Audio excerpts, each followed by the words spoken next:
Okay. It's all good. It's not. Uh-oh.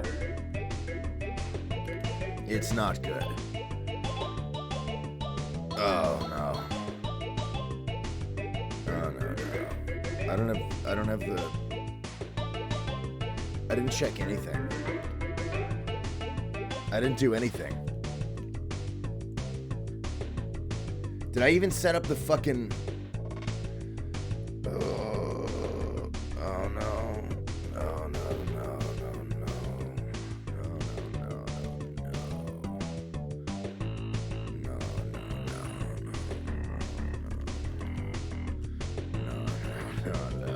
Oh no. Oh no.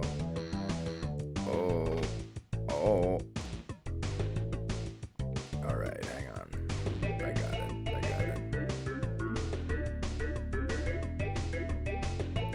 In the words of Duke Nukem quotes, I'm here. Sounds bad if I mix the... Alright. Hey. Oh, God, no. I forgot to set up the... Hang on. This shit's all wrong.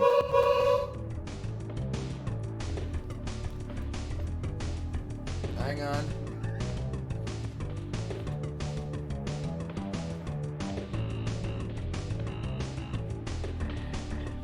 It's the lights that are wrong.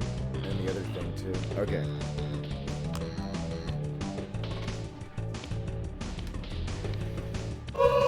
All right. No, that's still wrong.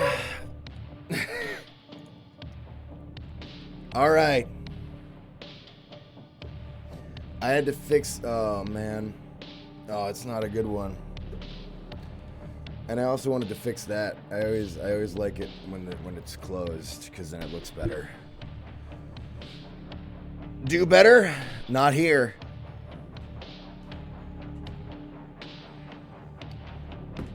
I can't hear.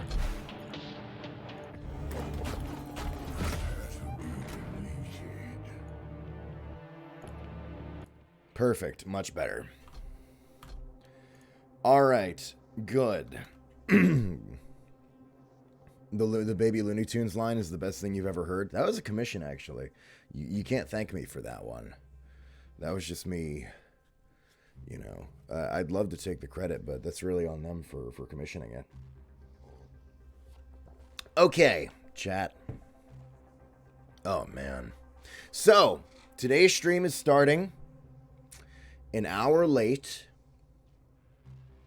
but to make it up for you, the stream will also go an hour later at least.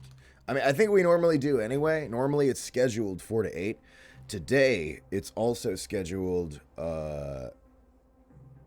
sorry, not also. Oh my God.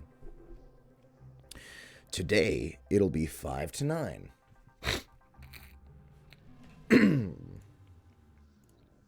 Now, let's see something here. I gotta do the thing. Housekeeping. Before anything else, where the fuck are you people? Don't lie to me. Don't fucking lie to me. Okay. I think I've read some of these, but it's fine. Thanks for Oh. Okay, we're good. Just popping in real quick. Hey, Sammy Tosis. Bye, Sammy Tosis. Thanks for stopping by real quick. Grim's here too? Okay, cool. Oh, God. Chat did a bunch of stuff. Yeah, I am bad at it. All right. Since last stream, which was Tuesday? Yeah. Thanks for following To Sanctified Suck. I think we got that one. Pilot Geoduck, Agent GTS, Duck World 11, Waffle Stealer, George Junge, General Xylophone, Sad Adil, Metal Mech Solid, Nova is 100? LZ, I don't know, landing zone. Quote Master N, MS21L, Tyrant Tyranny, Broodier Cookie 19, an anomalous duck thinger thing. It's Shandarin, Ed Epstein, KXZ501, Inferno Beast Mode, Master Medi, Mustard Kaiser, Anna Blake, Axolotl Emo, Asmodeus the V, Fake Tryhard, Mango Kimono, Woo Woo 2222, Daniel G. Gajak? I don't know. I tried. I failed. Kana T, I don't know. Goddess Dima, Under Zero Twitch, Derblut Dresh. Yeah. Car Wakamu, Wormo908, Lucas Vana 44, Kripiza Scrups, Grey Kitten 1590, Young Cat Girl, and as of this stream, Joe TSN, it's Jotson, Zav the Guy, Bucket Knight 8421, Jackal from Mars, and Phil Frere? Phil Frere. I don't know. Is that a robe? It is. It's my, I got it right? Okay. It's my, thank you. It's my house coat, my robe. The wife insists that I wear it for all Fraggy Fridays, so I do. Spooky Omen's here. Hey, Spooky Omen.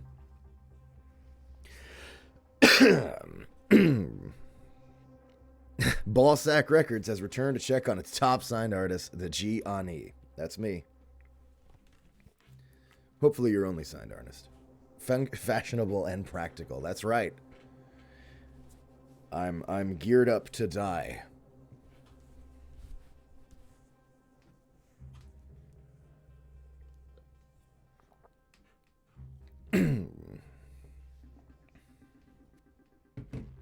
You may notice that my voice is a little shot today. Don't worry about that. It's fine. It'll be good enough to do the stream. Water, should have brought wine. Yeah.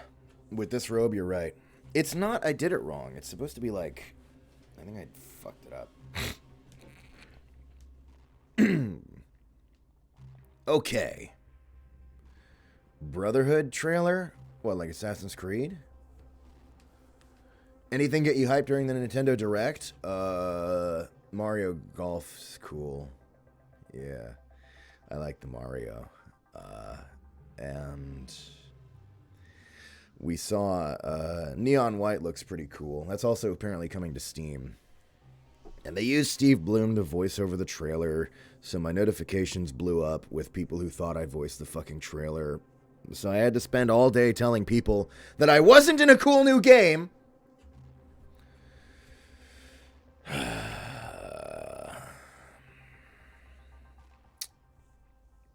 There was some other stuff. Is that a sleeping bag on the wall? No, that's the booth. It's complicated. How do you feel about voicing Gabe? I love it. What do you mean? It's great. Ultra Kill kicks fucking ass. It's a rad project.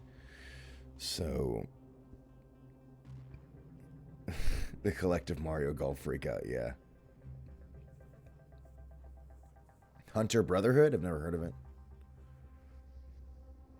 I'll have to look into it. Okay. What else? And here's another one.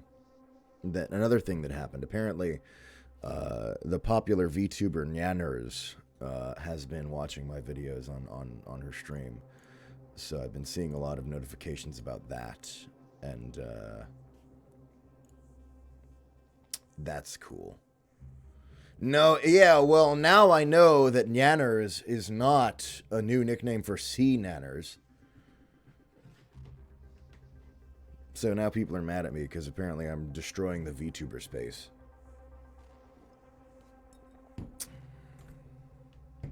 Red Star, I don't know. I have no clue what you're talking about, Psychock. I'm sorry.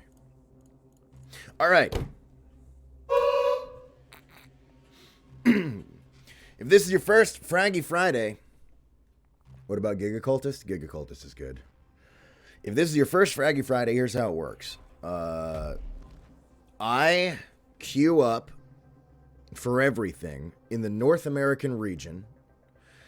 And you are welcome to also queue up and see if you bump into me. I don't think you should try to queue into me. Like, you shouldn't, like, sit there and try to time your queuing up with mine or whatever to try to bump into me. I think it's just an excuse for all of us to juice into the server at the same time, and maybe we bump into each other and maybe we don't. But I want people to feel free to just, like, chill and just play the game and frag out. Without having to worry about it too much. I don't want anyone like going nuts about managing trying to be in the game or whatever. Just have fun. North American East or West? Does it let you pick? North America. It looks like I've ticked all of them. I didn't know the game had that. Huh. Cool.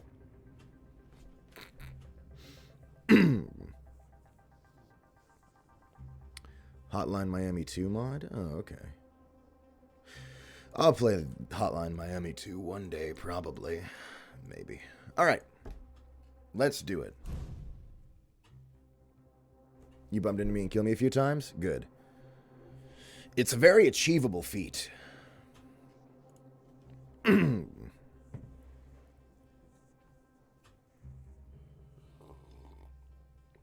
late. I'm sorry. I had to do some other work. I apologize.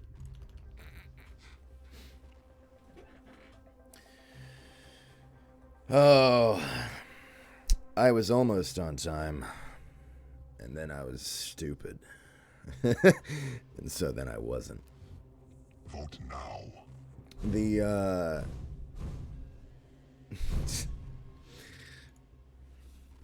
Funky says, I didn't think it was possible that someone was worse at Quick Champions than me, but what do you know? It's me. I think you'll find that there are many people who are not good at video games, and that I'm one of them. There's something I was really going to say, and I completely fucking forgot. I'm trying to remember what it is. Damn. I really don't know. Oh yeah, and today's shitpost is also late. I was gonna have that up earlier in the morning, and then I didn't. So I'm sorry. Just fucking it up today. Just straight fucking it up. But we're here. Everything's. I might have ruined everything, but we can at least play Quake.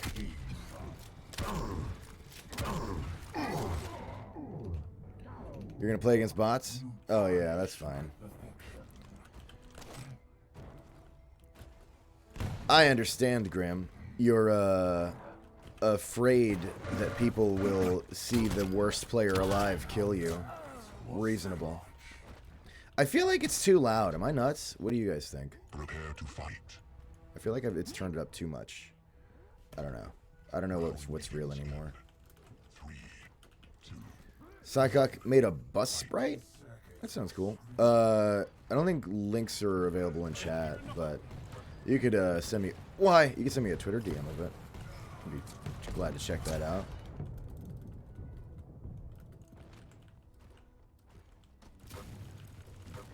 Oh, God. I have not played. I played, like, a little last night. Like, one match. And that's pretty much it. So I'm, like, way out of fucking swing.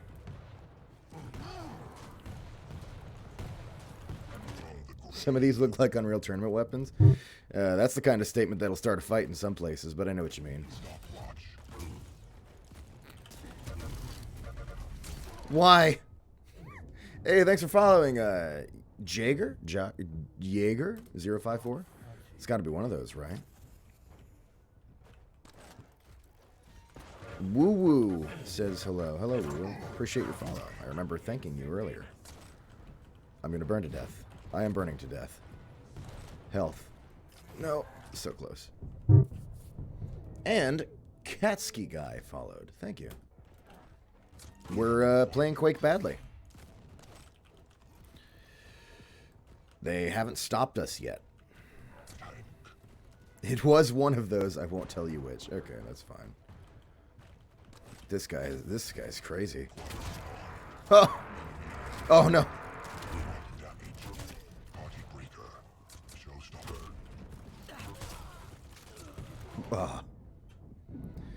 I got recommended your stream before, and I saw your TikTok, so I had to follow. Well, thanks. It's all right. It's really nothing special. The stream is you know, it's fine. We play the video game, not particularly well, but we're here.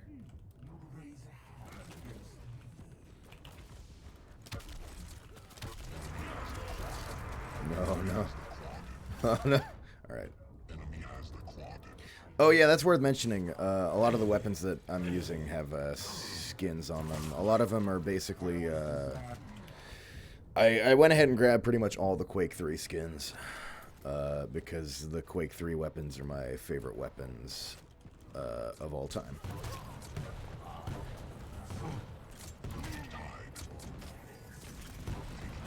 No! But yeah, some of them are pretty good. A lot of folks swear by the Quake 1 skins. They're pretty good, but I don't know. I can't turn my back on Quake 3. What I really should acquire at some point is that Shambler arm jib lightning gun, which is pretty good. No. Gotta go to work for a few hours. Hopefully you're still want to get back. Either way, have a good one. Hey, thanks for stopping by. Jotson, I may be on. We'll see. Good luck with your work either way. This guy! He doesn't give up. And he's doing surprisingly well. I have nothing but respect for Gauntlet-only Death Knight guys. And thanks for following T1 Nail.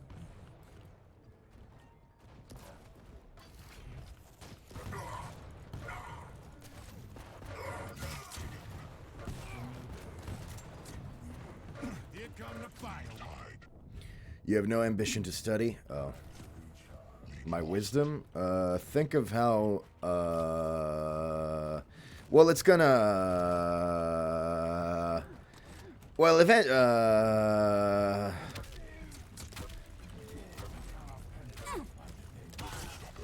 it will be over eventually. So that's something.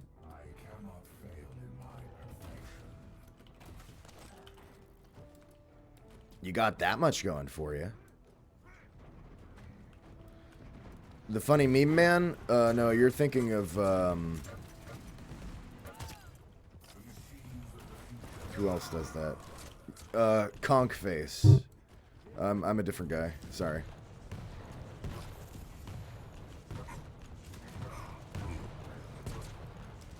Oh. Hey, thanks for following, Mr. Doombringer. Miss Ebola says, oh, right, you're the guy who pre-orders MILFs. No. No. Just the one. 5-minute warning. When it's over, I won't get employed. That's the funny part.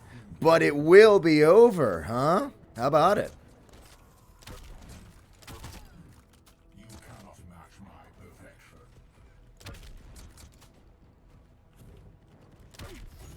Incoming coordinate. Nothing compares to a perfected machine. His chat is better than Germa's because you can't say anything. It's just Amogus. That's great. I envy that, frankly.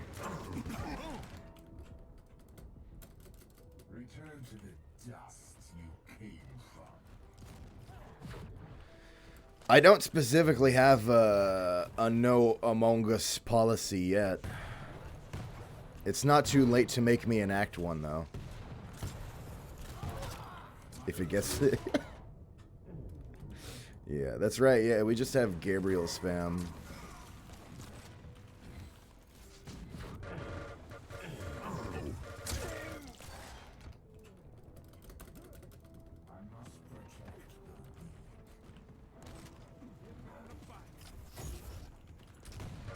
Damn, now I'm motivated. Thanks, MILF pre-ordering, man. Hey, anytime. When you walk up there and you take the degree, and they're like, here is your degree. And then you're like, man, sucks that COVID's still happening. And they're like, yeah, and then you take the degree. You can go, it's all thanks to the shits aggressively guy on YouTube. Why? This guy has a 100% effectiveness rate against me. I've got nothing. He's back!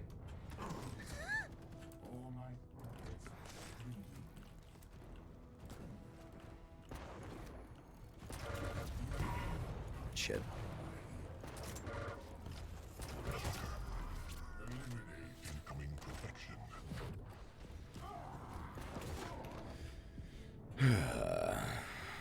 I'm gonna get Gianni to Hollywood by sending the Weinstein Company the "Oh hey babe, it's aggressively" video 800 times a day. I guess if you send it enough, they have to notice. But I don't think you should do that. Like, I'm not saying there's no strategy there. I just don't. I don't know if it's gonna be worth the time investment you're proposing. Is all. Oh shit, I'm missing stuff left and right. Thanks for following Mr. Mumbles and Right Jack at ya. That's fun. I like that. Right Jack at ya. That's a channel name. That's a fucking like. Welcome to another week of Right Jack at ya. You know what I mean? I don't know if that's actually like a content creator, but it's a good ass name. That's what I think. Finally caught a Gianni stream, says Right Jack Atcha. I would like you to know you're a beautiful man and look dope in that robe. Alright, well, I'll definitely let the wife know that her insistence that I keep wearing the robe on the Friday stream is going over very well, and everybody prefers the robe. Thanks. Oh, the brutality of it. That's right. Oh, it's Canadian Gator. I didn't even notice you got into this game. Yeah. Why do I look so comfy? It's pretty comfortable. I'm relatively comfortable.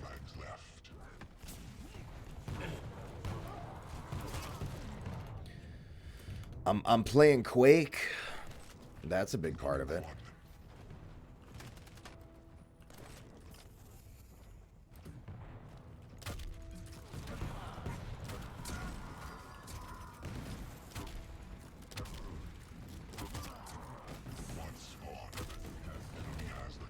Oh god, no. I'm in the water. Alright.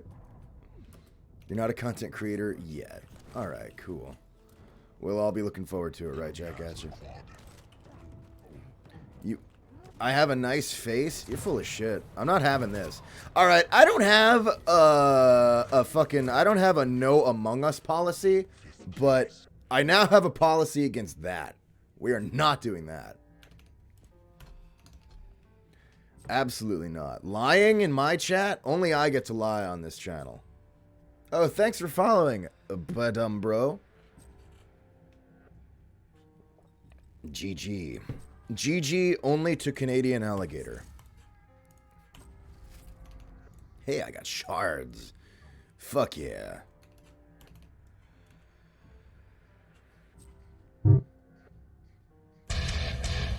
I've unlocked shards as a reward for watching Quake Champions on Twitch.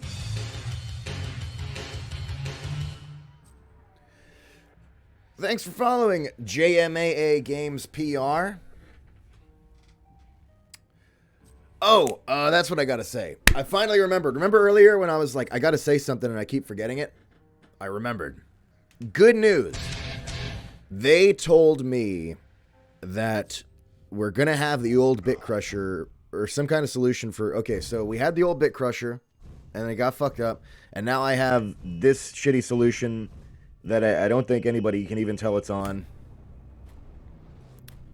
Soon, on the 24th, I believe, we're going to have the old Bit Crusher back or some similar solution that will achieve our desired downsampled result. Do we have to have the game open to get shards? No. Quake Champions does this thing. I don't know all the details about it, but if your Bethesda account's linked to your Twitch account and you watch certain Quake Champion streams that have drops enabled, I don't know if this is one of them. I actually should have looked into that. Oops. But yeah, if you watch certain Quake Champions channels, or maybe all of them, or I don't know. But yeah, they'll give you shards in the game, which is kind of cute. An incentive for watching. Then you can watch the official Quake channel as they stream the esports, and be like, and you could be like me, like, man, that's really cool that they actually know how to play.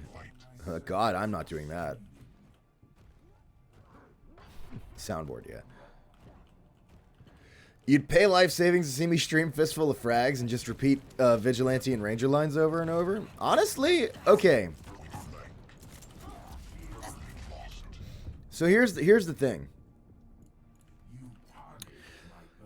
I am going to do Quake Champions for every Friday in February as per my ad. But I think I'm going to continue Fraggy Friday after February. And I'll probably still do Quake Champions sometimes just because I like to play it.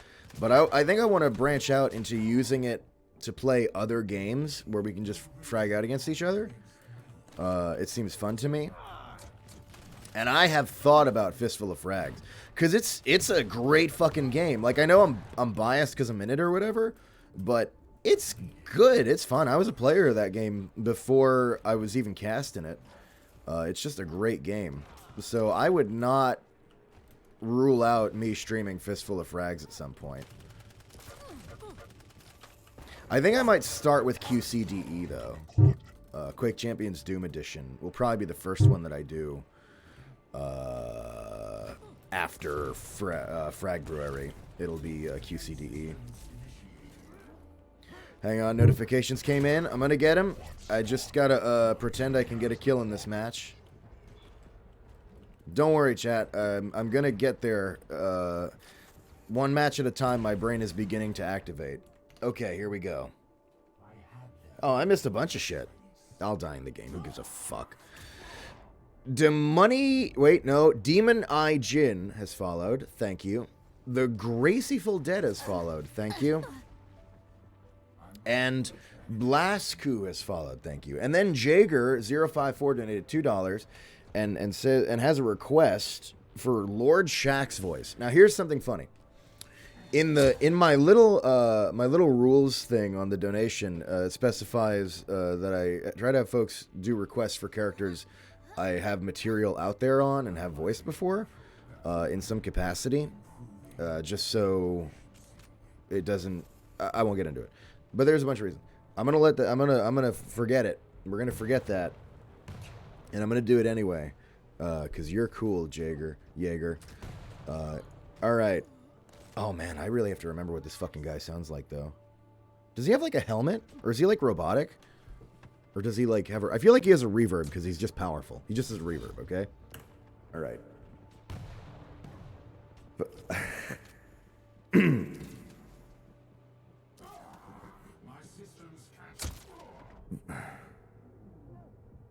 Fine.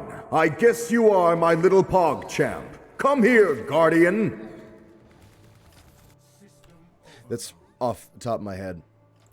I don't remember exactly what his voice sounds like. But thank you for that donation. The Crucible guy. Yeah, Tash doesn't shut up about him. I actually played Destiny a bit. And I remember the character, but it's just been a really long time. Like, that was like years ago.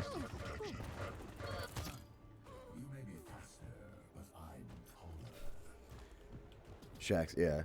Lord Shax, was it?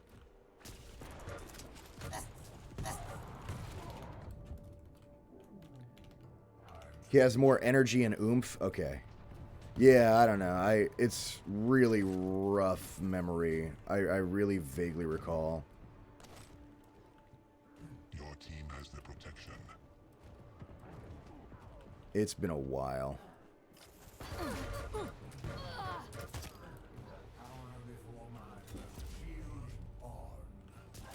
Oh god.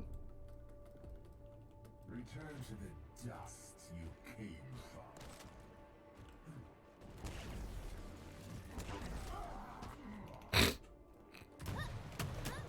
from. And then Tavi subscribed at tier 1 for 3 months in advance. Wait a minute, is that a thing we can do? I didn't even know that. Thanks, Tavi. Thanks.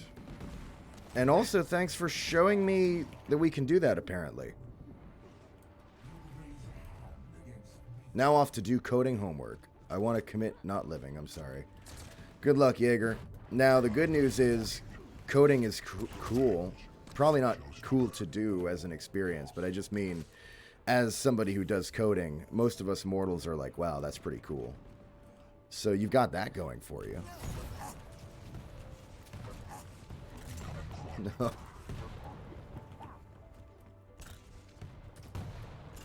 I'm just gonna leave. I don't need this. Keep killing it, love your stuff.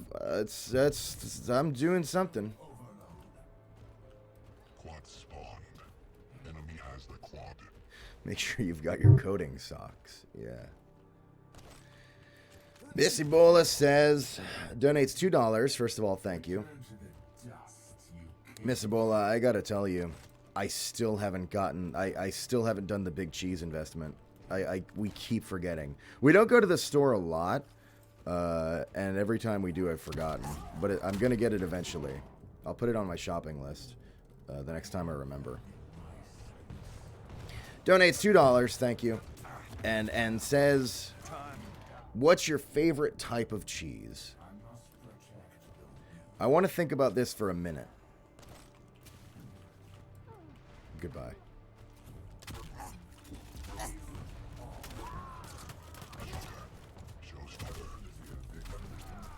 Oh.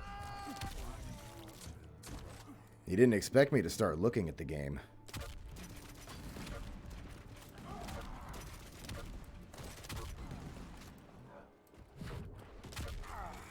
Alright, that one did. Favorite type of cheese? Processed American. That's right. That's right. The fucking packaged singles. Trash and proud. I'm from Florida, goddammit. I know what I am. It's plastic. I know. I know. My wife's mad.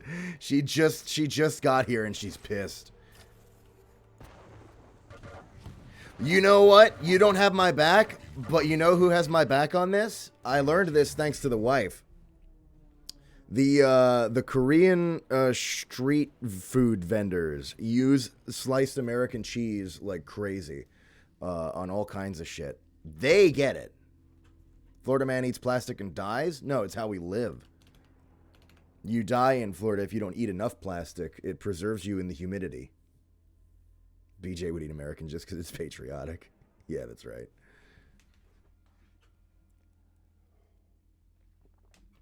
Nothing like a good Velveeta.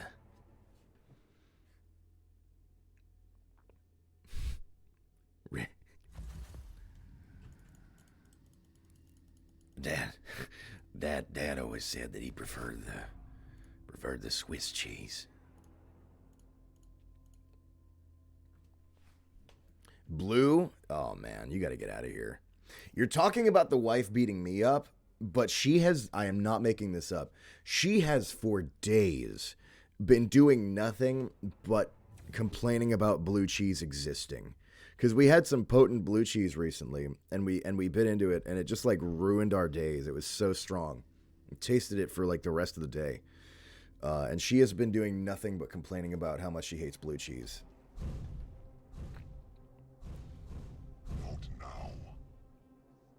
Oh, since Canada's trying to get rid of all plastic. That cheese is his only source of plastic. Exactly. Somebody's got to care. Solid Snake says, Snack says, all you bitches are wrong. Bree is the goat. Bree's pretty good. I don't mind blue cheese when it's really mild and shitty, like the crap that you get with like chicken wings, and like in a lot of burgers and stuff, right? That's like fine, but when it's like real blue cheese, oh Jesus! You're a fan of mozzarella?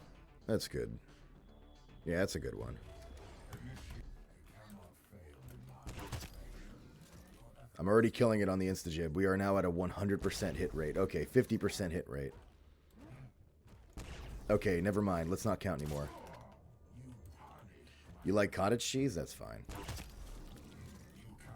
Don't let people shame you for that. I mean, you might be a goat fucker based on that.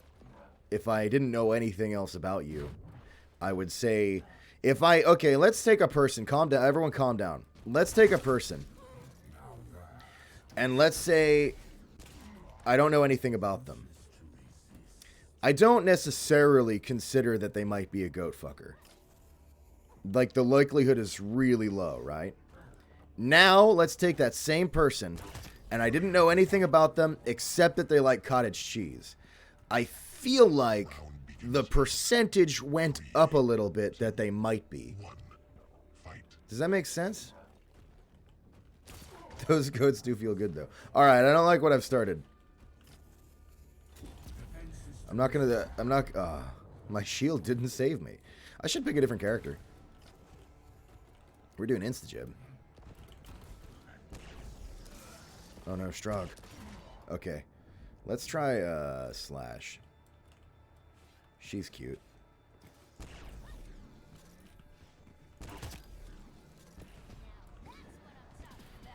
Alright. My brain will start turning on. We will start actually playing this game.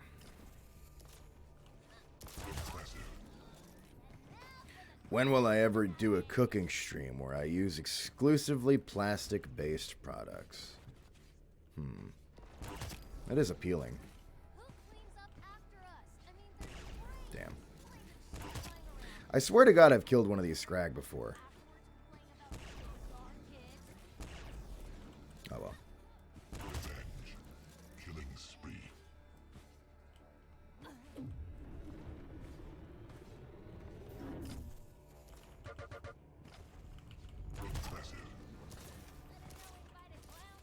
I wish I could aim. Yeah, me too. Black back screen followed. Thank you. You ever had pre-scrambled eggs in a carton? Alright, now I know you're a goat fucker. We're at like 85% now. No, I'm kidding. No. But I have had the shake and pour pancakes, which I think doesn't exist in Canada, but I had it back when I lived in America. And that was pretty funny. Every time I bring it up in here in Canada, they're like, what do you mean that's a thing? What is it, fucking too much for you just to combine, like, the powder with fucking... And I was like, yes, shake and pour. I didn't swear by them, but I had them. They were alright.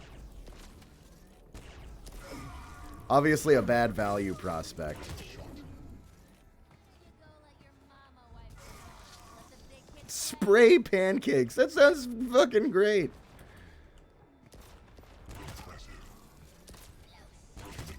Turn more food into aerosol. Go all in. Hello, Doom guy. Oh shit, I can't believe I missed every shot. That's the worst thing that's ever happened to me in my life. Hello, Gianni. Hello, Sans Peter Gaming.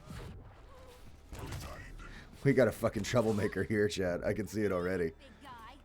Sans Peter Gaming comes in and just says, hello, Gianni. We got some shit. I'm calling it now.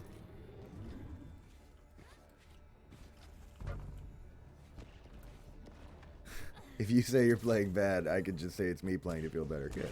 Happy to provide that service. Oh no. Oh no.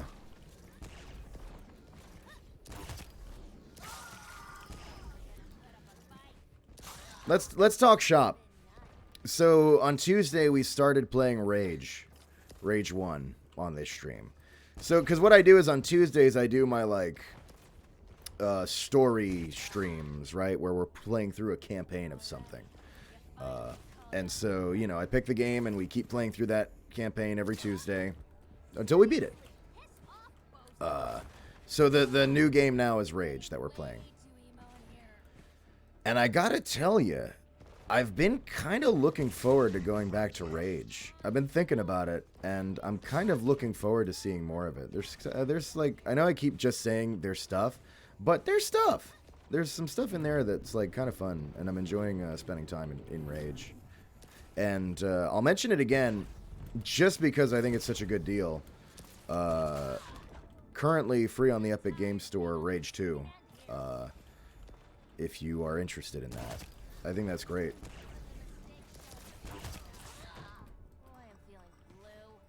I'm stuff. They gave Slayer a voice in this game? Yeah, but not much. They gave him... I think there's some fun fact about the Scream. I can't remember what it is. Like, it was like... I don't know if I'm wrong or not. I thought there was some fun fact about where the Scream was from or who voiced it or something. But what I can tell you is one of Slayer's passives is that he's a silent protagonist. It's actually like a thing on his character loadout. So whereas everyone else is like doing hups and like pain noises and shit, Slayer doesn't, and it's like an aspect of his balance essentially that he doesn't talk, which is kind of funny. And then you got BJ Blazkowicz with which is always classic. Doom Guy's cut voice in Quake 3, yeah, it's good. I like it a lot. I'm glad. I think ultimately I prefer the reality where they didn't use it, but it's great, and I'm glad we know of it and that it exists as it does now. So if that makes sense. I think not using it was a pretty reasonable choice. But it was well done.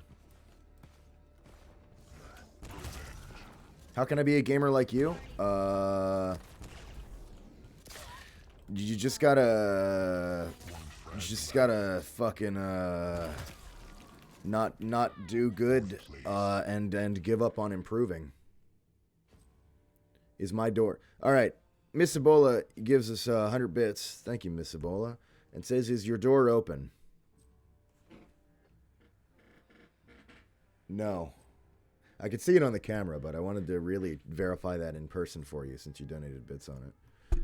No. Unless you mean the front door, in which case, are you outside? Oh my god, I knew this day would come. I'm getting the gun.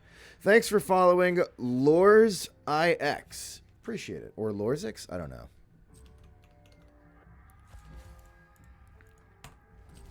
Alright, before we do another match, I'm going to use the bathroom. And by use the bathroom, I mean load the guns. You're in Canada, you don't got guns?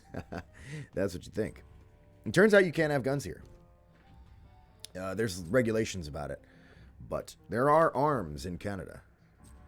But they're not mine. They're just in the house. I'm not the owner.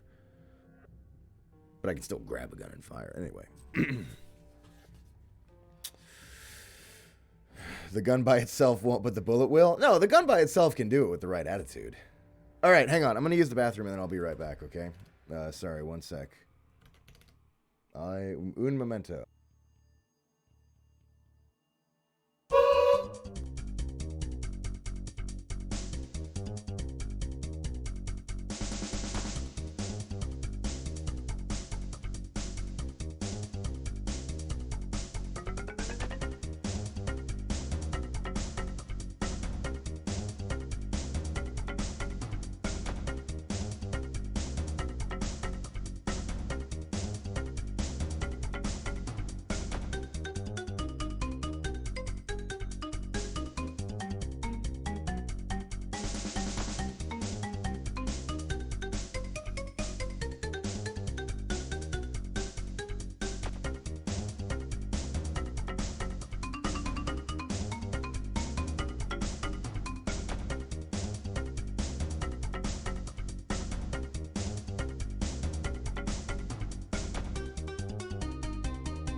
All right, I'm back.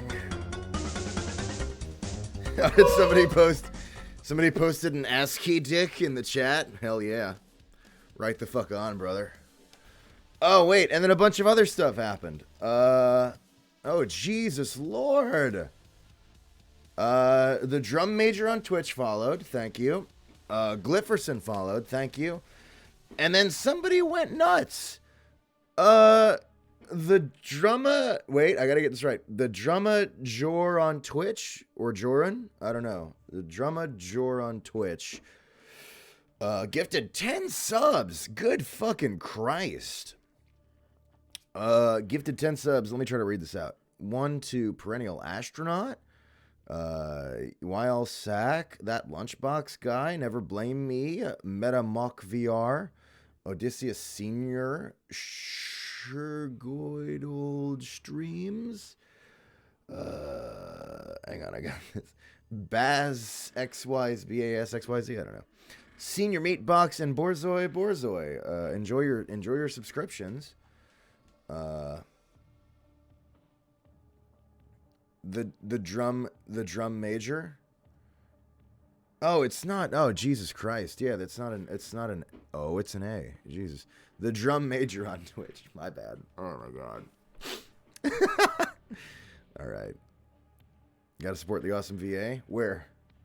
I think you're looking for the other channel. Sean Chiplock. He streams stuff. I think that's who you meant to support. I'm not refunding that, but next time you'll know to support that one instead. Well, thank you. Goddamn. That's appreciated.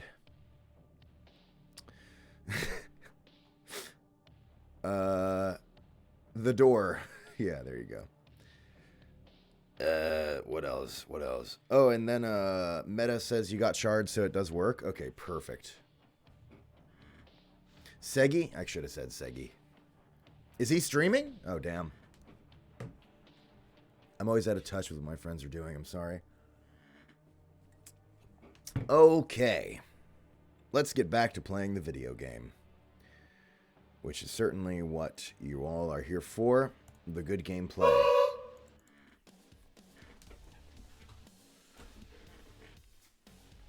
Don't forget to raid him. Maybe I'll raid him. Maybe I'll raid somebody else.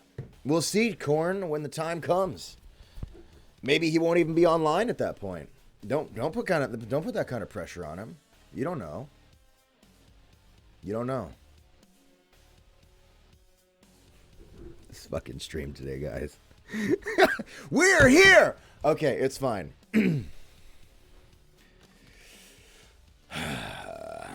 Let's play. Just don't forget to raid. Okay, yeah, that much I can do. Good.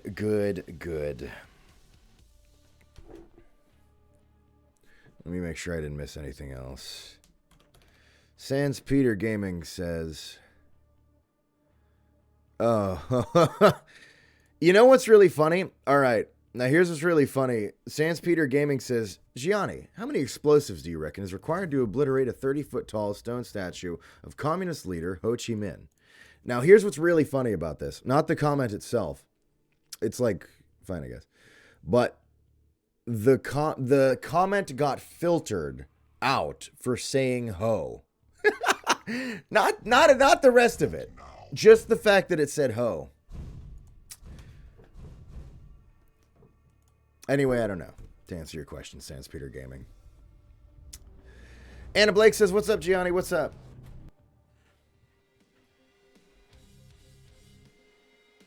I told you, folks. I said, I saw that coming. I said, Sans Peter Gaming. We got a jokester here. And sure enough, you provided. Thank you.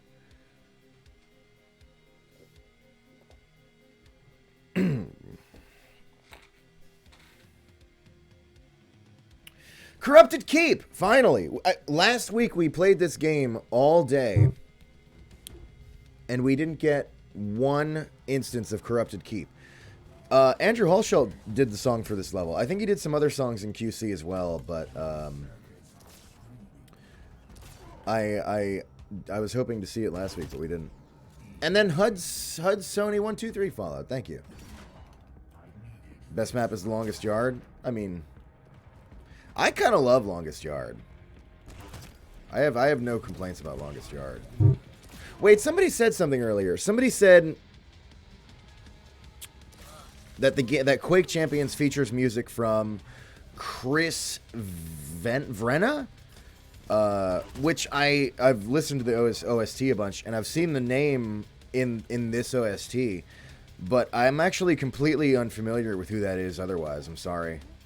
So if that person is still here who is interested in that, I'm curious what other stuff I might know that music person for. Because if that's like a name that people know for stuff, then I'm interested. I mean, I could just Google it, I guess, but I never thought about it until that moment when you said that. Oh, and then Mickey MT followed. Thank you.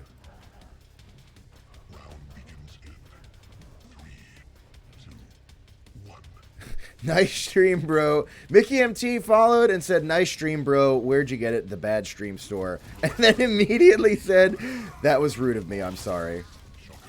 No. You're fine, Mickey MT. Because what's offensive isn't what you said to me. It's that you'd imply that this stream has enough value to be purchased. That's the real upset. He's the pan flute teacher of Lars Ulrich. I don't know who that is either. I'm so sorry. And then gifted a sub. Then Mickey MT gifted a sub. Thank you. To Titty Fuck the Lasagna. Wait a minute. You've given me a whole different gift here. And then said, oh shit, my hand slipped. Thank you. First of all, thank you, Mickey. But then you've given me a second gift here, which is learning that there's somebody in my chat called Titty Fuck the Lasagna. What the fuck? How's that? Chat, you gotta tell me when this kind of stuff's going on. I need to get in on this. That's great.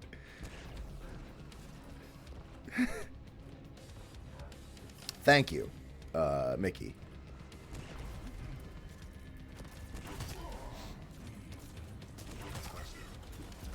Why am I still clutch? All right. I gotta be smarter than this.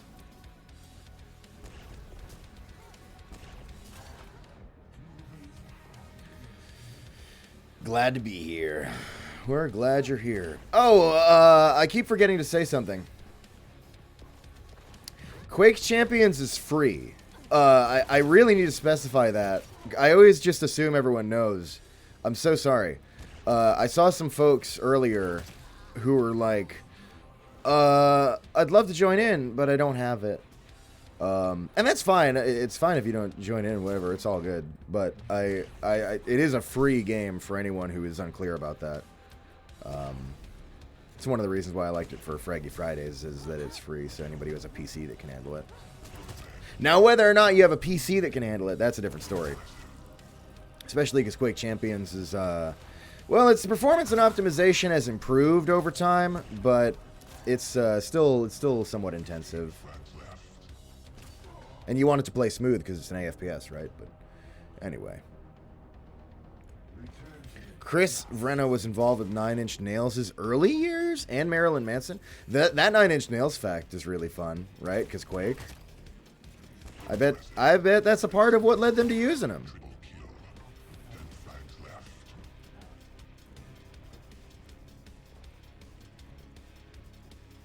You get 60 on a 750 Ti on Quake Champions?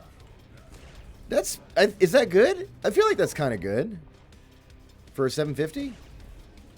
I'm not like really familiar with graphics cards. I had up until very recently, I had a 650. And I was able to run Quake Champions on low, smooth enough to play as of recently.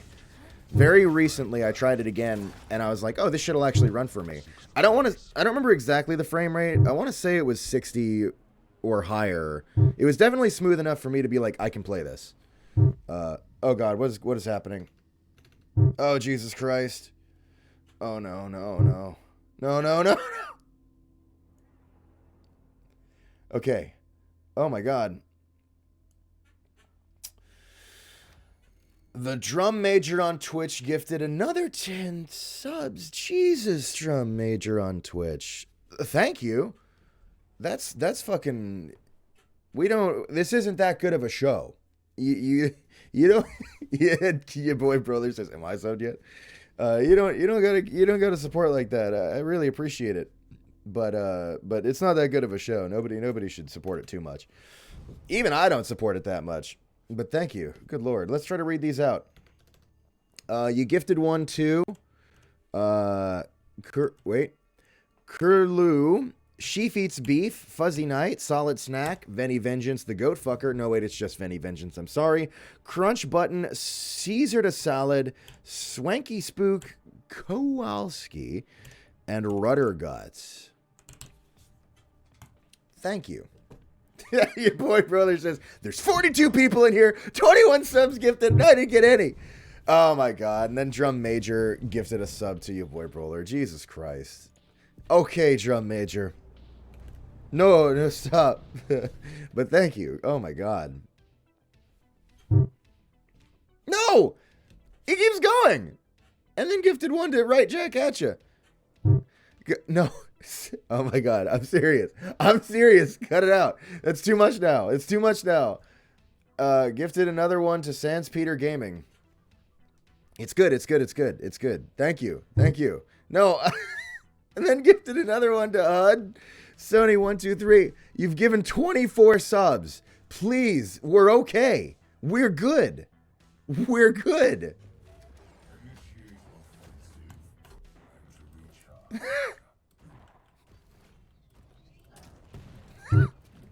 Oh my God, no. Gifted another one to Woo Woo 2222. Jesus fucking Christ. 25 gifted subs. Do you want anything? Oh my God. Another one to Glifferson. No. And then Coolman23 followed. I almost missed that. Sorry, Coolman. Hi. Thanks for following. Another one to Glifferson. What do you want? Why are you here? What do you want from me? He's trying to... No, stop. No, another one came in. This is a different person. Catski Guy subscribed with Prime. Thank you very much. If nothing else, for breaking the streak of the Drum Major subscribing, everybody. At least you subscribed yourself before Drum Major could subscribe you for you, which is the new meta game, to see if you can subscribe before Drum Major does it for you. Good Christ, Drum Major. Thank you. Fuck. God. What do you want? You're not even saying anything. You just said you can't stop it and kept going. 2, 1, fight. You want nothing? That's fucked up. That's That's something a crazy person would say. That's even more horrifying than anything else you could have said. You just want to support somebody. Who the fuck does that?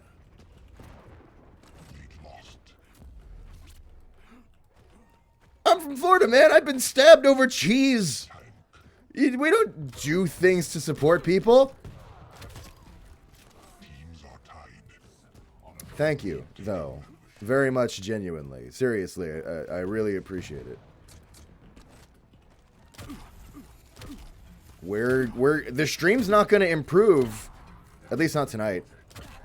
I mean, over time, I'm hoping to actually improve the stream, but that's like a long game thing. But I mean, we're gonna still sit here and be bad at video games. That's not going away.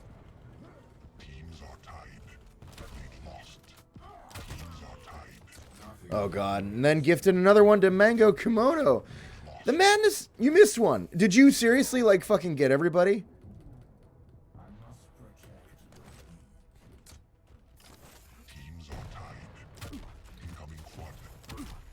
Okay, disclaimer. I haven't been stabbed over cheese, but it came really close.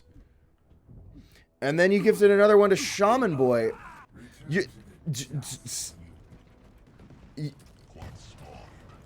I can't even play. Well, I mean, I can never really play, but I legitimately can't even, like, fucking get the game under control. I'm letting you're now like performance impacting. You're making my team suffer. I can't even think straight. Gosh, I've already been gifted a sub from. yeah. And then you gave another one to. Is it I Luke or L Luke? 96. Luke 96. We'll say Luke 96.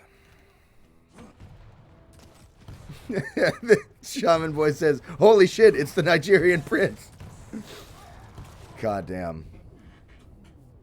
Who knew you could stream snipe without playing? Oh my god.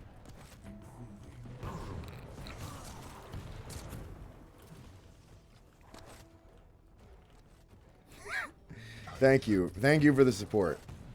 One more? No. Stop. It's not too late. You don't have to do another one more.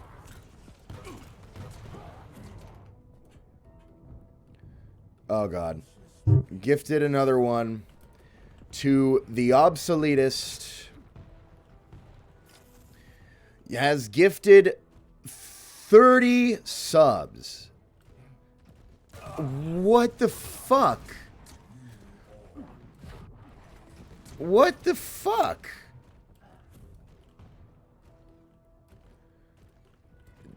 What do I even say? I mean, thanks. I guess that's an obvious one to say. But aside from that. Jesus Lord. Just say thanks? Alright, well, thanks. Definitely thanks. I'm not refunding those when I post the shit post later, and it sucks. I'm not no take backsies. Shaman boy says, "That's amazing. This dude probably has a 3-foot dick and a jawline sharp enough to cut soft cheeses." I think hard cheeses at this point, but yeah. You have a micro penis?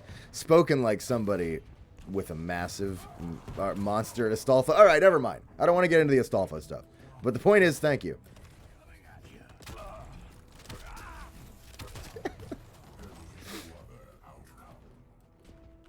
Yesterday we were men. Today we have become kings. Thank you, Sans Peter Gaming. You're right.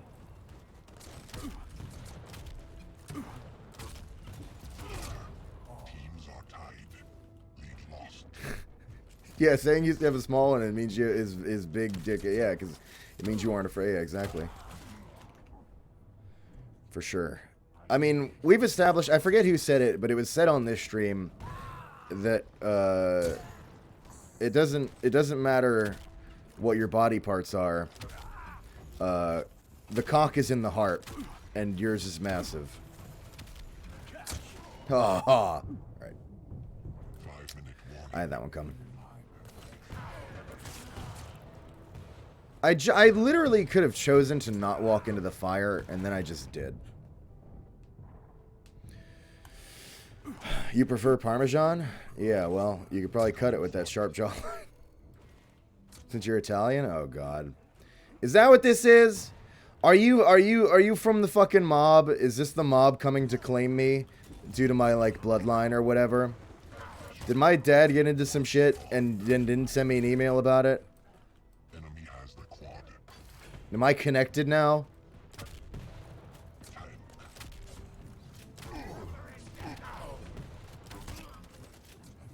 If there was a way for me to do the Mafia and still be a voice actor, I think I might go for it. If the money was good enough. Accordion intensifies.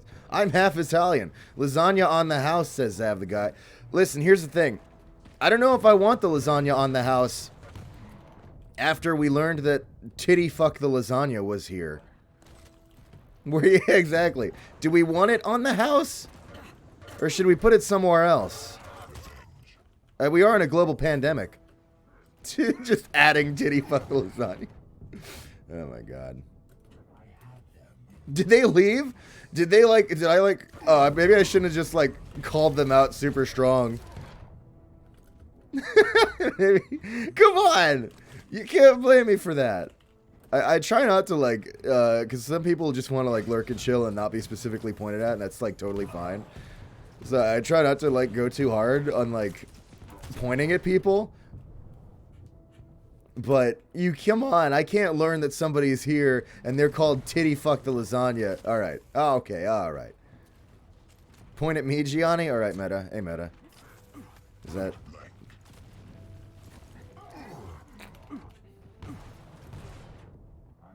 All right, good news. I'm not in last place, despite the fact that I'm mostly not looking at the game. So that's something. This is embarrassing. Normally by this point in the stream, I've like gotten into a groove and I'm like giving the game, you know, more focus. But how can I when I've got fucking the Nigerian prince here with his massive cock and sharp jawline, making it rain 30 subs on the stream? You disrespect me and my family, Titty, and my titty fucked lasagna. Then he hit him with the big wooden spoon. Yeah, exactly. You're legit the poster child for America? Well, good. I'm glad to see America's gotten diverse enough that the poster child can be the Nigerian prince. Finally. Good for us. I weigh 300 pounds and have a micro. Again, only further emphasizing how big it is by going so hard on not being afraid to say those things, you know? You're doubling down.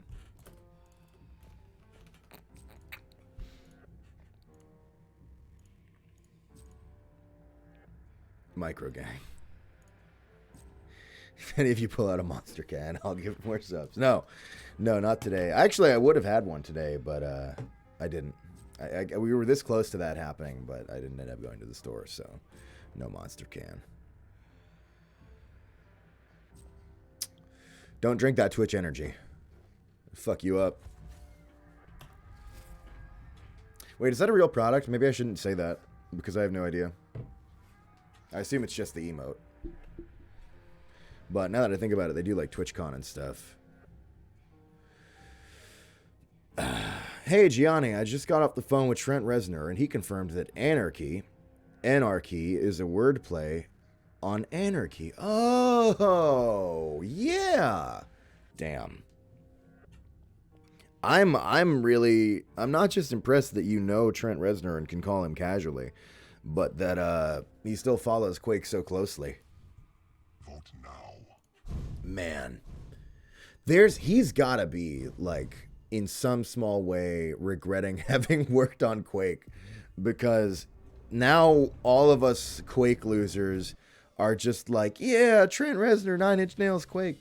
And there's gotta be like a certain contingent that he hears from constantly, like not really, really often, but just often enough so that it's never in the past, where they're like, they talk to him about Quake and working on Quake and working on Quake in the future, you know? And Quake just won't go away now, because how could he expect that this video game would be obsessed over for, I don't know. You know what I'm getting at. Yeah, Boomer Shooter Stance calling him on the daily. Yeah, exactly. Brother has Trent Reznor on speed dial and call it random times of the day to ask Quake trivia. Yeah. You want the Quake soundtrack on vinyl? That's a thing, right? Didn't they do that? I forget. I feel like they did that.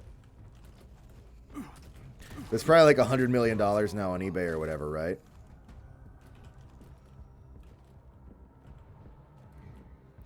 Didn't Reznor say he'd gladly work on another id game if he could? Yeah. Oh no, I'm sure he's like, I'm just fucking joking around with like being sick of us Boomer Shooter stands, obsessing over that one small piece of his legacy.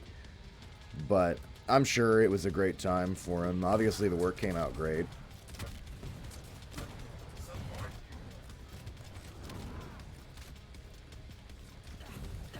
And I'm sure if they ever used them again, he'd do killer stuff. And it's probably somewhere in one of their dockets. Like, I highly doubt id would have absolutely no plan to work with them again sometime. There's probably some project somewhere. Maybe when they do that Quake 1 2016 that everyone keeps asking for. Get them to do at least a track. All right, but hear me out. They do a Quake 1 2016. Oh, it's the vinyl's on the 9 Inch Nails website for $35. Damn, that's great. That's awesome. Wow. But hear me out. All right, Quake 1 2016. They do it right. Everyone wants it. It's you start up the game, you go through the splashes, you hit the title screen, and the main menu theme is the fucking Haze one that they got Korn to do. That's right. They licensed the Haze theme for the Quake reboot. Come on. I would be excited. Now we're talking. Yeah, exactly. You're expecting your Andrew Hall Schultz or your Trent Reznor, or if you're especially cultured, maybe you were kind of holding out for Marky Music. Nah, man. Korn!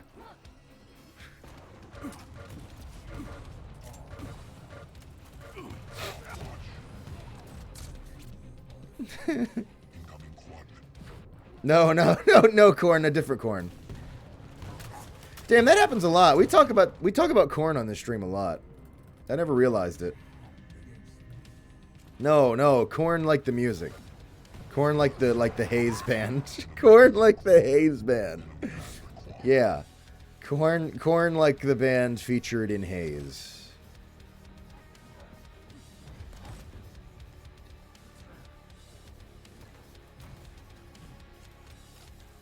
Wait, am I getting that mixed up? Was it Haze? Or was Korn on Downpour? Or was it both?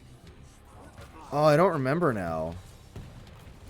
Because I think there was also a thing where with Silent Hill Downpour, they went and got Korn for their main menu theme. But I think that was a different band. But I think I'm getting them mixed up again. It was Haze, all right. But I swear to God, there was a story like that on one of the Silent Hill games, on Downpour or something. Korn did Haze. Okay, good. Thank God. Thank God, Korn did Haze. No. Yeah, it did Silent Hill. That's right. Hey, honey. Wow, cool. What are you doing? Oh, nothing. I was activating. Oh no. Good luck. Hey, what was the band that Silent Hill Downpour used? Was it Korn? It was Korn. For both? Korn have their corny fingers in everything. In everything. They got to do Haze and Downpour? Man, they're living the life. Yeah. Trent Reznor wishes. Yeah. Hey everyone, the wife's here. Well, I can actually see the butt of your gun in this photo view. Wow. What do you mean? I can see the back of the one. Oh, and your FOV is low? Oh. You can fix that if you want. Okay. That's so weird. I thought I was playing on the default FOV. No, why again now? Drum Major gifted 5 more. Why? No, I thought we would finally calm down.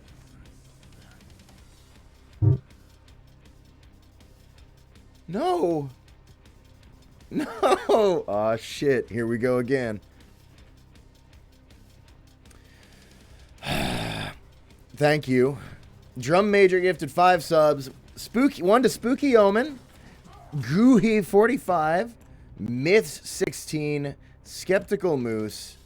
And Fighting Polygon Team all got subs. Thank you. Thank you, Drum Major. It is greatly appreciated.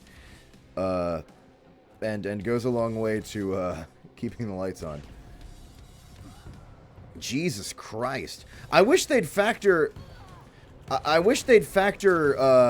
fucking subscriptions for partner instead of average viewers, because we would be in the bag right now just based on your subscriptions. Oh God. You've gone buck wild with it, and I appreciate it. Those are for the wife. Okay, awesome. Good, good, good. I'll make sure to see to it that she specifically gains some kind of reward for those. Yeah, I'll get her something for sure. I apparently owe her a lot of gifts now because now I have to get her a bunch of cheese from Miss Ebola, and now I got to figure out something from you. I'll figure something out. Maybe like drumsticks in honor, because she likes chicken. Bitches love chicken. She likes chicken, and in honor of you being the drum major, maybe like drumsticks, you know? Does that make sense? Yeah, see, she said, chicken. Bring the wife bar back. Okay. We had a wife bar for a bit, for those who didn't know, where donations just filled up the wife bar to figure out what the next gift would be. And so we got an office chair and a food processor, and then we kind of ran out of ideas. And also, I was like, maybe I should make rent. So that went away for now. But I might still bring it back at some point in the future. But yeah, I realized that I was probably being a little fiscally stupid to throw the stream support money directly into miscellaneous gifts for the wife instead of making sure the bills were paid. So I cut the wife bar for now, but it might come back. Johnny gets really flustered when people give him money. That's true, actually. I don't know how to handle it too well. I think I handle it better than some of my friends. Like, if you pulled that shit on Tash, she'd be having a full-on fucking meltdown right now. I don't think I handle it as well as Segi. I think Segi is much cooler. Segi's always much cooler. If you pulled that on Segi, he would give you, like, a very classy thanks. And then he'd say something funny like, let that be a motivator to the rest of you. Or more. Or something like that. And everyone would laugh and it'd be very funny. I think I handle it, like, just poorly enough to not be cool. And well enough to not be, like, a flattering meltdown. I think I'm at, like, the middle where it's as unsatisfying as possible for the viewer experience. I'm as bad as it can be in that regard. You know, like how a 6 out of 10 movie is worse than a 2 out of 10 movie. You know? That kind of thing. I think the chicken route is a good idea. Put some tropical fruit with it. My preference is papaya, and I think that would be really good. You know what, Drum Major? We were just planning our next shopping trip. I'm putting that on the task list. Absolutely. Your boy just adds corn, very Russian corn, and says, I loved you on the Haze soundtrack. Yeah. Gianni, you may not be good at gaming, but you're a gamer in my heart. Hey, some people think I'm actually pretty good.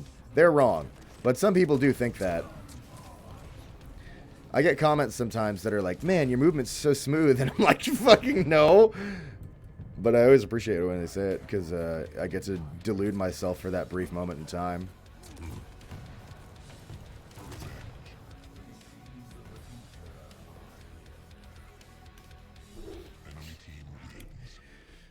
You know what, though?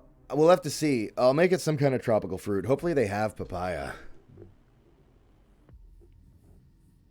I play clutch. You know what? I keep forgetting. I try to play everybody a little bit. I keep forgetting. Sorry, my brain's really not here this stream. I try to play around the roster when I'm streaming.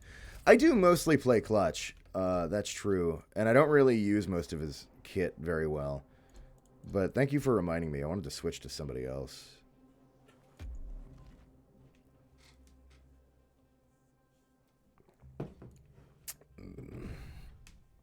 When this whole COVID thing is over, we should all meet up and just shitpost together. That's a terrible idea, and let me tell you why. Because even once COVID is over, there are new, worse ways that we can discover to become sick. 200 plus FPS, you jealous? Yeah, I'm pretty happy with this new rig. I got a bit ago. Maybe like, I don't know, a couple months ago, I think. It's working pretty well. It has a 3070 in it, which is quite strong. I didn't want to do a rig this powerful, to be honest, but there was a really good sale on Black Friday. So I was like, okay, so here's what happened. I'll go through this. For anyone who doesn't know, it sucks to build a PC right now, especially if you don't know what you're doing, because I don't like to do my own builds or like customized builds or whatever. I like to like look up a recipe and then people say this recipe will make you a good computer for this price or whatever, right? Currently, it is very difficult to find recipes that do not feature the 3070, 3080, or 3090 cards, the graphics cards. You know, the ones that nobody can buy. They're sold out everywhere all the time, and it's a nightmare. So I was like, well, fuck. And then while I was desperately trying to figure out any kind of build that would be like, you know, newer and somewhat future-proofed, but not necessarily a big powerhouse and not have parts that I couldn't acquire, on Black Friday I bumped into a sale on iBuyPower for a pre-built, I know, disgusting.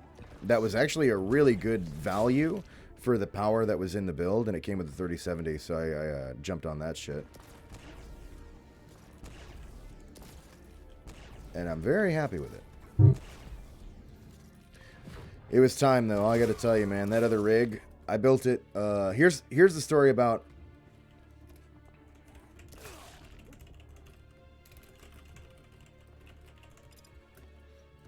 I'm so funny. Sorry. So here's the story about the old computer. The old computer was a budget rig that I built about 8 years ago. And that one had a 650. And it... Here's what happened. Okay, this is really funny.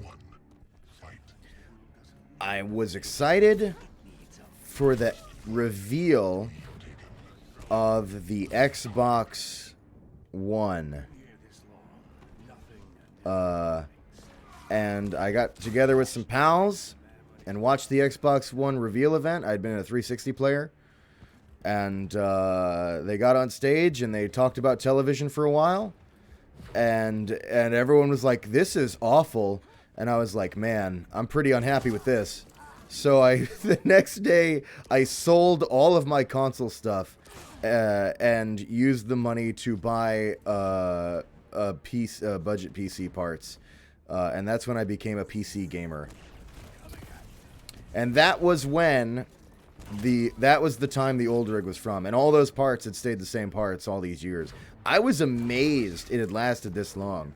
But it started like freezing up and shit, and I wasn't able to pinpoint even what part was wrong with it. And with the age of all the parts, I was like, I think it's time for a wholesale new rig. So I ended up going with a new rig. It was time.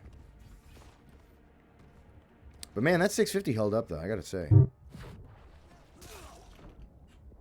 Oh shit, I missed a bunch of stuff. Sorry, I'm just rambling. Oh god.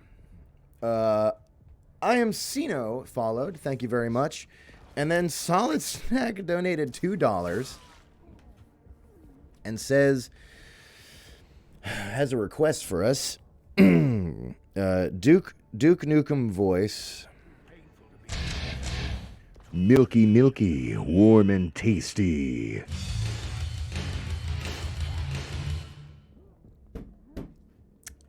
Yep. Hang on, I want to hit it again. Milky, milky, warm and tasty. All right, that's enough of that. Thank you, Solid Snack. Appreciate it.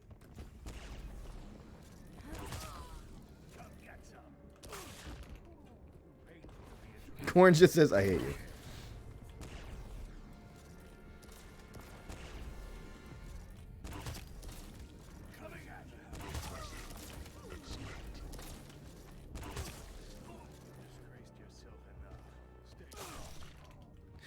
God. Thanks, Solid Snack.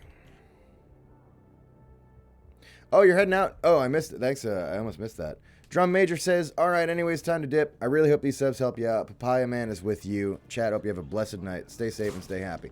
Thanks, Drum Major. I don't even know how to express adequate thanks for you raining, what, fucking 35 subs on the channel, I think, was it? What even was the tally? God. Wait, no. Oh, God. But either way, thank you, and have a good evening. It'll definitely help out with keeping our lights on here.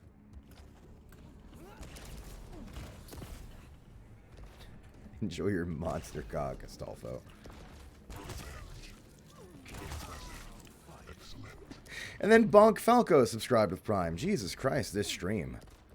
Good Lord. Thank you. We're not supposed to support this stream that much, guys.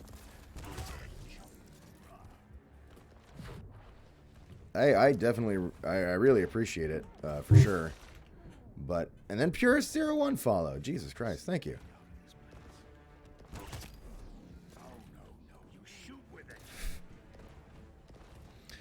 IMCino, or EMCino says, dude, I don't know why I got your YouTube videos recommended, but I'm glad it happened. Cheers from Germany. You know, I often get people telling me, hello, please, I'm begging you, get out of my recommended. Why do you keep showing up there? I have no idea. I literally do not know how it works at all. But apparently, relatively often, YouTube just decides to subject people to the shit that I post. I never planned for that. I legitimately have no fucking idea why. I'm guessing it's because they're short and YouTube knows people like memes or whatever. Yeah, double whammy! But thank you. I'm glad you enjoy the really dumb crap that they haven't banned me from posting yet.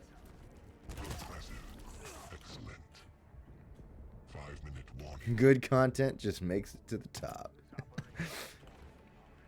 You got Pear Wiggler in your notifications? That's a good one. Yeah, I just delayed my death. Fantastic. You discovered me because Patter Wooly liked one of my tweets? Holy shit. Now that's exciting.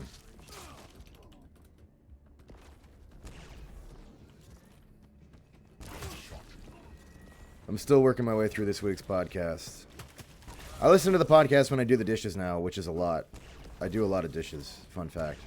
I clean quite a bit. I'm kind of a... I don't want to say I'm a clean freak, but I'm a cleaner. I clean. So while I clean the house or do the dishes, I listen to the podcast. This week's podcast is called Spite Nut. It's all about Pat's dog coming into the blankets.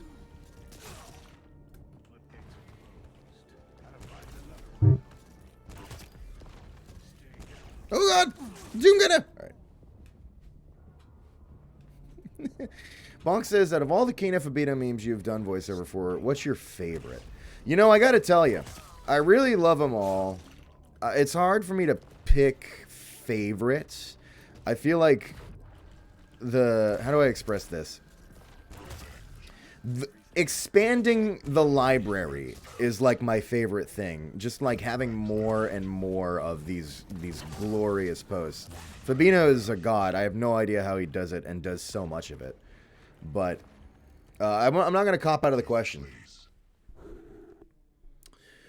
I think it's quite possible that no matter how much I do and no matter how hard I work on anything, the magnum opus will always be Night Shift. That'll probably be where it peaked. Very early on, it peaked with Night Shift, I think. Oh, and then Omega Thank Me donated $5. All right, and says Captain Price from Call of Duty Modern Warfare voice. Now, here's something. I do have... oh, man. I got to stop breaking this rule. Am I crazy? Am I imagining it? There is a little rule on the stream on the donation rules, which I'm gonna make sure I'm not crazy because maybe did I like take it down or something?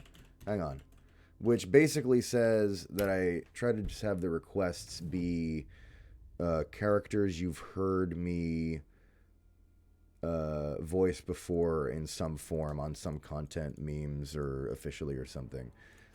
On beneath the donation button on the Twitch page and also on the Streamlabs page. Okay, it's still there. Vote now. So that's good. I'm going to break that rule again for you, Omega, thank me, because I appreciate your $5 donation. Thank you. But I don't know what that character sounds like. It says please and not only.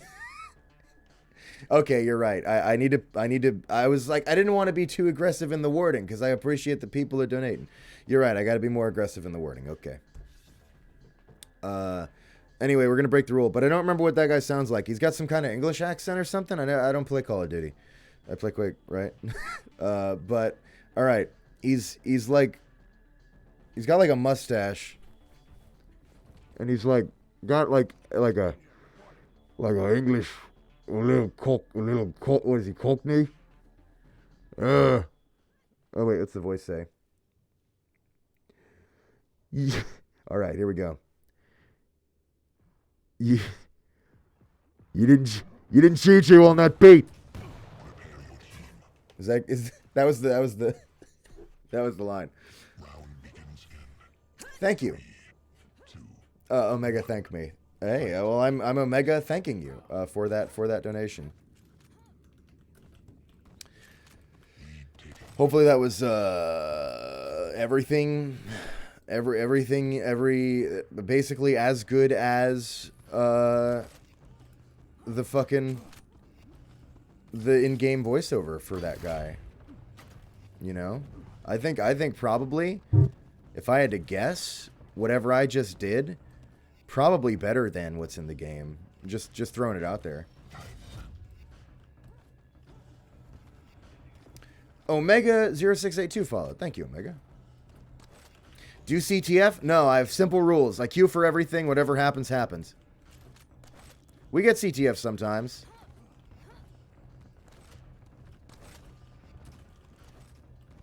Have I seen Critical Role's Doom Eternal one-shot? No. What? They had Darren DePaul play Dr. Samuel Hayes. Isn't that like a tabletop board game show where they play D&D or something? Did they like actually play a video game on there? I have no clue what that channel does. I just hear about it a lot. Every now and then I see a clip of them doing D&D stuff and it looks great.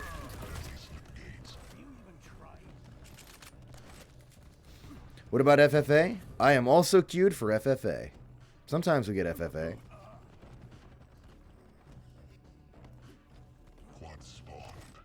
Your team has the quad. So what, it was like a Dungeons and Dragons. So they did, what, like they D&D-ified Doom Eternal and played it like that or something? That's pretty cool. That's great that they got Darren DePaul as Samuel Hayden for it.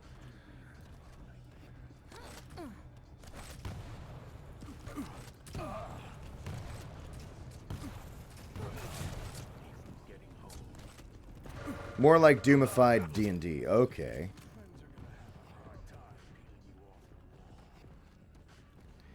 Ever done any SWTOR characters? Star Wars The Old Republic? Not yet. Although, I wouldn't be too surprised if I eventually did a KOTOR post. Just because of HK. HK's so good. So I watched the old Best Friends LPs of LP of KOTOR, and then recently Wooly with KOTOR 2.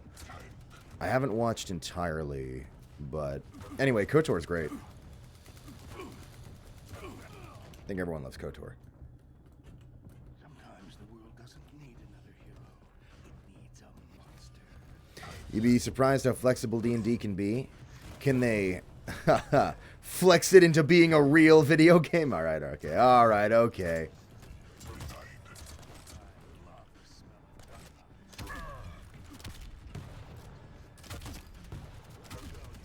They didn't teach me how to read down in Florida, so I never got into D&D. I'm sorry. Incoming protection.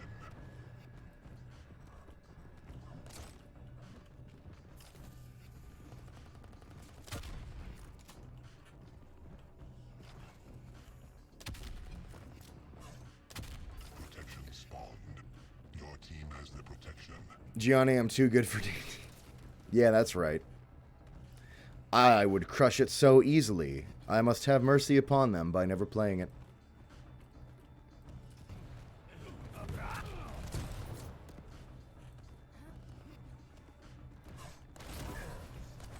I really didn't have a plan for if he survived that. I was just hoping it would kill him. Oh, thank God, it's just one of the bots.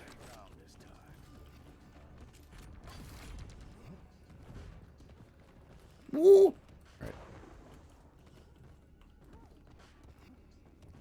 Baldur's Gate, yeah. True. And I don't play that nerd shit either. Haha. Even though it looks very good. I don't know, I just, they're good, I just, it's not my thing. There are many things in this world that I just kind of appreciate from a distance.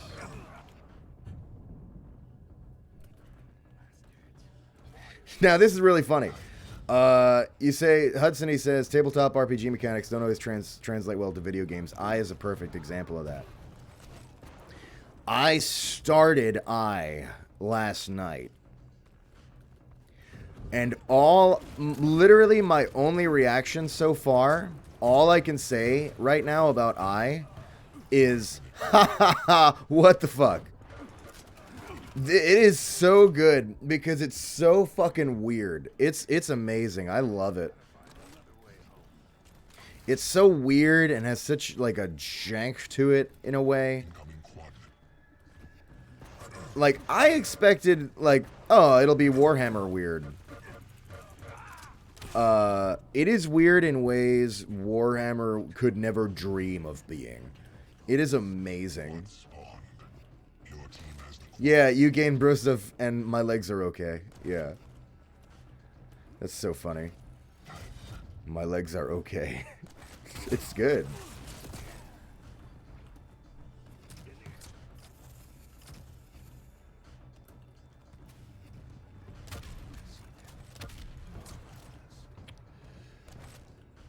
Do Warhammer stuff? Yeah. At some point I'll get more into Warhammer stuff. And that point will be whenever I play Darktide, probably. Although I have been eyeballing, I also want to play through that other one. What's it called? Deathwing? What is it? No, not Deathwing. I have the Enhanced Edition. Deathwing Enhanced Edition or something. I'll play that at some point. Death Hulk, right. Space Hulk. Wait. Now I don't know. I feel like the word death is in it. Space Hulk Deathwing. Oh, is it Deathwing?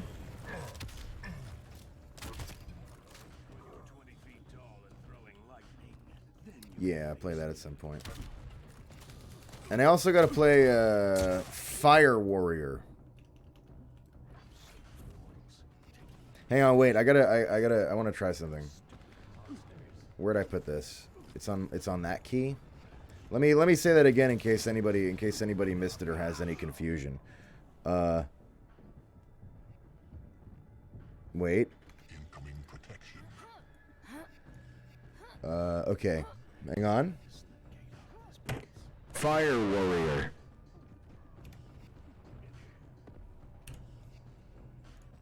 Sorry, I'm testing out new keybinds. Protection spawned. Your team has the protection. Point blank.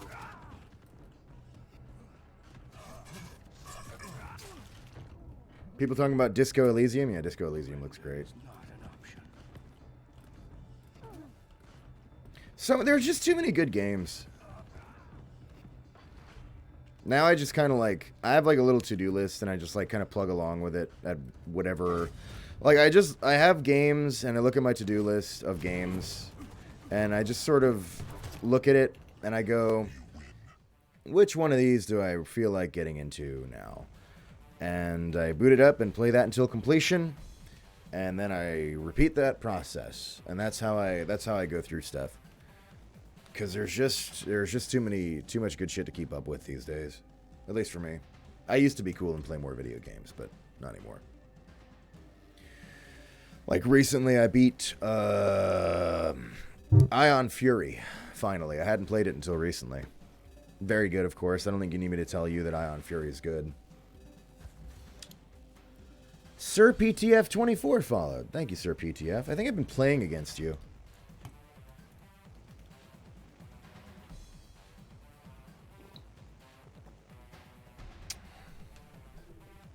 You've been a victim of this stream. I'm sorry. So yeah, I beat Ion Fury, and I was like, alright, what do we do next? I looked at my list, and I was like, I Divine Cybermancy. It's time. I played it for like an hour, I think. Maybe. And then I went to bed. And that'll be...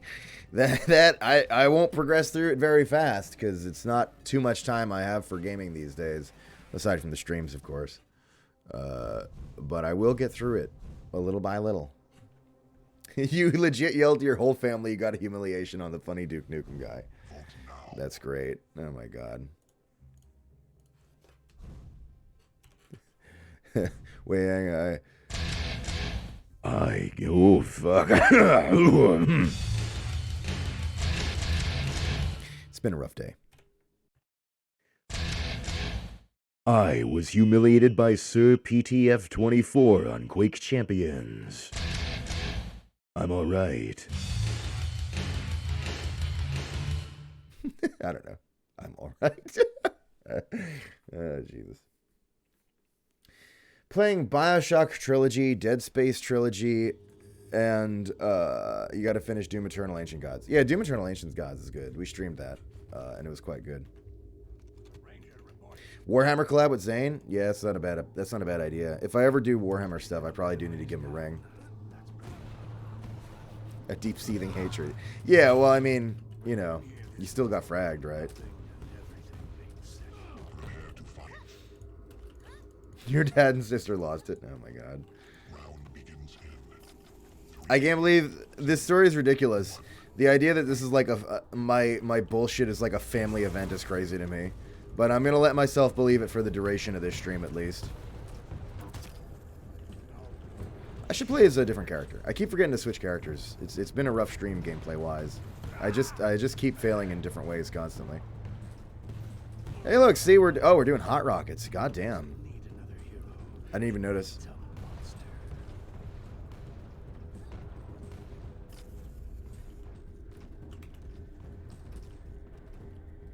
Do I actually want a different character for Hot Rockets? Yeah, I do. Jesus, Hot Rockets on Exile. We're in a fucking pit. This is great. Let me think. Oh, geez, I don't know. Slash? For anyone unfamiliar with this game mode, Hot Rockets is everyone has rocket launchers, and they all do, I think, quad damage.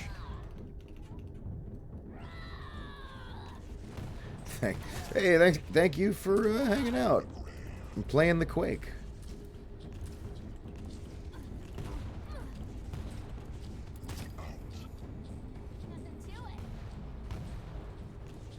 I'm ecstatic that I can leverage my platform to sucker people into playing Arena FPS.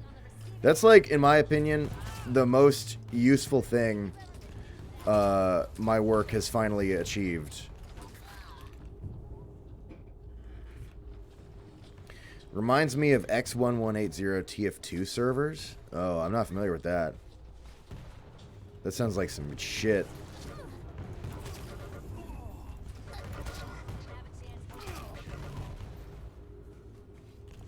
Oh, no, no. I just punched me. All right.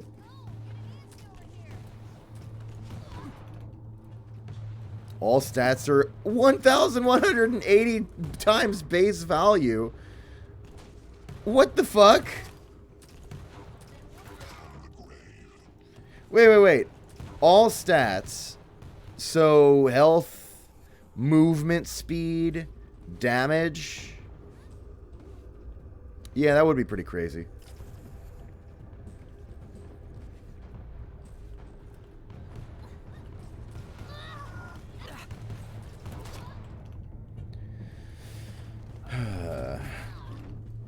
TF2. I love TF2. But I don't really play it. I never got too into playing it. I wasn't a PC gamer yet. I think at the time when it like came out, and like I remember it blew up a lot and all my friends were playing it. And so that like set in stone for me that I wasn't like a TF2 player for a while. And then I came around to it relatively recently to like at least try it. It's still going, of course.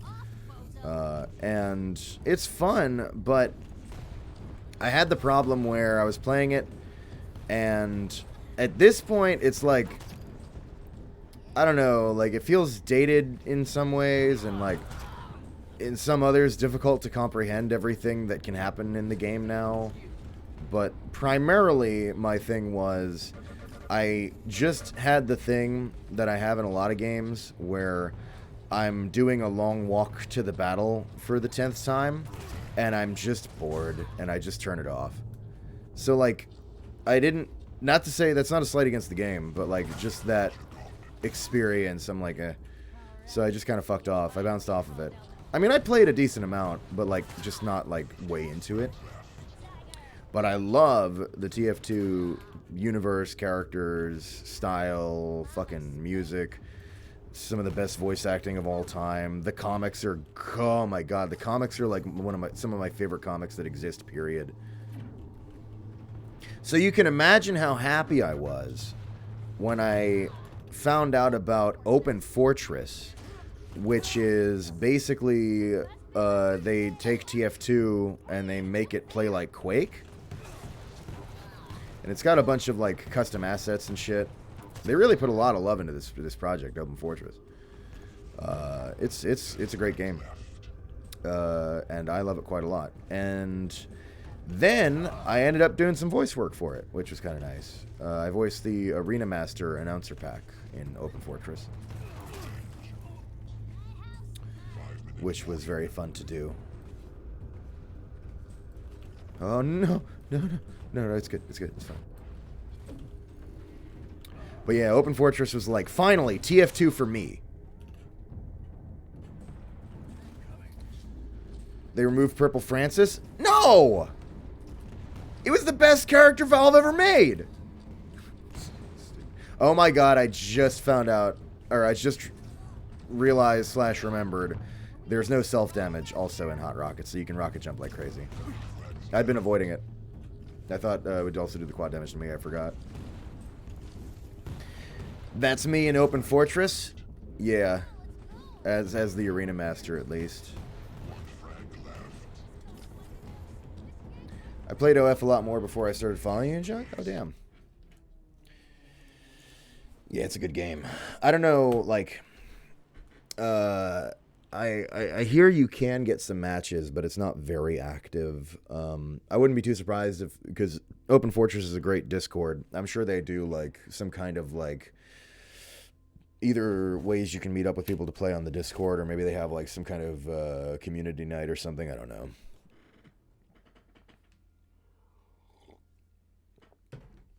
I've said this a lot before, but I think the thing with Open Fortress is a lot of people just don't want to do the installation process and like mess with like mods or whatever. So like the process is like not that bad.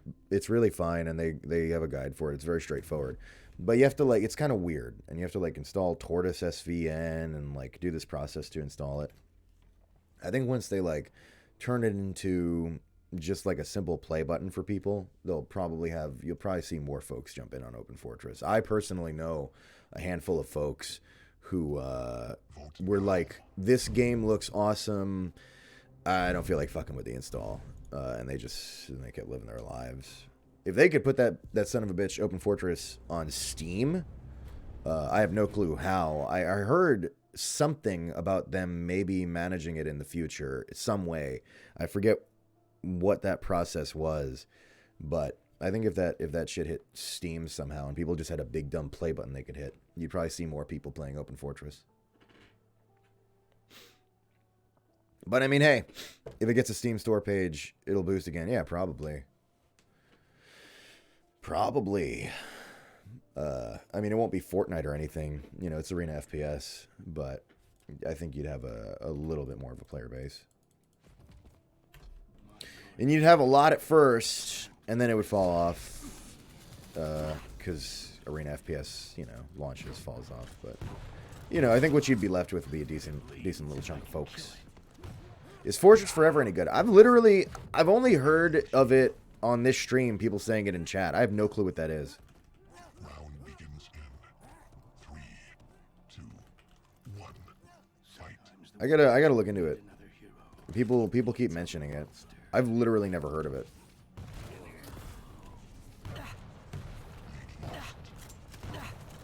It's crazy to me that I've never heard of it, because I've spent. I don't regard myself as some kind of expert, but I feel pretty comfortable in saying that I've spent a lot of time looking for arena FPS games and flipping through all of them. Like, I know about E-Ball. Okay, well, I don't, like, know a lot about it, but I know of it, right? Or Master Arena. But Fortress Forever I've never heard of. It's like Team Fortress Classic, but in Source. Huh.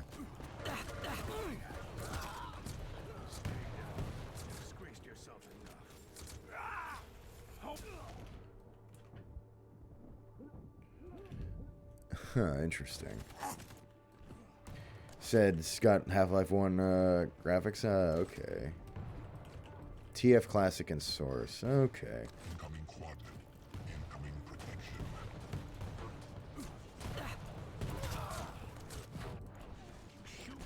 Yeah, that probably... Is that... So that wouldn't... Would that even... I don't know. I guess it depends on your parameters for an arena FPS. But, like... If it's like Team Fortress Classic, it probably doesn't have like a lot of the AFPS, like, you know, speed pickup CTC. It's like that the original Team Fortress, right, where you've got like the rolls and yeah.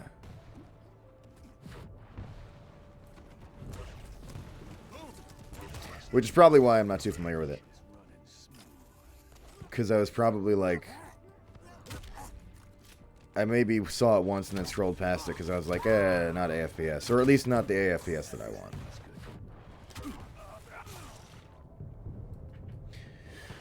Check Twitter, we got half the fam up in this. Oh my god.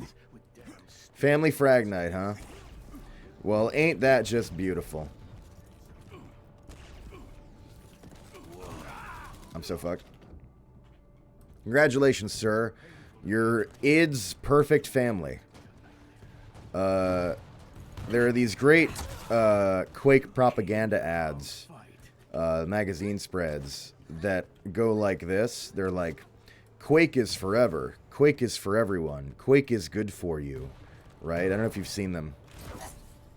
And it's got like a grandma holding pie, and it's got the Quake logo on it, or like a couple that got married and her ring is the Quake logo, or they're all at the beach and everyone's wearing a Quake swimsuit. Oh, it's great. These are great images. So you've got the whole id's perfect family thing going on. The Quakular family. That's what I'm thinking of. That's fantastic. I'll check that after this match. Enemy has the quad. Protection strong.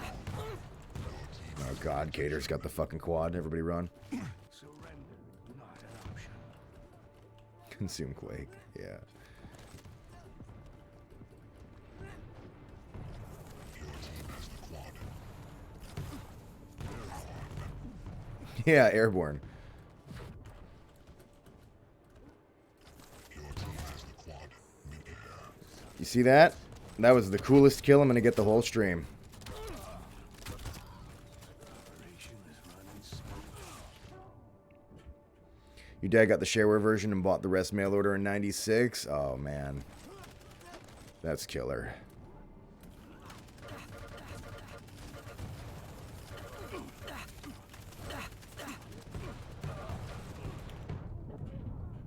Rocket jumping like Grandma used to make.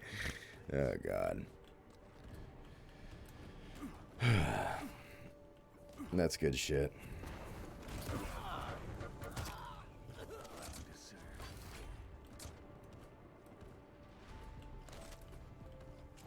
I'm thinking about Masters of Doom. Great book.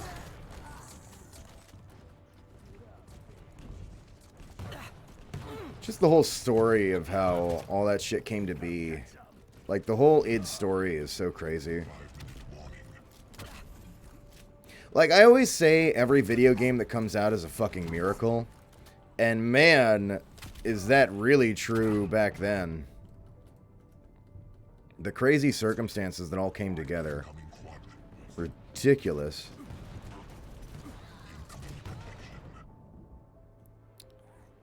Hot take, CS Source is better than CSGO. That's a take. That's hot. I actually have no opinion on Counter-Strike Source. I've actually never played it, but from what I've heard, you've got a hot take there. Unreal Tournament died for Fortnite. It's rough. Look, here's the thing.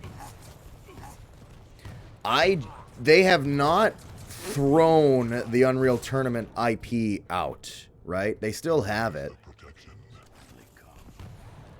I think when the time's right and Epic is, for whatever reason, comes to believe Arena FPS is back, the time is now, they'll, like, activate their sleeper agent, Unreal Tournament 4, or just say fuck it and go straight to 5. I don't know. They'll do something with that IP when they evaluate the field and see that the time is right. I don't think Unreal Tournament's dead. It's just sleeping.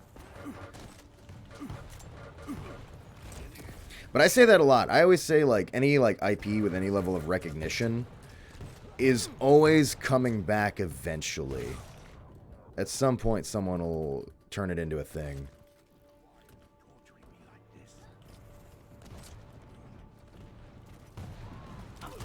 Hotter take is 1.6 is better than all of them. I mean, a lot of people feel that. I don't know if that's hot, but it is definitely a sentiment a lot of folks have. I don't talk about CSGO because all I do is... I've played a decent amount of it, but I literally have, like, over 100 hours, maybe even 200, I don't know. And all I do... Oh, you're gonna be sick to your fucking stomach. You're gonna hate me. All I do is play deathmatch. I just do the deathmatch because I like the way the shooting in that game feels. So I just kind of walk around and do the shoot gun. And that's all I play. I tried the other modes, but I just didn't care much for it. Quad spawned. Your team has the quad. Enemy has the protection. Gun game? Yeah, gun game's good. I've played some gun game too. Enemy team wins. Fortnite 2 rather than a new Unreal Tournament. What would Fortnite 2 even be? I don't know, man. Alright, hear me out. They hope enough people forgot about Save the World that they just literally take that and don't do anything to it and ship it as Fortnite 2. And then see how many people notice. I don't know.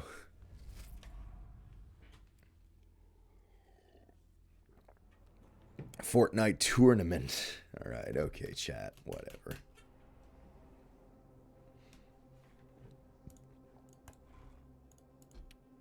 Let's do some Doom guy. He's got a double jump.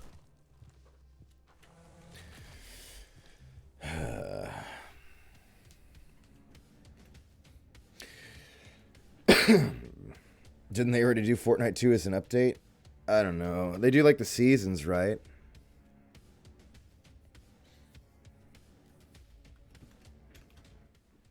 I actually like Fortnite. It's just not my kind of game, but I think it's kind of cool.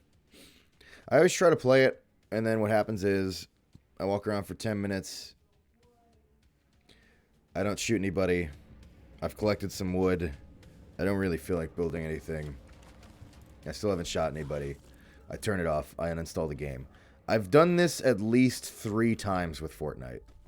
I keep, like, every now and then I'll check back in on it. And I'm like, yep, nope, still don't want to. But it's like seems good and everything. I have no grudge against that game.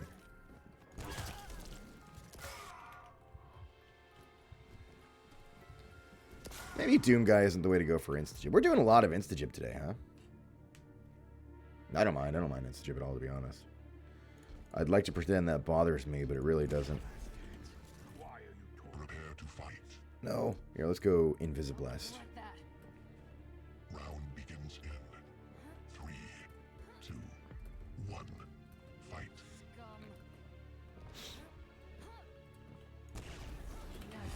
Haha! I can't shoot.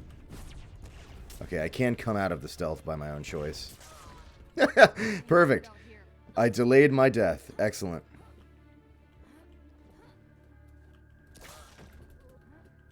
Nick's hair is stupid. Oh, man. Nyx has grown on me a bit. Nyx, I love the Quake Champions characters. Nyx, I did not like at all. For a while. Like a while. But over time, she's grown on me. I'm, like, okay with her now. I'd say she's probably still my least favorite, but I don't hate her. Someone starts trouble with me, they'll get trouble.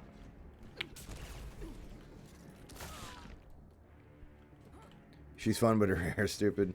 Yeah, well, I'll give you that. Clearly, I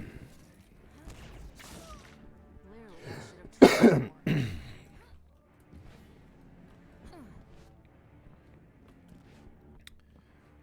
Yeah, Save the World was, so basically, oh man, I remember, Only fuel our revenge. it was like 2009, 2010. I was reading my copy of Game Informer, and Epic was talking about Fortnite.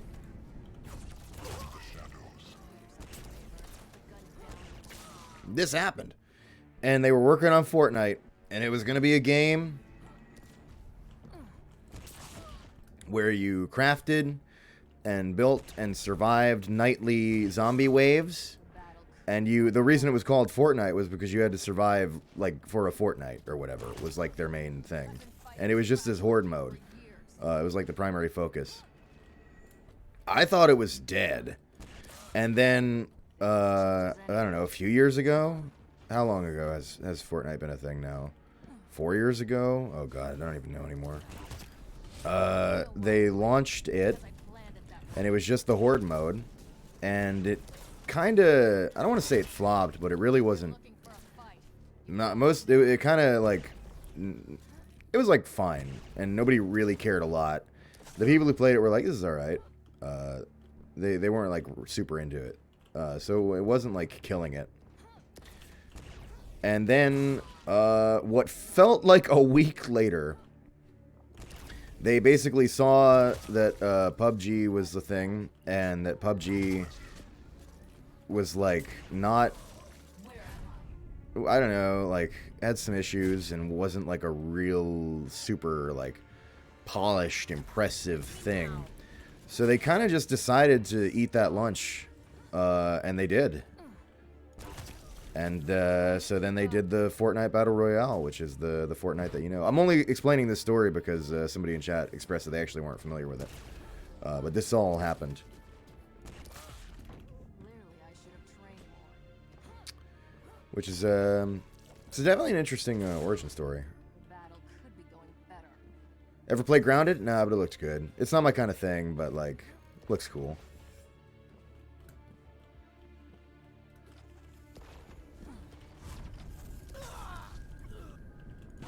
It probably wasn't literally a week later. Some aspects of that story, that's off the top of my head, so it's a little fuzzy. But you get the rough idea. Feel free to look it up if you want actual facts. This is going poorly for me. I should just leave.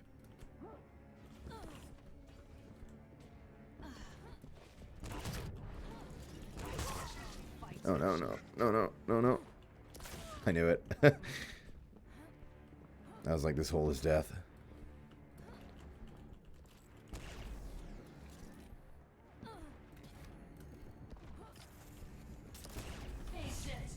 Why would I do that? No. All right. You're getting murdered out here. Oh, Radical Heights. Yeah. You know, I'm gonna tell you. There were some things about Radical Heights that I didn't hate. But I say this, I don't know. This is something about me that drives a lot of people nuts. Is almost any game, I'm gonna be like, there's stuff there. Like, I never really want a game to fail. I feel like every game has some unique stuff going for it that interests me. But yeah, I mean, it wasn't great. Changes anything. It wasn't like a fucking banger game. I'm not gonna, you know, bullshit you on that, but we always remember Radical Heights as well. We either don't remember it, or dog shit, garbage, straight in the trash, which is mostly true, but it had some redeeming traits, I think. It was doing some stuff.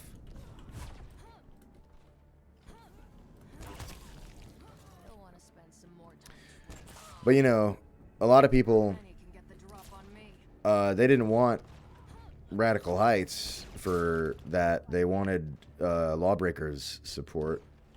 So that was kind of a thing.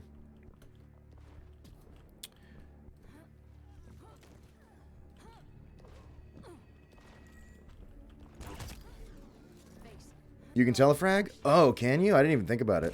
You probably can. Oh yeah, Canadian Alligator says yeah. There's an Among Us copy on Steam that's for $1 that's actually a Bitcoin miner. You'd like, okay. Yeah, that's a pretty extreme example. Lawbreakers, you said the same thing happened with Lawbreakers. I would say it was worse in Lawbreakers' case, because Lawbreakers was like Radical Heights was like but Lawbreakers genuinely had some pretty cool stuff. But yeah, it was just like a rough market for that at the time. Going against Overwatch, ETC. But yeah, Lawbreakers was doing some cool shit. Thought this was going to be a challenge. 3 flags left. 2 flags left.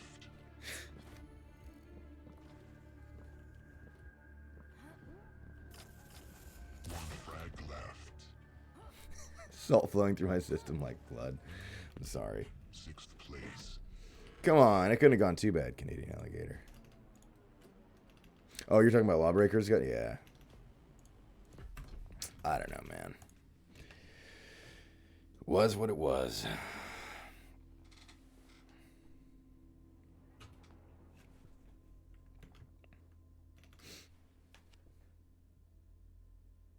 What was the one that I think about when we talk about it was good but the market was just rough on it? Battleborn, actually. Battleborn had some cool stuff going on. But you know, Overwatch and all that, yeah. Although Crobcat's video Battleborn to Blunderborn is pretty funny. But Battleborn had some cool shit. It's too bad that Battleborn like went down. Like I think it got closed down. Like I think the servers were shut down recently and everything. Yeah, rough. Evolve, yeah. Oh my god, the Rule 34 thing, dude. Yeah, I know.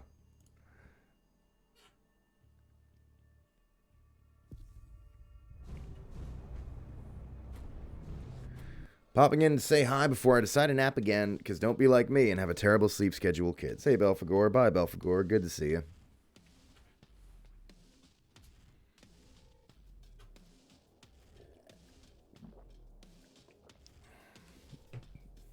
Yeah, multiplayer's rough, for sure.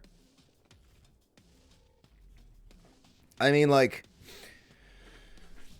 I don't want to armchair dev it, but yeah, there's definitely an aspect to it, right, where people don't want to get in on a multiplayer game unless they view it as doing well enough. Prepare your team.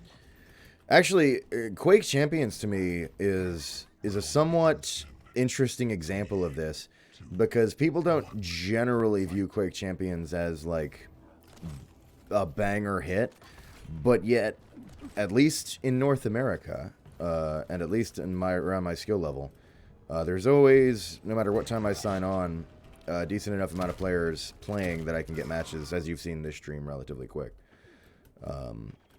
Which is very good. Of course, that's not all regions. A lot of regions are like, yeah, I can't get a match, which is unfortunate. But it's more than I would expect, certainly. I think it just has a lot of the Quake community support. And what I was going to say was, because, well, back to what you said, where people want the game to be adequately successful or they won't play it, right? Because they want to know that it's going to have ongoing support, and they're investing their time in, like, you know, a developing thing that's going to, I don't want to say, like, reward them for their time, but you know what I mean, in that kind of way where it's like you're putting the time in and later you'll have that much more virtual capital in the video game when more cool stuff is happening, right? And so Quake Champions is interesting to me in that despite the way people view it as not really like a banger, it has more support than I would expect. What are we, 6 years later now? Like, don't get me wrong, content's not fucking raining down. But like, what, December, there was at least, what, a new map, and they're doing, like, you know, balance tweaks, and it's, like, still going, right? Despite the fact that a lot of people are like, Quake Champions, it flopped. You know what I mean? I popped that ability for no reason. I don't know what I was thinking. It's 2 a.m., gotta go to sleep. Thank the Nigerian Prince for the subs, and Gianni for content. Hey, thanks for stopping by, Shaman Boy. Get some rest. So anyway, I laid all of that out to emphasize my point that, to me, personally, I always say a dead game is one that you can't get matches in. And so I try to, like, not be as much in the mindset where it's like, oh, it needs to have 1 million concurrent players or I'm not going to waste my time with playing it. Because there are a lot of cool games out there that aren't really operating on big player bases, but it's still enough to be able to play. And so I don't want to rob myself of enjoying them just because it's not Fortnite big, right? Huh. But there is definitely a vicious cycle there. For sure. Alright, let's do it. No. Okay. I tried. And thanks to Korn for making Haze Game of the Year 2008. That's right. Next Fraggy Friday, we're doing Haze. A dead game is one you can't get a match in. And it's this Friday, Haze lives again.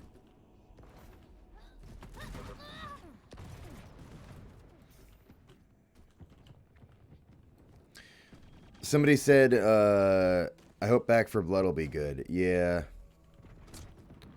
We'll see. I don't know. That studio knows what they're doing, right? Like, they're good. And is it an indie thing or is publishing? I forget.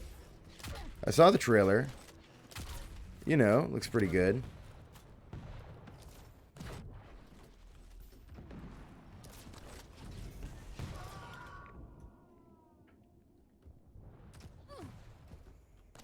Fighting games. Yeah, fighting games have a rough history too. For sure. Fighting games are always trying to get folks into the modern, or into the, like, how do I put this? Mainstream the fighting games, right? So that you can have, yeah, it's a whole thing with fighting games. I'd be talking out my ass, but yeah, they have a rough story there. All you hope is that it'll be different enough from Left 4 Dead 2 to be worth playing. I think it'll probably have that. Well, I guess it depends on your definition of worth playing. But I'm sure it'll have its own unique stuff to see.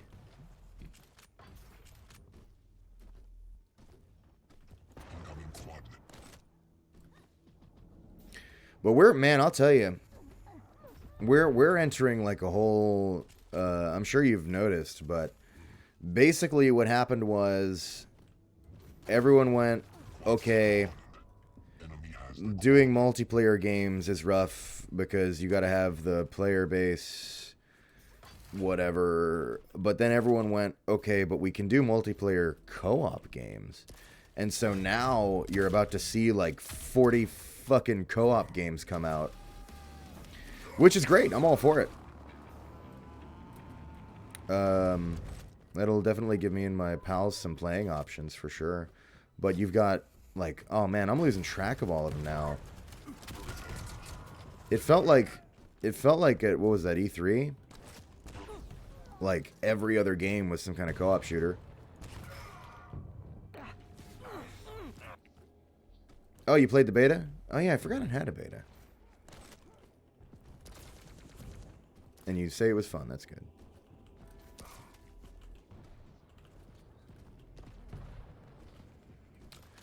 Little Nightmare 2 isn't co-op, huh? Oh, that's interesting. Yeah, I'd seen some stuff about Little Nightmares 2.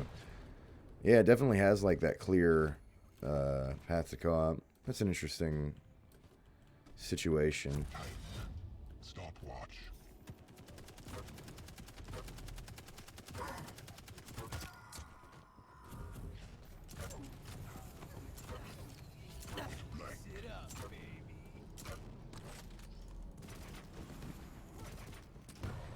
I'm a fool.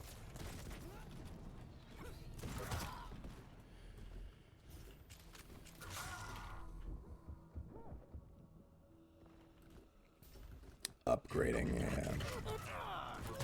Truthfully, the co-op shooter I'm waiting for is the Dark Tide. Stopwatch.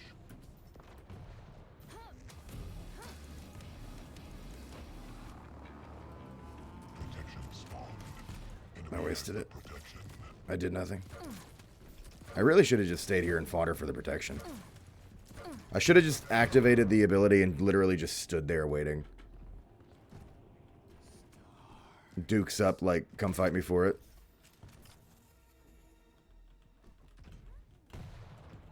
Stopwatch. Co-op horror game that has story, not like Phasmophobia. Yeah, I don't know. I feel like this exists, but I'm kind of drawing a blank on it. Not obviously not Dead Space 3 or whatever. Like those kind of start to go more action, but was Cry of Fear this, or am I thinking of Layers of? Oh Jesus, there was some that I thought was co-op.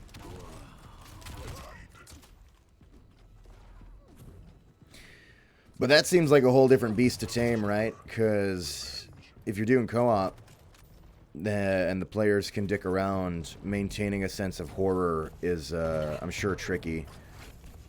I have no ideas on how to address that, but it just seems like a difficult thing to manage to keep that horror intensity.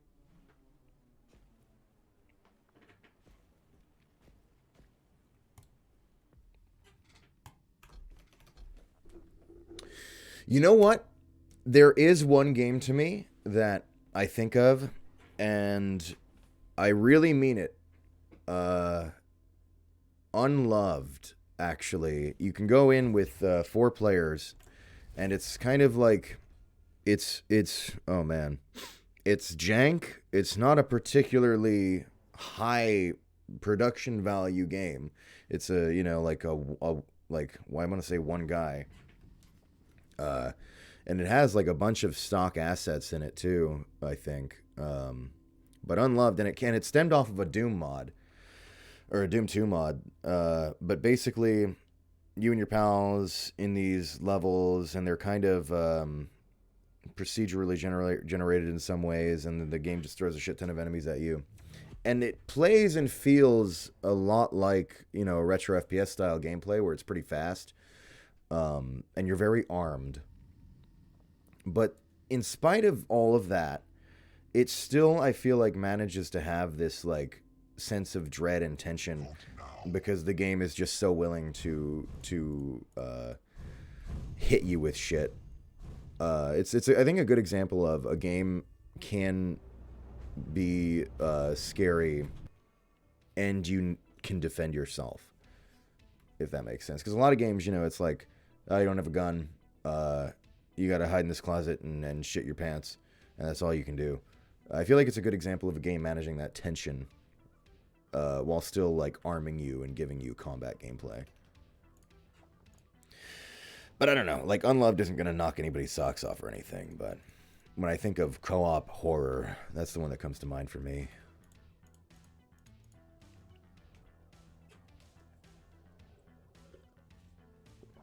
Oh yeah, Resident Evil 5.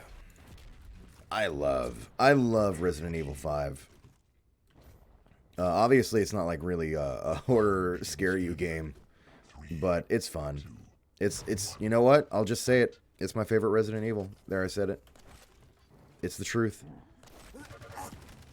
The stupid Chris boulder punching shit, I can't get enough of it.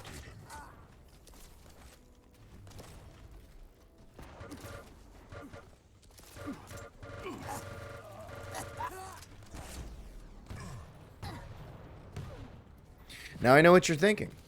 Gianni, how could you say Resident Evil 5? Everyone's favorite is obviously Umbrella Corps. I know. Call me a contrarian if you must. But not even everyone's other favorite, Operation Raccoon City. No, I'm Resident Evil 5.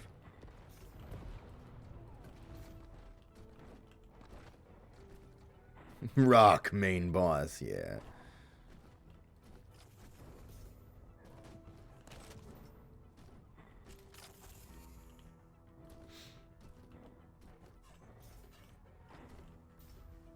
Resident Evil Dead Aim. Yeah.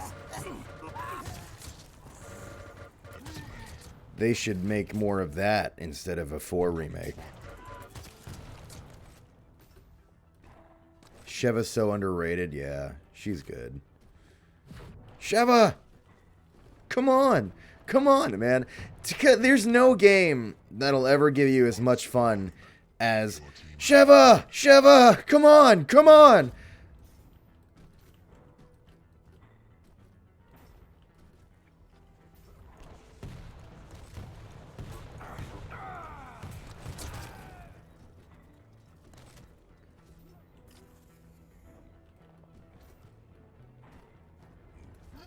Alright, let's see. Chris can easily beat the shit out of Wesker. It's just plot, yeah. Resuscitating each other for 10 hours. Also, there's some kind of plot. Yeah, exactly. It's the best.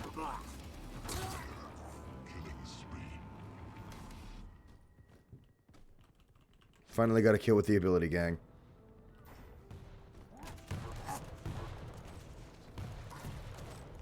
Goodbye. I don't need this kind of stress or lag.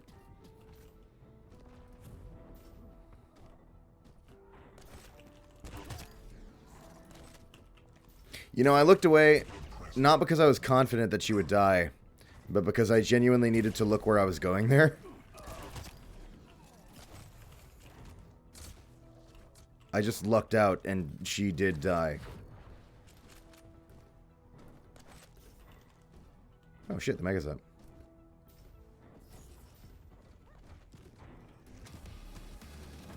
I hit that way too early.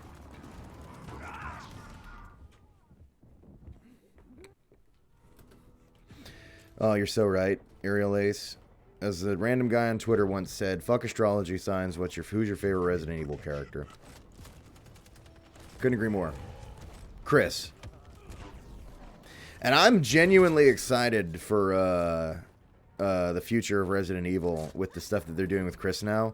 where they turned him into a fucking stupid Chungus. Did you see this guy? Every time you see him in the new Resident Evil 8 stuff, he's just there like, oh. He's great. I love him. Sorry, Ethan. Oh, it's so good. I don't even care about Lady Dimitrescu or whatever. Give me more of Chungus Chris. Werewolf Chad. Oh, yeah. Now the size of Mr. X. Fuck yeah.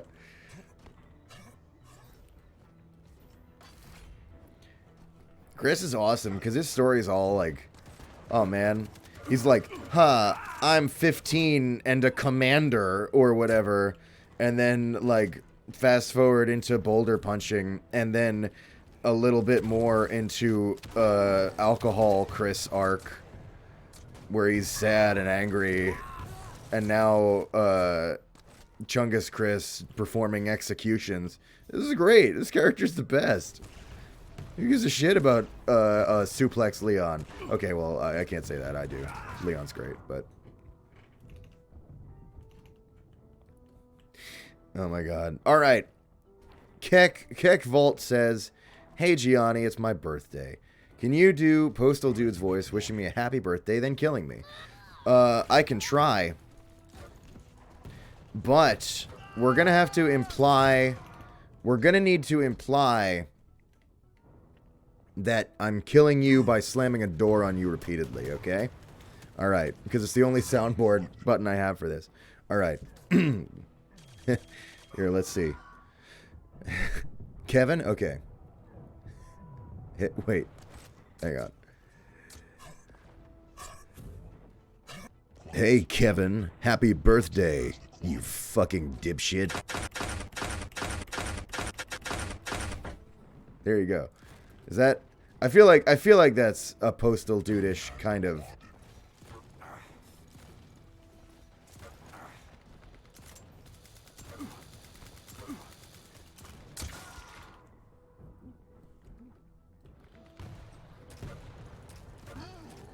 Oh, God. Happy birthday. And also, welcome to the stream.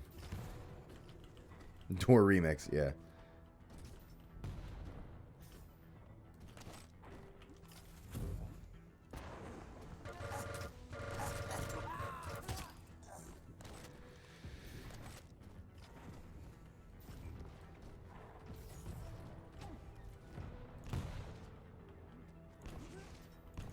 Look at these two happy chuckle fucks.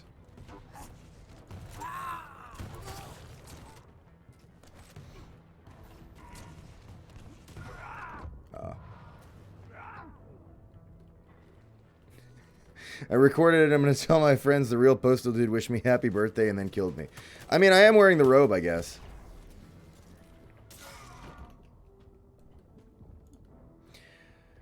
Gianni, do you have a favorite studio you've worked with? Oh, no. I genuinely... I know it sounds like a cop-out answer, but, like, honestly... How do I put this? Every single one provides unique experiences and, like, insights and dynamics and like, relationships with people that it all... Like, every single one means a lot to me in that regard, where... And not just studios either, but, like, individual creators I work with as well, you know. They've all got, like, their own stuff I think I learned from working with them. Like, just... how do I put this? What I gain as a growing, you know, voice actor from each one, to me, is, like... That diversity of experiences adds so much to my I don't know, my being. Does that sound too hippie?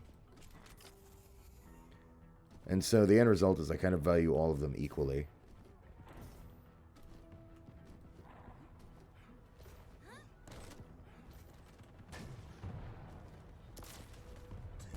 Except New Blood. Alright, I'm kidding.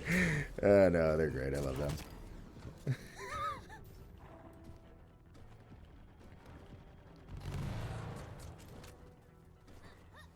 Special Stripe Robe Edition, yeah. Top 3 projects? Oh, I don't even know. I feel it's kind of the same question again in that I feel the same way where each one gives me unique experiences. I really have a hard time putting them on a pyramid like that. I mean, most voice actors, I think, don't even want to answer it at all because you're asking them to play favorites and then make the other creators feel worse for not being those, which is, like, bad for business, so to speak. But, like, when you ask me favorite projects, because, like, here's what I'm thinking about when you say that.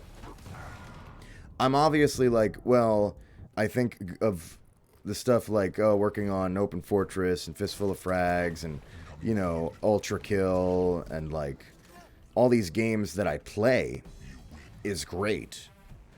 But then I also think back to stuff a lot of people don't even know I did, you know, years and years ago, random shit on Newgrounds, where I learned so much from so many of those creators and those experiences, those bullshit parodies or whatever, that, like, I rate those just as high for the unique perspective it adds to the overall career. Oh, yeah. There you go. Ariel Ace says, 1 Ultra Kill, 2 Star of the North Fist, 3 anything you recorded today. That's wrong. 1 Star of the North Fist. Everything else. There you go. There's an answer for you. Man, I haven't heard from Manga Food in years. I hope they're all right wherever they are. I think they stopped uploading. A lot of times with, like, a lot of those Newgrounds creators, they just got lives and then they don't really, like, do that stuff anymore. But Manga Food was cool to work with. Oh, God. All right, here we go. Here's one. Caesar to Salad donated $2. Thank you, first of all, of course. And says, Duke Nukem voice. Hey guys, I finally moved from Ventrilo to Discord. Balls, balls, balls, balls, balls, balls, balls. Balls, balls, why did it start playing the music? I wasn't done. Balls, balls, balls, balls, balls. All right, sorry. Thank you, Caesar to Salad. YouTube slaughtered animation YouTube for 4 years and wiped out a lot of Newgrounds guys. That's true. Yeah, YouTube. Oh man, the way it went down for animators on YouTube, fucking insane.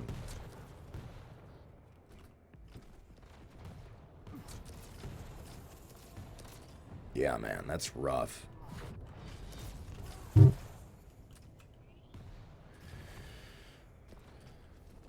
Lone Dova has followed. Thank you, Lone Dova.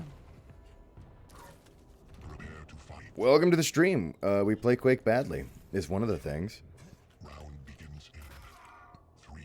But only when I'm not talking shit I don't understand about Arena FPS. And dodging voice actor questions.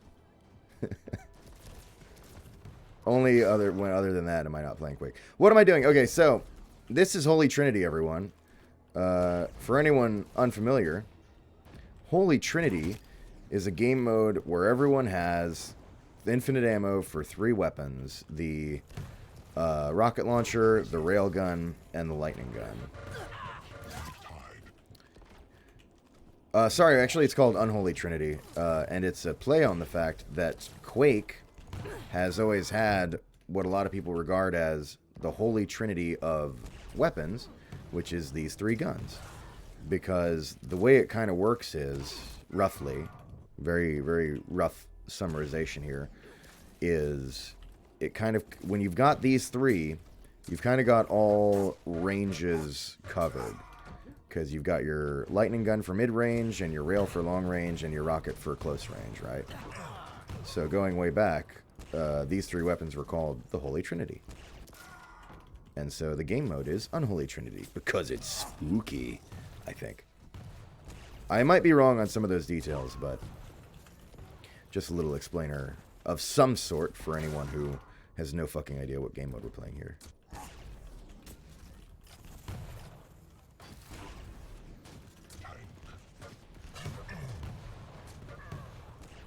Oh. No! Wait. Alright. Oh, fuck. I keep forgetting I have the double jump, too.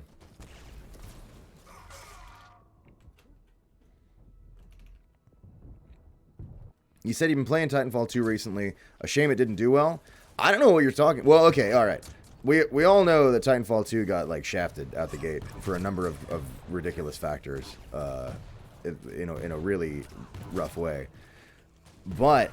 Okay, yeah, sorry. It is a shame how that went down with Titanfall 2, but like for right now, like I'm almost it almost feels like because of how it went down, I don't know if this is crazy, but like there's like a spite now where now it's like got an unkillable community.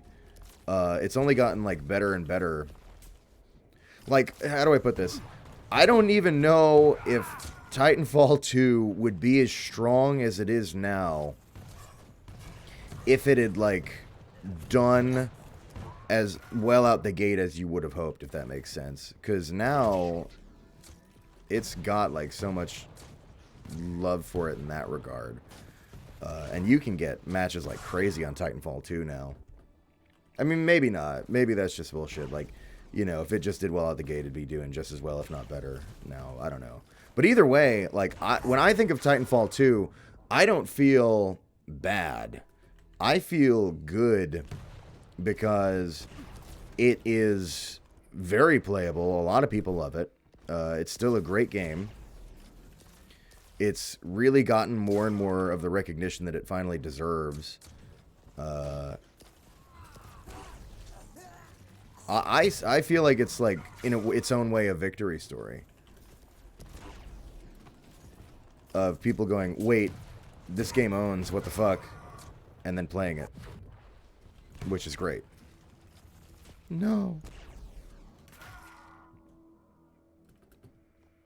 It's very good. You said you're going to download it? Hell yeah, enjoy. It's fun. It plays great.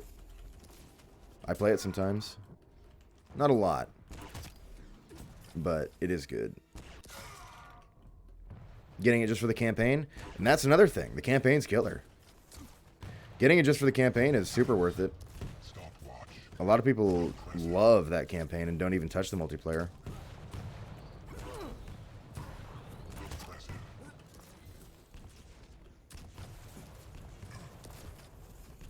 And we even got a Titanfall 3. Oh, it's a battle royale. Alright, okay, that was mean. I didn't need to say that. Damn, you know, I think my right click really is spazzing out on this mouse. Yeah, they shoved it in between Battlefield and COD and, like, didn't market it, I think. And there was a bunch of other shit that happened. A lot happened with Titanfall that kind of shafted it. Sorry, I didn't clarify on that. You can look into it. It's like a whole story. There's like a whole scoop on basically Titanfall getting a really, like, getting, like, shot in the ankle out the gate. Or, sorry, Titanfall 2.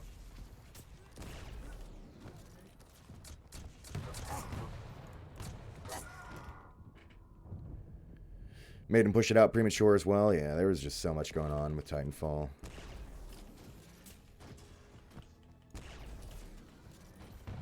Bunch of core respawn guys got laid off. Rough.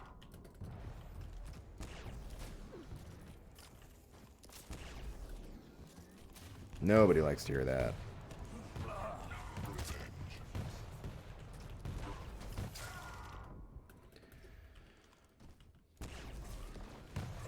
We gotta take better care of our game devs.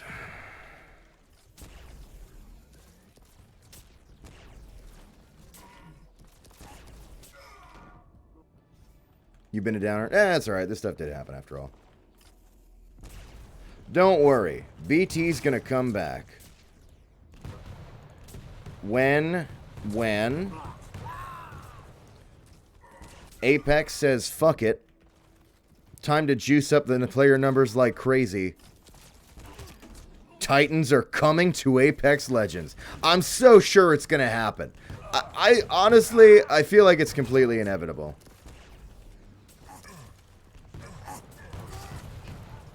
Maybe I'm crazy for that. But I really feel like they're just going to say fuck it at some point and start dropping Titans into that shit.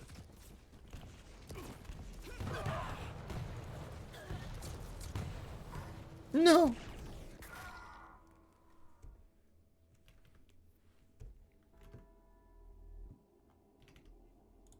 Quake Champions? Yes. That is the game we are playing today. Wait, I think that was in reference to something I said, but I don't know what I said. Sorry, whenever I say things on stream, I immediately black out whatever it was. I say the words and they're gone from my memory.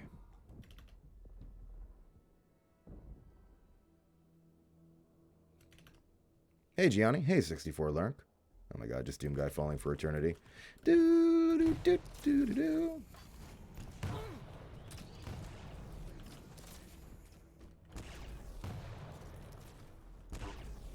That'll fuck with him.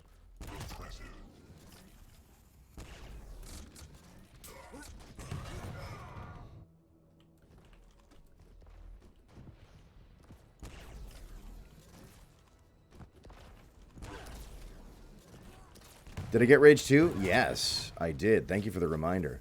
And for anyone who doesn't know what we're talking about right there, I said it a little bit ago, but I'll say it again. Rage 2, currently free on the Epic Game Store. What a deal.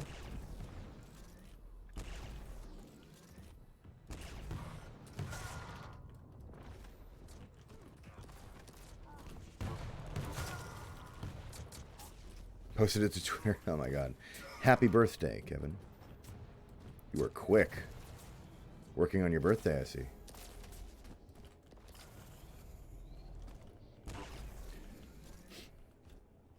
Yeah, a lot of folks don't know that. Titanfall's on Source. I forgot that Apex was too.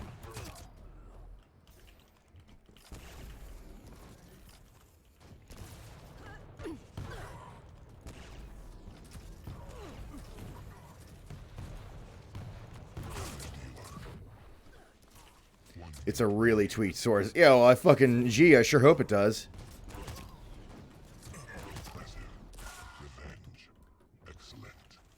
Oh no, you can talk about Postal 3 here. No. Go ahead.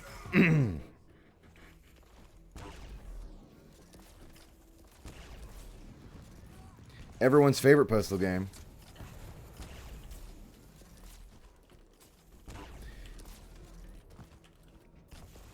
It's so good that they have to try to keep it off the storefronts and sales and everything and the bundles or whatever, just because it outclasses the other games so heavily. It really stands on its own, so it can't be categorized with the other Postal games. No. Oh.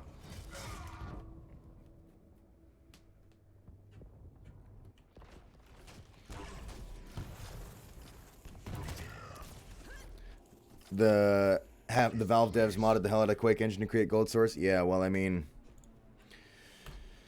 that it's crazy how important Quake is. It is wild. Like when you really, I think NoClip did a little series on Quake that was pretty good. But like when you go back, so much like thing spawns off of thing spawns off of Quake. Like it all always traces back to Quake. It's ridiculous. And like you could really make a case that like John Carmack is like one of the most important people, or like the most important person that ever happened to the gaming industry, with just the crazy foundations laid with the tech he developed. Vote now. It's wild. Masters of Doom is a great read. Thanks for following, Scrap Confirm. Oh, your link. I'm sorry, your link got starred out. It says that image shows you what Carmack did. I'm going to assume it's... Man, let me think of a funny here. It's a picture of an exploded window from that time when he was a kid. No, wait. It's the picture of him smiling very smugly. That's what Carmack did. Or maybe it's just a picture of Earth. That's what Carmack did. Yeah, exactly. Caesar to salad. It's all Quake. Always has been. John Carmack is Shodan. Cyberspace alien god, yeah. Insert whatever civvy joke you want here.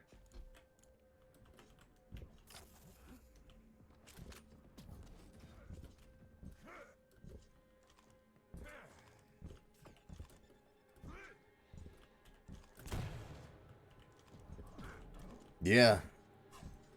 Doom, Quake 2, yeah. It's crazy. Round begins in Ridiculous what the guy did. 2, 1.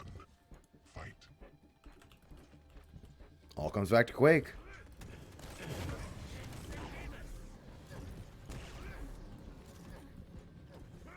Teams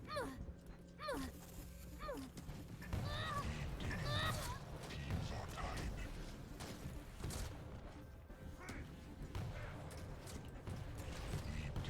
Oh god. I think Retro Ahoy also did a really good video on Quake.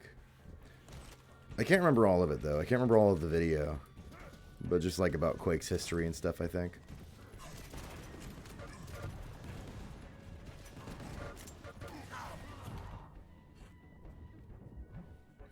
Well, 3D was a bow and arrow, Quake was an AK.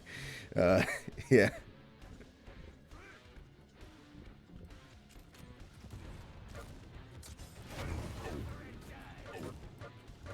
Goodbye, Skelder.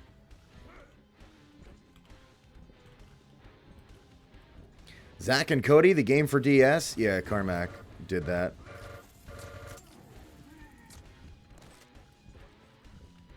That was where his legendary quote, Incoming quad.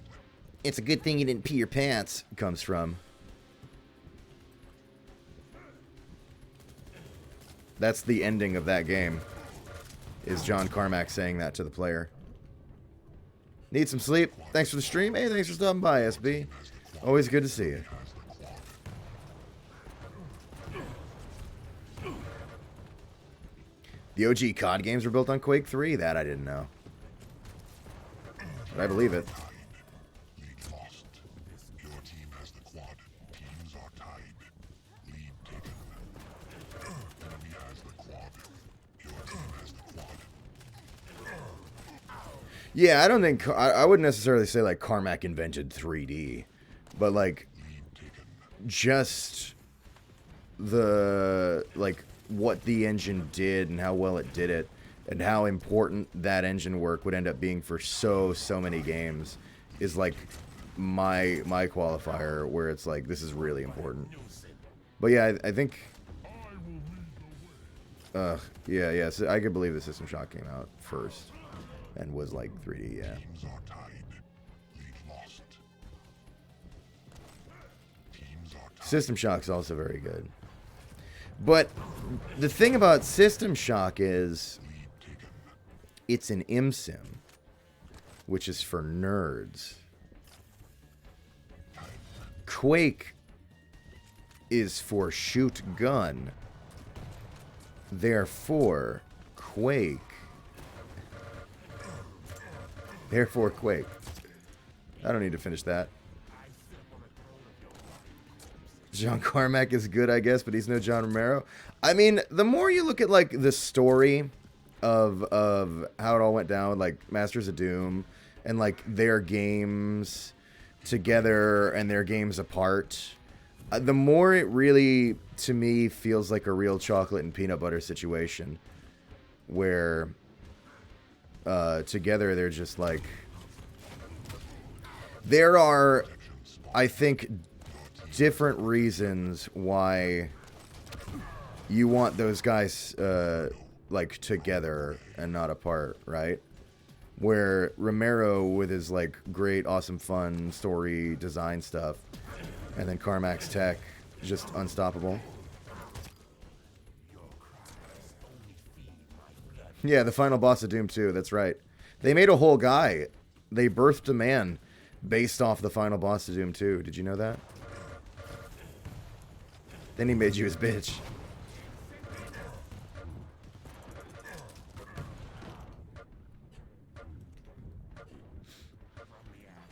Open source Doom 2016's engine. Yeah, well, I mean, good luck.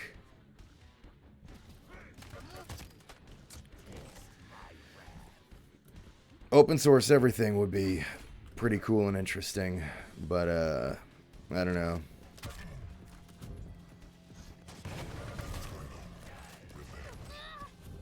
Something modern world business, I don't know.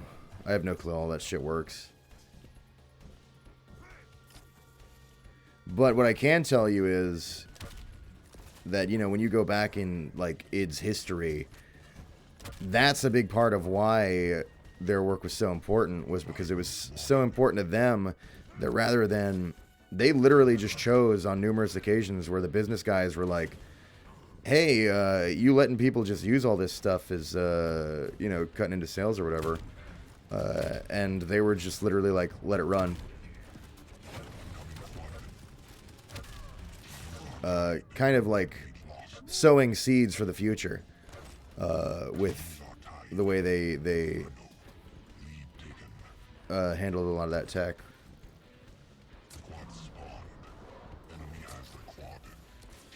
And when you read through Masters of Doom, you kind of start to see a bit more of why, I think. Like, okay, the book, I always like real story, biography, whatever books, like, it's, you don't like really know the people. Like, you don't actually fully comprehend the entire story.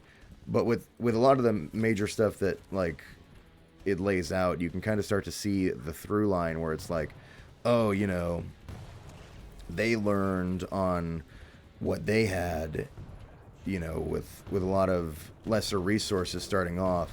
And so they wanted to make sure that other people in similar situations would have the resources to learn and create with, if that makes sense.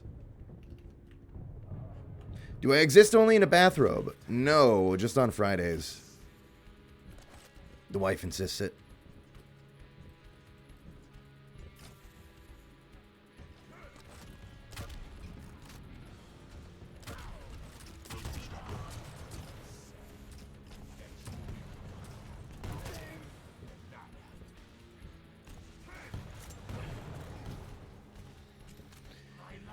But, you know, I don't know. Something, the world we live in, how business works now.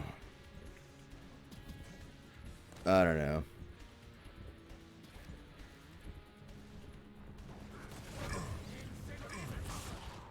I could dive deep on some rant about capitalism, but I think you can get enough of that from Jim Sterling. You don't think you need it from me?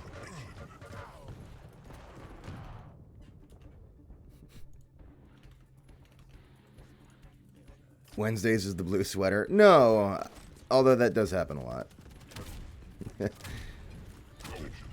I promise I'm not scheduling my outfits. That's too much work. Except for the robe. The robe is on Fridays. Plus, he makes you his bitch, so that's a plus for him. Yeah, true.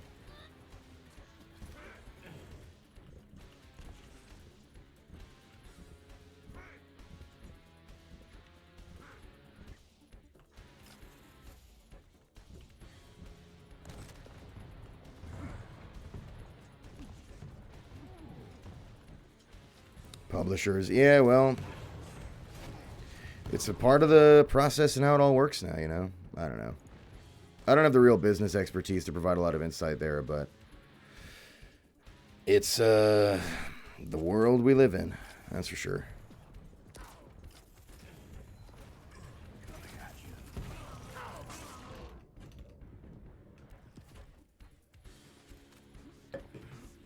Yeah.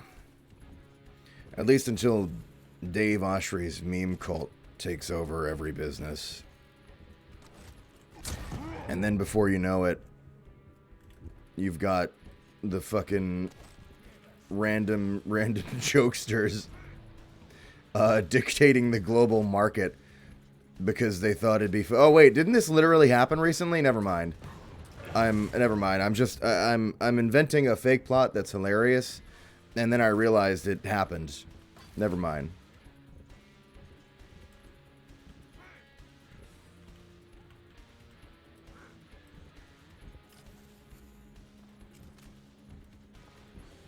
Incoming quad.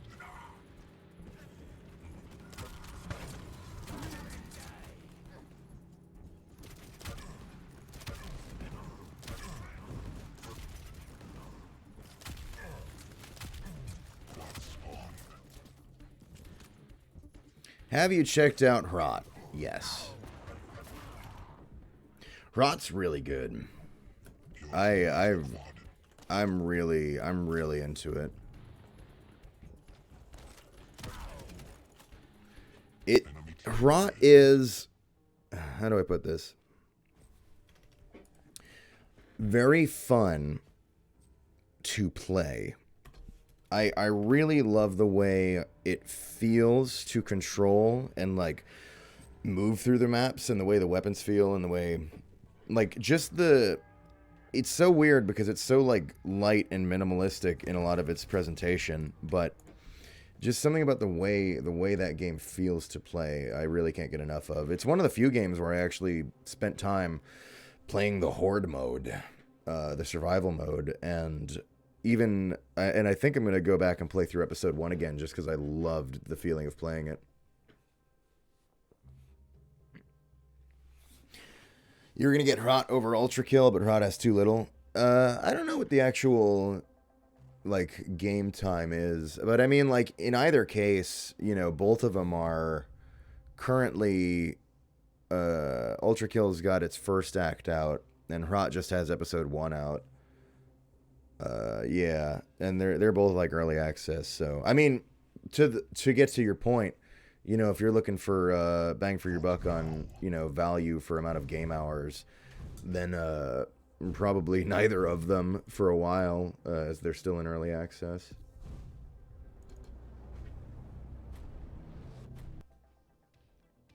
Far from content complete.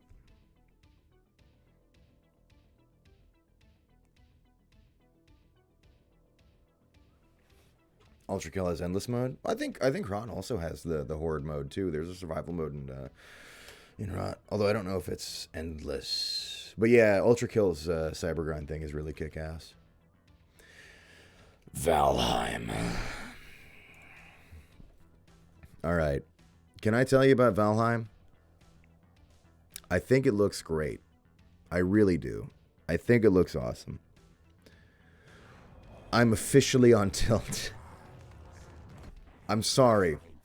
I am officially on tilt because I saw this game trending, right? Valheim. Well, I looked at the name and I was like, well, obviously it's some kind of Viking shit.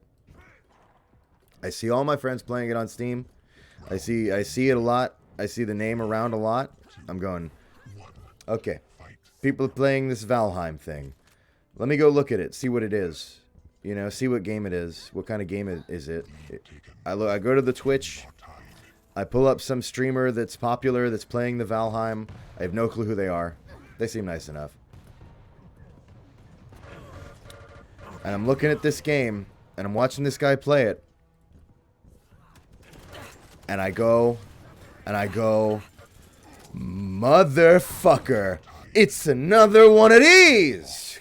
Come on! It's another one! And what I mean is, so it's got crafting and like some survival mechanics, and you explore a world. And okay, let me be clear. It's not generic. It really does have its own stuff going on. But I said to myself, man, God damn it, just once, I want to see that there's a new game trending that everybody's playing. And I see it's being promoted, and then people are talking about it, and I open it up, and they're playing a goddamn arena FPS. just once I want to open up one of these new trending games, and it's an AFPS. Well, I guess it did happen, and it was Splitgate, and that fizzled out a little bit. So I got what I wanted that one time, where I heard about it, and then checked it out, and it was an AFPS. But another time then is what I want. But I looked at it and I was like, son of a bitch, god damn it, motherfucker! It's just another survival craft, build a house, but you're Viking.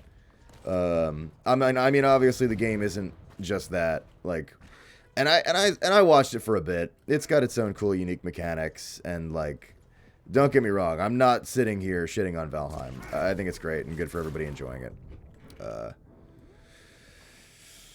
But that for me, and then I'm listening to the podcast. The Castle Super Beast, the only podcast I listen to. If I ever say the podcast, I'm talking about Castle Super Beast. It's the only one I listen to. And I'm listening to the podcast, and Pat's talking about it. And Pat isn't normally into like craft survival, you know, the Minecraft thing. He normally doesn't. And I go, and he's enjoying it, and he's talking positively about it. And I'm going, son of a bitch. They even got Pat. Motherfucker. I can't even escape it there. They got him too.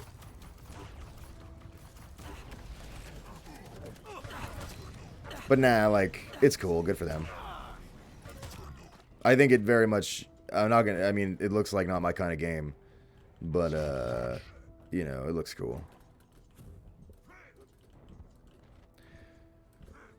Splitgate, yeah. Splitgate, I really like Splitgate. I fell off with it for a few reasons. The core, like, game feel, I don't know. My memory's a little fuzzy, but I think it, like, felt a lot like Halo in a lot of ways. Whereas I kind of want arena FPS that feels like Quake. And then it also didn't have, or no, not it didn't have. It had the portal mechanic stuff, which was really cool, but I didn't really feel like learning it. I didn't want to bother really learning it, so I kind of didn't. So that hook wasn't really there for me. And I think a lot of folks just didn't feel a hook, like a hook on its gameplay, right? And then because, you know, it wasn't... Oh god, that red. Why? It lacked that hook, and I think, you know, its earliness, and it's indie, if I'm not mistaken. It sort of didn't quite have, like, the really nice high polish to compensate for that. And then the character models, I think, like, I liked him, but I think a lot of folks, they didn't really resonate with a lot of folks. So, you know, like the visual, what do I see? Do I think what I see is cool kind of thing? I think that kind of bounced off a lot of folks, too.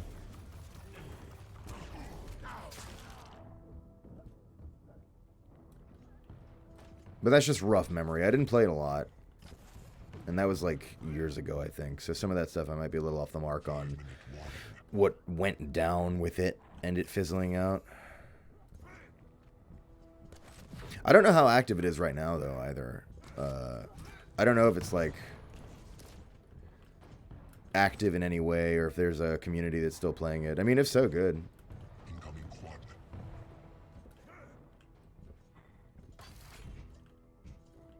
What do I think of Due Process? Due Process looks awesome, actually.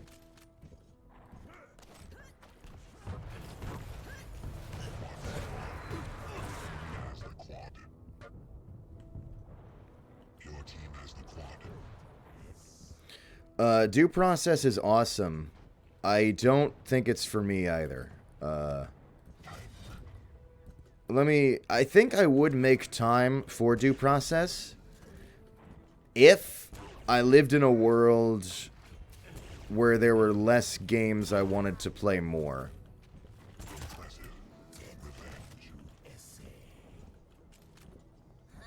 But that is not the world I live in. Due Process is one of those ones where I probably would play it a bit, but it's just not prioritized high enough. But yeah, it looks great.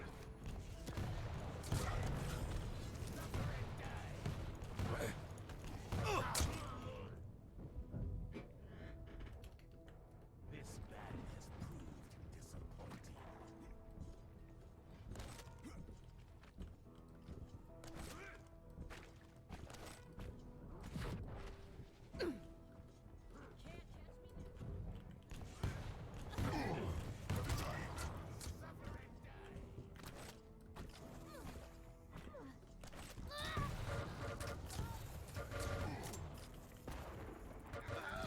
Ah, so close.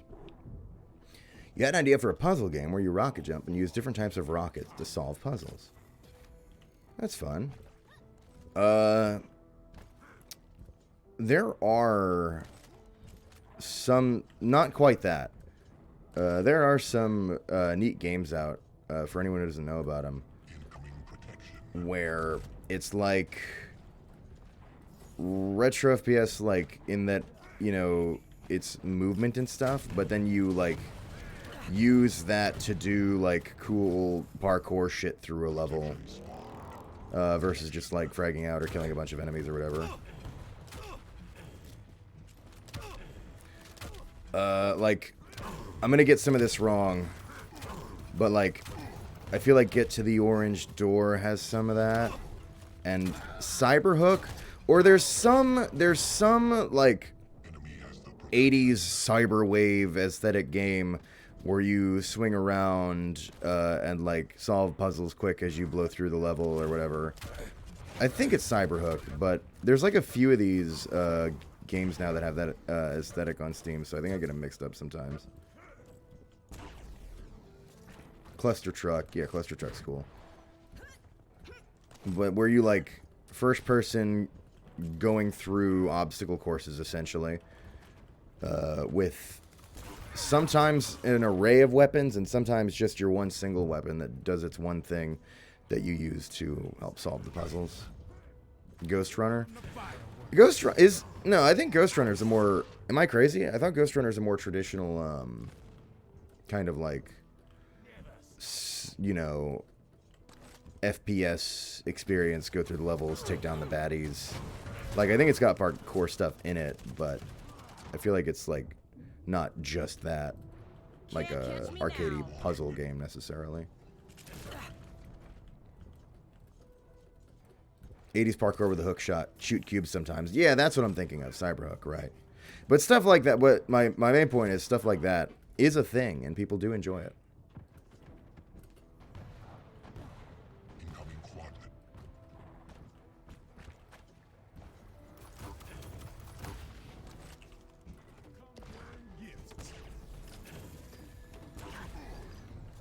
I'm crouching. Damn it. Quad spawned. Your team has the quad.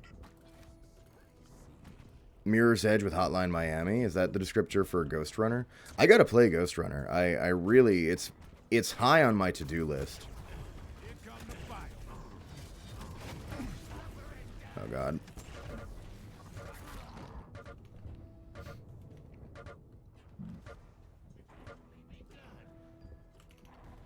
Enemy team wins. It looks great.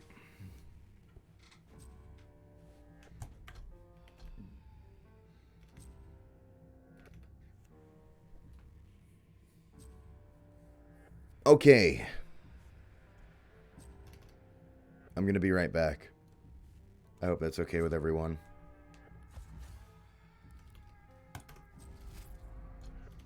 Neon Boost. I think that's another one that does that kind of thing, right? That I'm thinking of. And it's free? Yeah. Yeah, I think that is. Sorry, that's what I mean. I get some of them mixed up with that stuff. All right. I'll be right back momentarily. Oh, Jesus, Lord Christ.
Okay.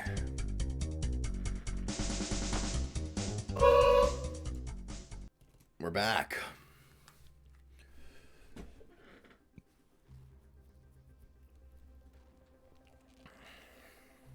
We are back.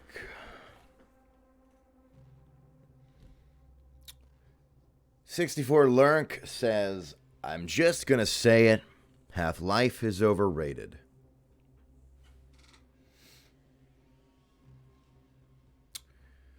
You know what?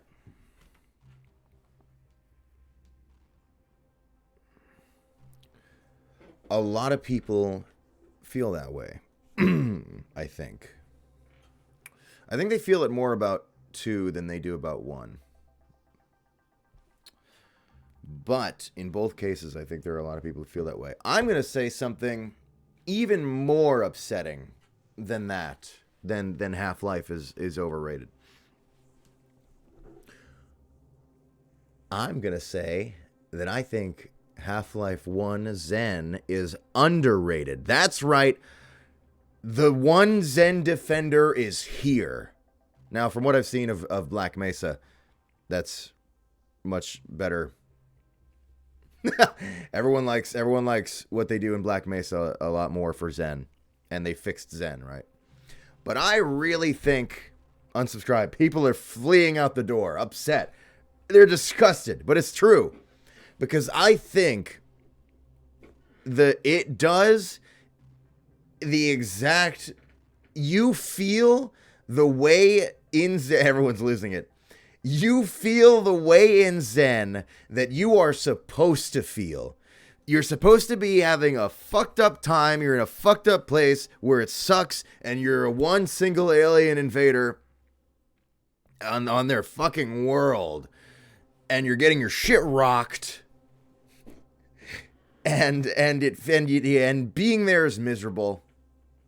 And as for it aesthetically, the gray, empty shit space, I think is... I'm not going to say it's really good. I'm not saying it's good, but I really like it, actually. I like Zen. I like Zen in Half-Life 1. Oh, Tash is here?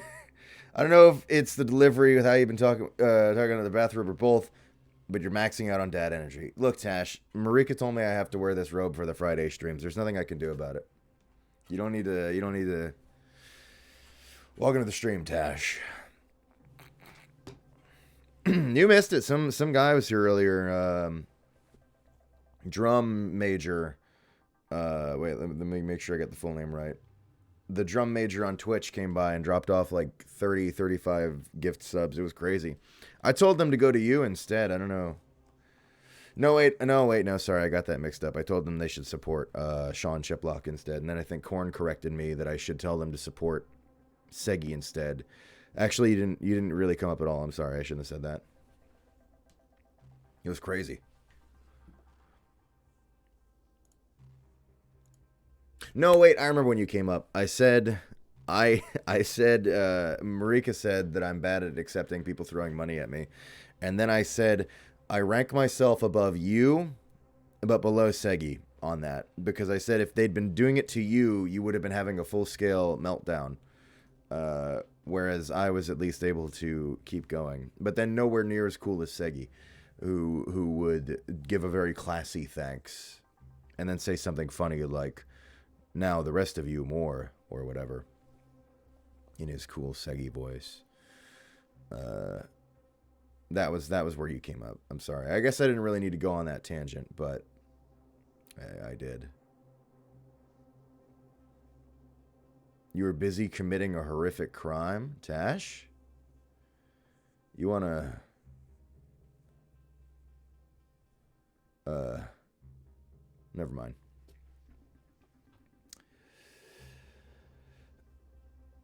Not everything about Zen and Black Mesa was good.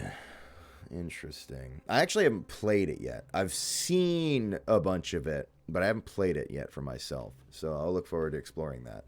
Black Mesa is high on my to-do list. I've done everything else. Half-Life I've done 1. I've done 2 and the episodes and the Lost Coast, and I did the opposing force and the blue shift even.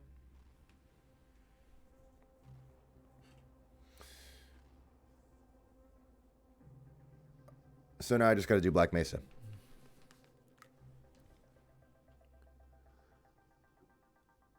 Tash says, I'll see the grift crime on Twitter. Oh, God.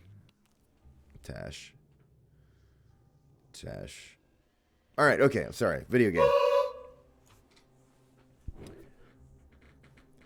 Wasp in your house says, I thought the new POG was supposed to be a rotation of streamers. Why is it stuck on this snake? I thought I saw them do some big announcement post for that snake. I thought they were doing some post like that for every new POG, but maybe that's what they were saying is the new POG.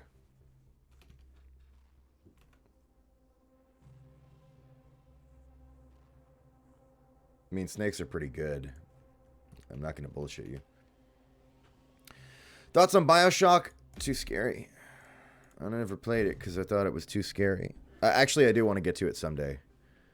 But that's why I never got around to it in the first place. I thought it would be too tense and freak me out, so I never played it.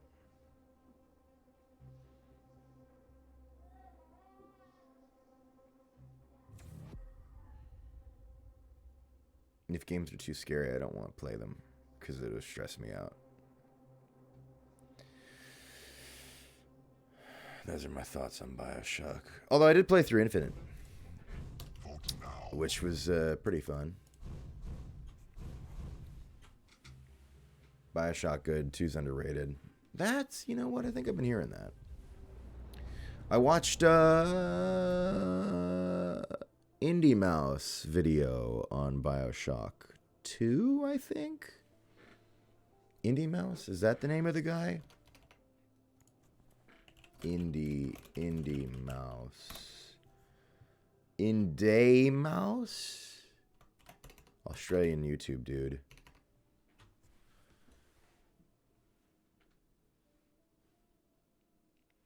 Friend accidentally spoiled the whole franchise for Tash.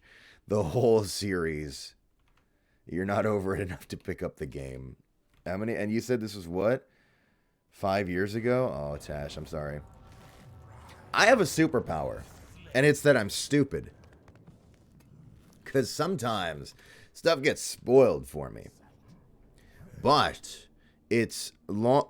I forget relatively quickly. And because there's always so many games to play, by the time I get around to it, I've forgotten anyway.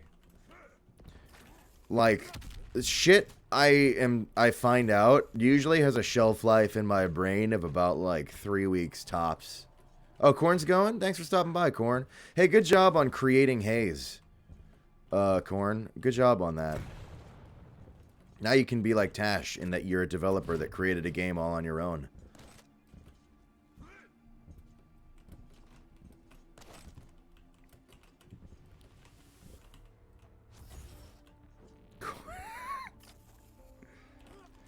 What's my favorite gun in this game? All right.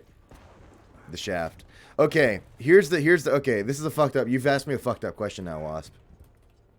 Because my favorite weapons of all time are the ones specifically in Quake 3. You can also in Quake Live 2, I guess.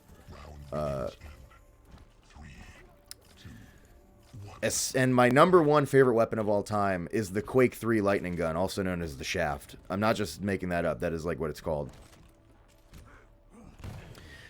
It's just got such a chonky satisfyingness to it that I really, really love. No! Pretend you didn't see that. I adore it. And so it's in this game as a skin, and I have it equipped. This is that gun skin in Quake Champions. And I rank this beneath, like, how much I love the shaft in Quake 3 itself. Even though this is, like, the skin of, you know, the gun in Quake 3, right? There's just a certain special chunk to it that it has in Quake 3 that isn't necessarily here. But I still really like it here. So your question of what's my favorite gun in this game... I think probably still is that lightning gun skin, the shaft, just because I worship the shaft. That's actually kind of funny. But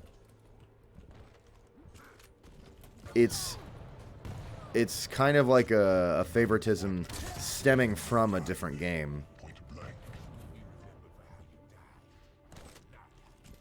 What's an art style or aesthetic I'd like to see more of in video games? Alright, so lately there's been a lot of talk about,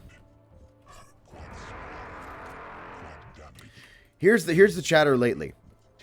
Brown military shooters, everything becoming brown wasn't that bad. And actually, a little bit of return to brown would be kind of cool, is what I'm seeing some people say lately. And I understand where they're coming from. That's reasonable, and I kind of see it. Personally, I honestly, I guess I'm a child, because I know it's been used more and more and more and more lately. But the colorful, cartoony, you know, take your Fortnite, your Overwatch, whatever. Really cartoony. Not specifically Overwatch, because Overwatch kind of does its own kind of thing. But like, you know what I'm getting at. Colorful and cartoony, sure, okay. We'll just use those words. I'm not sick of it. I really like it. I don't know if this is a valid answer, but I'd like more TF2 in that regard, where it's colorful and cartoony, but also it has jibs. Colorful, cartoony, and very violent, I'd like. I don't know if that's really a good answer, but that's kind of how I feel about it. I'd love more cartoony retro FPS games. There's a number of them, but a lot of them are like gritty, dark, hell. You know, and they're all good, and they all have a unique style to them. But like, you know, what am I thinking of? I don't know. A lot of them have aesthetics that are more based in, you know, being dark and intense, right? And I would not mind more of them that are based in being colorful and cartoony, right? I could have said this much briefer. Like, here's one that I'm excited about. Fashion Police Squad. This guy's fucking with me, and I'm letting him do it. Team Fortress 2's art direction is astounding. How good it is? Yeah, it is. Low poly like Fortnite? Does Fortnite qualify as low poly art style? TF2's art style. Yeah, but like, TF2, like, I don't know how to express this, but it feels like a disservice to call TF2 cartoony and leave it at that. Even though that's like the most accurate descriptor, like, it feels like there's more to it. Like, it's like a fucking art style genre all its own in a lot of its nuances. RoboQuest? Yeah, RoboQuest is great. I actually played it a bit. It feels great to play. I played it like when it first came out onto the early access, and it's just like very not done yet. Like, there's just a bunch of like main shit that's just not in that. Well, at that time, wasn't in that game yet. I don't know how far it's progressed, but yeah, RoboQuest is kick ass. Painted, stylized. Yeah, stylized is a good word for it. Incoming quad.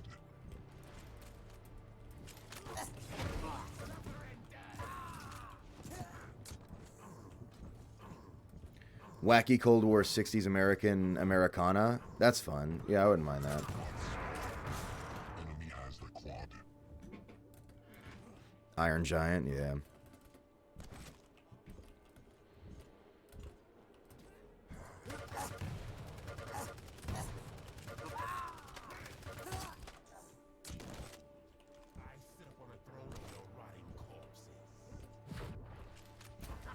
Oh god.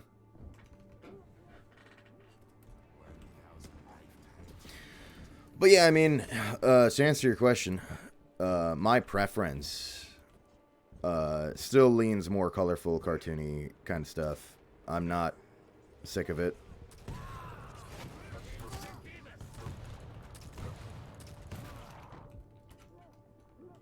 In general. But I feel like there's so much stuff that has its I don't know, I'm gonna say this and it's gonna sound stupid. It feels like almost everything has like a sort of unique look to it now. In a good way. Like I feel like fucking everything that I'm seeing has like its own unique style when I look at it. At least all the big stuff you're hearing about. Like Hrot. It's really unique, right? I mean, I guess you could source like, well, it was made in Pascal, Chasm, okay, but like overall, like what Hrot's doing is like very in how it executes it. I feel like there's nothing quite like it. Even though it evokes a lot of those same feelings, ultimately it has a much more unique feeling to it that's very special. Or like take your Ultra Kill or your Dusk, or what's one that isn't New Blood? I don't know. What have I been playing recently? What came out? Graven, super unique. Ion Fury, okay, very build. But even Ion Fury feels a bit unique in a lot of its style. I don't know if I'm crazy in that. We both died, that's great. But like, sometimes when I was playing through Ion Fury, I was like, it feels like this game has the style of all three games of the Holy Trinity. Of Blood, Duke, and Shadow Warrior. And almost like it passed Redneck Rampage a couple of times. It didn't take inspiration from it, but it got a soda there on a couple of the shifts. But I don't know. My point is, I feel like everything's like got a unique look to it now. Viscera Fest, yeah. There's another one, and that's great. Everything I feel like is doing a great job of having very unique visual identities, which I really appreciate.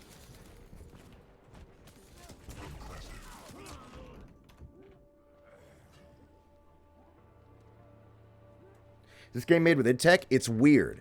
They fused id Tech with the Saber engine. I'm fuzzy on the details.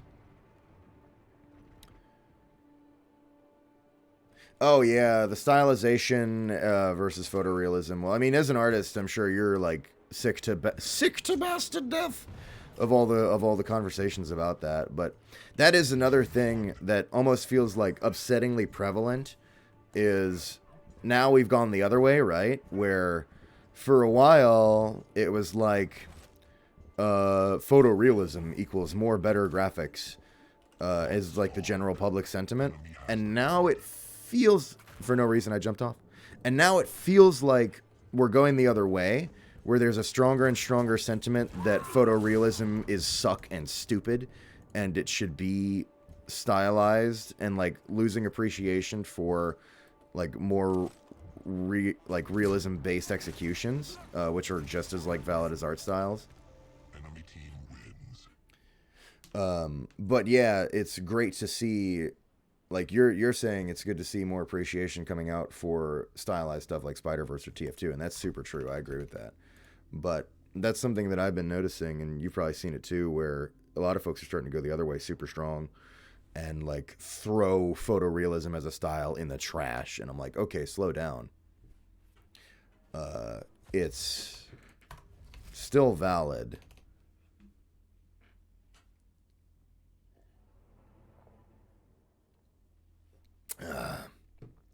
Next big art trend in gaming is the funny face models in Half-Life and Deus Ex.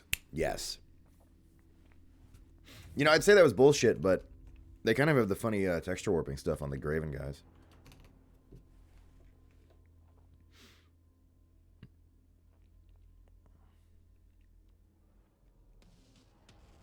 PS1 graphics for life. Exactly, by Ultra Kill. I couldn't agree more.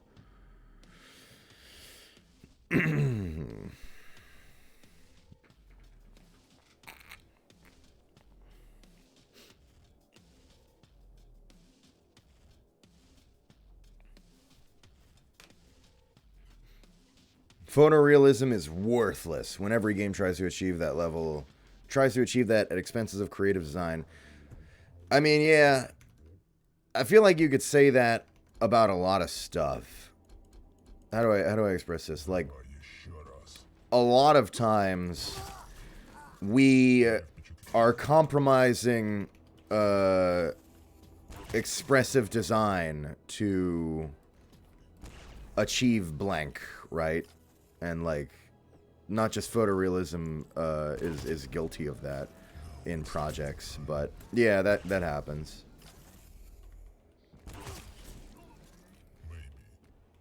No. Maybe I'm just better. Oh yeah, let me play Visor again. Why do I keep doing this to myself? I keep taking Visor on fucking Longest Yard. What is wrong with me? Here, let's be fucking, yeah, Sorlag. No, I should probably go with, Slash, I think. Or Nyx. Let's go Nyx. We need to pick it up. Fight me. Oh. Not many can get the drop on me. Game design always has compromise, but a bunch of balls every time you see the exec producers up for muddy, uninteresting bullshit for the 50th time in a row. Yeah. Well, that's the whole thing, right? Now we're just driving back into yelling at capitalism because it's like, well, X is selling, so do X, safe bet, and will profit and is proven, but like something, trend chasing, diminishing returns, I don't know. It's a whole thing, you know. If you're looking for a got one now. No. But a lot of people don't feel like the current enemy is muddy brown shooters or photorealism. A lot of people are like, great, look, more Fortnite Overwatch cartoon stuff.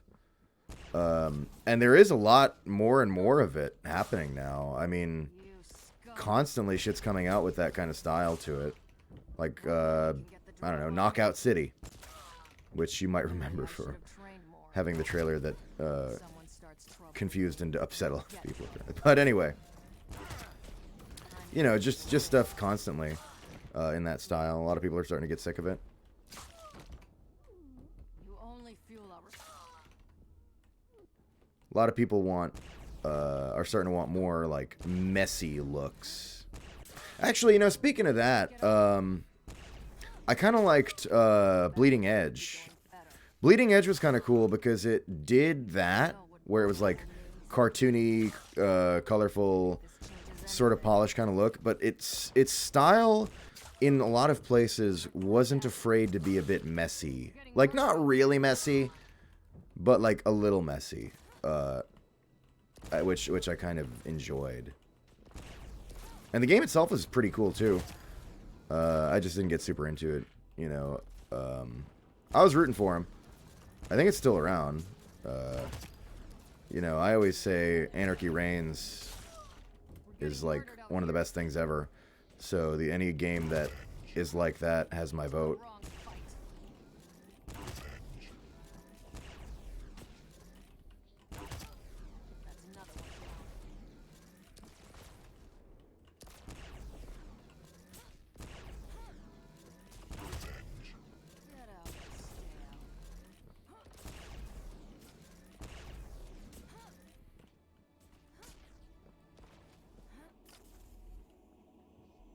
Disney Frozen same face syndrome. Yeah.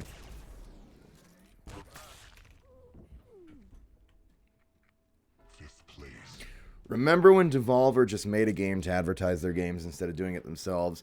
The Devolver Land Digital Expo was one of the coolest fucking things that have ever happened in the gaming industry, as far as I'm concerned. It was so great. It was like, what? It was like, and it didn't necessarily like run very well, but they did it. God damn it. It was amazing. They said, fuck it. And they had you explore this abandoned expo because COVID and interact with the games and go watch the trailers and like get achievements for it. It was great. I would honestly, I would replace every other form of advertisement with the Devolverland Digital Expo. Yeah.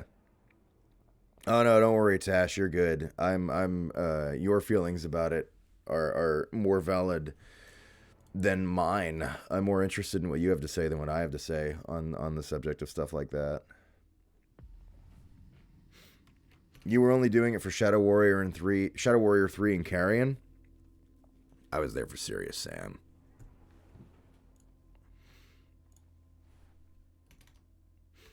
Just played your first game at Titanfall 2, having so much fun? Oh, fuck yeah. That's awesome. Enjoy that. It is great. You'll have a... Wow, I timed out. Rip. You'll have a blast.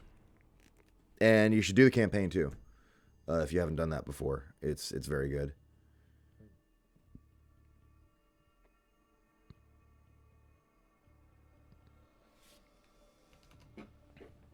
Could have been cool to have a demo of the game within it. Oh, within the Devolverland Digital Expo. That would have been fun. If they worked, it seemed like it was like a very smaller scale project. But like if they developed that idea further in the future, go up to like an arcade cabinet and you can get to like play a level or something of all these different games, that'd be pretty awesome. If that could be worked out. I'm probably asking for a fucking programming nightmare, but that'd be pretty cool.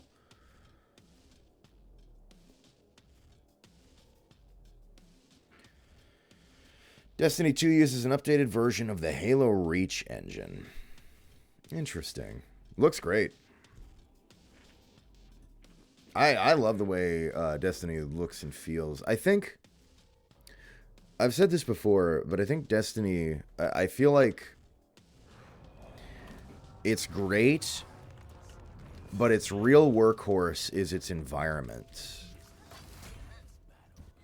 Its environments, environmental designs and stuff, and backdrops and landscapes are just so good. I feel like I don't love anything in Destiny as much as I love its environments.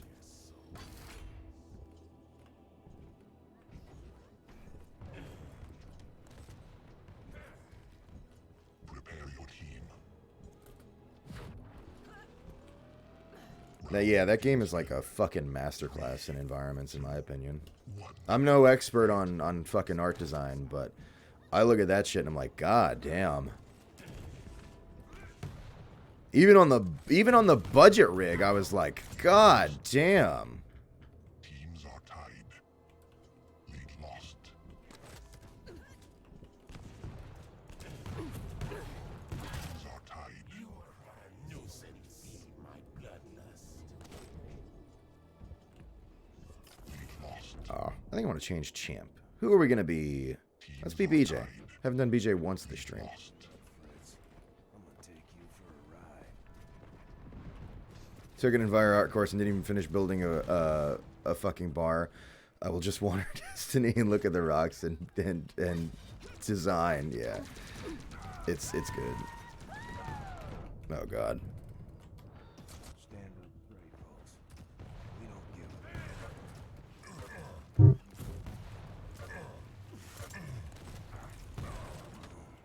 This place is far strange. Oh shit! Thanks for following, Cultist Elevated.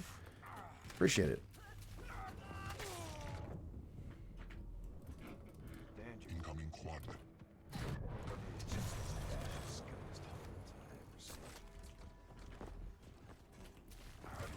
Please no. I'm just gonna leave. It's worse here. Quad spawned. Your team has the quad. Get sight. Shooting, stabbing, strange fashions. Oh God.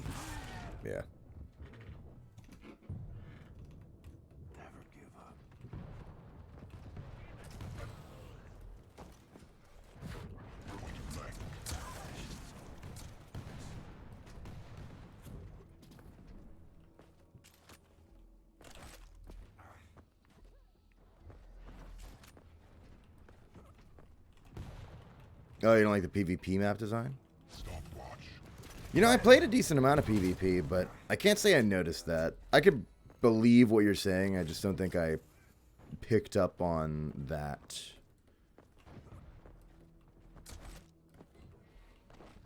But I can be kind of dense about that kind of thing. I thought it felt pretty alright. Like, I fell off with the PvP just because it... Well, I don't know. Like, everything... For me, it always comes back to, I think I just want to be playing Quake. I think that's just a reality of how I am that I need to face. So I fell off with it because it didn't feel like Quake, I think is the reality. But is this the funny MC person? Says Dumb Patat. MC as in Minecraft? No, I think you're looking for my friend, Segi VA. He plays Minecraft sometimes, and he's pretty funny.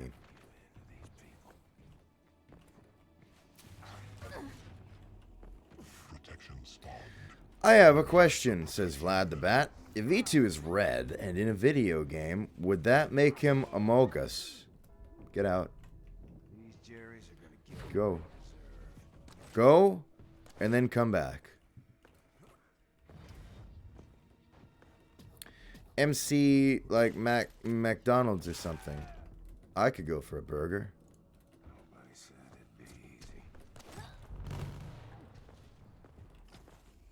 Favorite planet? Pluto, rip. Aww. Always Tash rooting for the underdog. Or no, rooting for the sad, broken, ancient.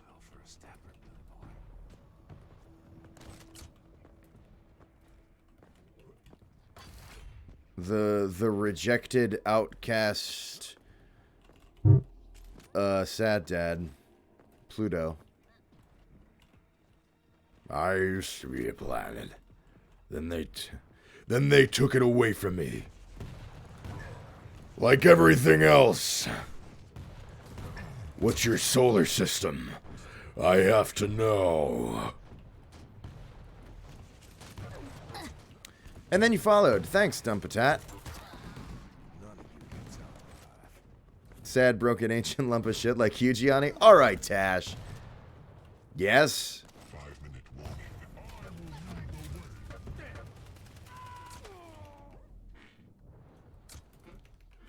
But hopefully cooler, I think.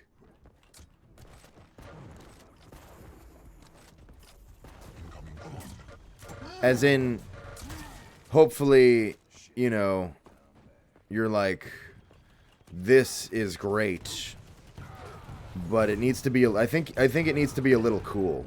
Like Revenant, right? He's like a little cool. And I think that's why you hate me so much. Because I've got all those makings, but I'm just really lame. So it's like I fumbled the ball, tripped over myself, shit my pants. You're lame so it hurts. Yeah, exactly. Yeah, see? Precisely. Duke Nukem should be in Quake Champions, says...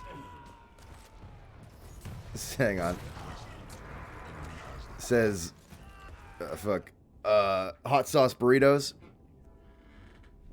There is a video game called QCDE, Quake Champions Doom Edition.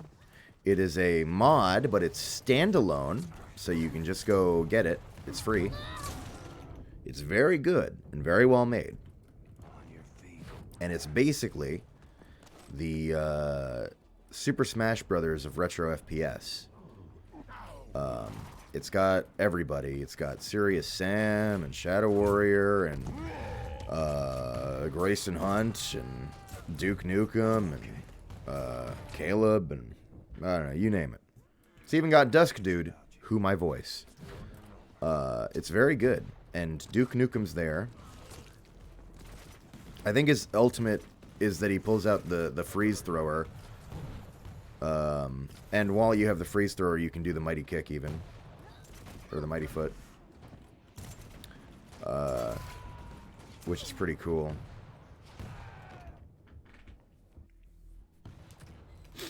It's very good. We're probably going to play it on this stream at some point for a Fraggy Friday. I think I genuinely am leaning more and more towards the idea that my first Fraggy Friday after February is going to be QCDE.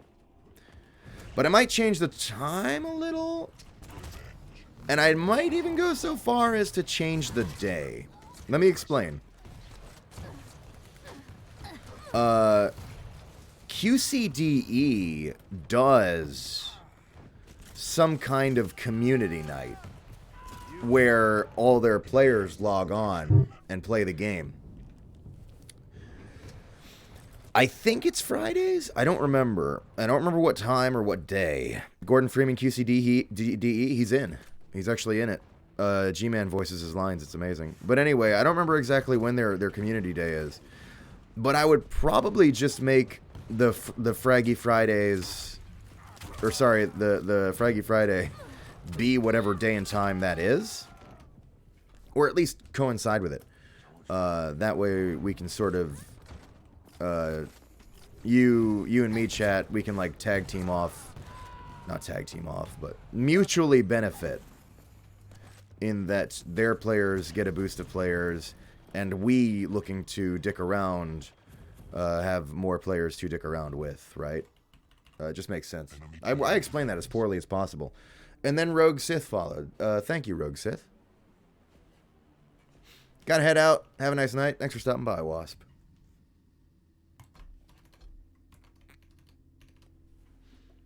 I hope they put the TF2 Soldier in Quake Champions. That would be good. Here's what I'm pushing for. In Quake Champions, I really, really believe this. I've said this every stream now. They need to make Todd Howard a champion. They have to. I'm serious.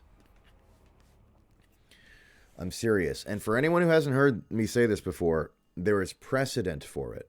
Okay? In Quake 3, a bunch of the player models you could choose were just random developers, like John Carmack or Adrian Carmack or whatever. And it was just a guy, just a nerd in a t-shirt was the character you could play as. There is precedent going back to Quake 3 to have a champion that's just a fucking guy. Make it Todd Howard and watch the player base expand.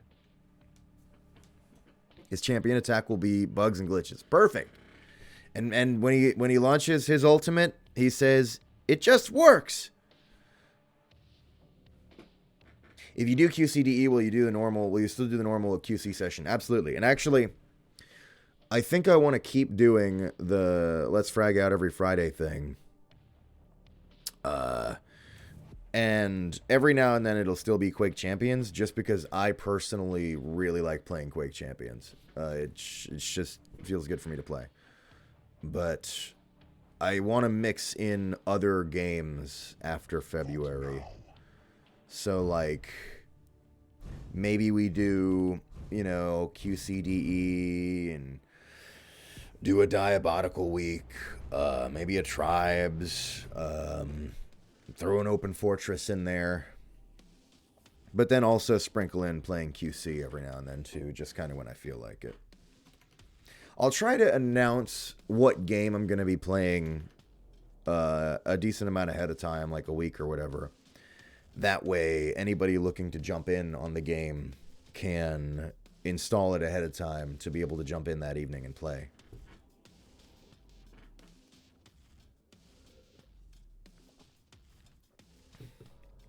Bunny hopping as Carmack with a smug face. Too powerful.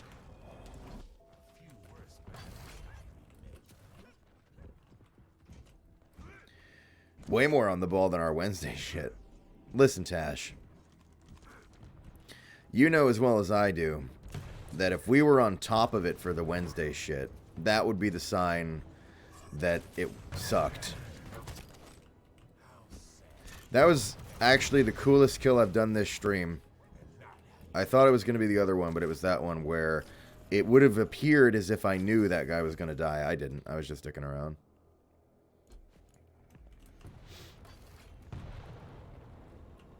Yeah, what are we playing Wednesday, Tash? I don't even know. I have no idea. We never know. It's sad. It's just disappointing. We've been doing it for like a year. Haven't we been doing the Wednesday streams for like a year? One. Fight. Big John QCDE when, bro. Lead lost. Send that one to DB Thanatos. Actually, if you want to hear what I think, I'm rooting for Caroline. I wouldn't mind seeing Caroline in that sumbitch.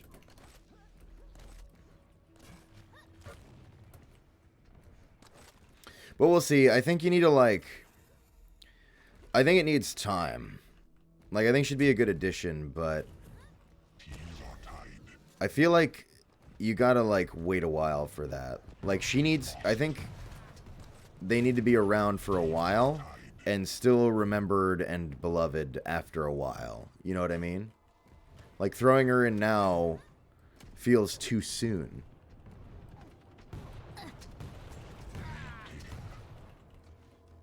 But, you know, years down the line, that'd be sick. Big John would be good. I would not say no to Big John. I don't think any of us can say no to Big John.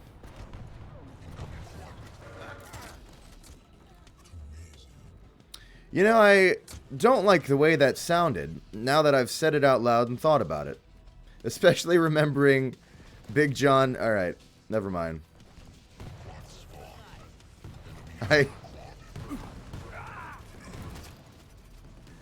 It took this long for me to click with...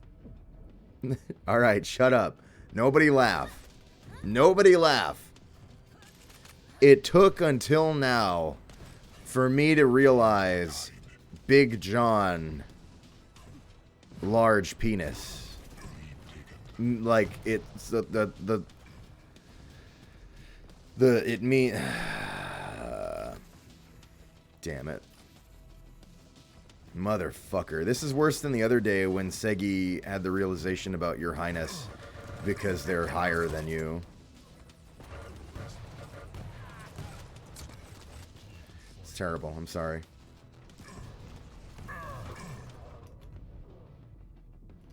Scattered streams together as early as January 2020. Griffland streams in July. Okay. The Your Highness thing. You gotta let him live it down, Tash. You can't do this to him. Because if we excessively shame him, then he'll be reluctant to tell us in the future when he has a funny knowledge blank. And you'll have less ammo in the future to make fun of him with.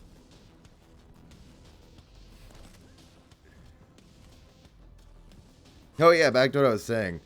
Yeah, so despite the fact that it's basically been a year, we still don't know what we're playing.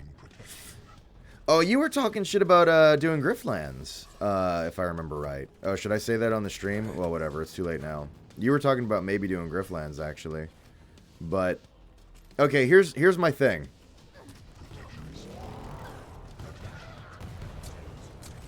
Here's my statement on that. I'd be happy to play Griftlands. But Tash, is it, you said what, day 3 is gonna be out or something. Here's the thing. I don't want to do, I think I don't want to do day 1 or 2, like, I know we're gonna have to do them again. I don't know that I want to do them again. Like, I'm afraid to go down that path. Say we beat day 3. And then in the future when day 4 comes out or whatever, then we have to do day 1 and 2 again. It'll be like the 5th time. Now, to be fair, it does let you mix up the content quite a bit with your different runs, which is nice. So it's not a fate I can't handle, if it comes to it, but those are my thoughts. I don't know if we're choosing to guarantee that we'll have to do days 1 and 2 again in the future. That's what I'm thinking. Hopefully you left so you missed all that, and then I can say it worse in text later. Knowing the QCDE roster... Oh, no. Oh, God. Knowing the QCDE roster, got it installed and running. Ready soon. Just got to enjoy it all night with some quality boomer juice. Yeah, have fun. Because here's the thing about that. I don't know when their community night is. It might be happening now. But even if it's not... you can still jump into the servers and... How do I... Okay. There are still servers going with bots that you can have fun playing against. Genuinely, I've spent a lot of time in QCDE just doing matches against bots. It's still fun. And there might even be some players online that you can go against. And then failing all that, QCDE, you can also do... It's weird. There's a whole single-player component to it as well. I think it's not so much that they have their own campaign, but you can, like, install a Doom 2 campaign, you know, either the Doom 2 campaign or, like, a WAD or whatever, that has all the missions, like, I don't know, Scythe 2 is a popular one, and play through it in the QCDE experience. And they've got a lot in there for that, actually, on a single-player standpoint. They've got, like, different enemies from different games. Like, you could put yourself against, like, I want to say enemies from, like, almost every Quake game and a bunch of the Doom games. And, like, and then all the weapons and stuff from QCDE and a bunch of, like, loot drop stuff. It's interesting. There's a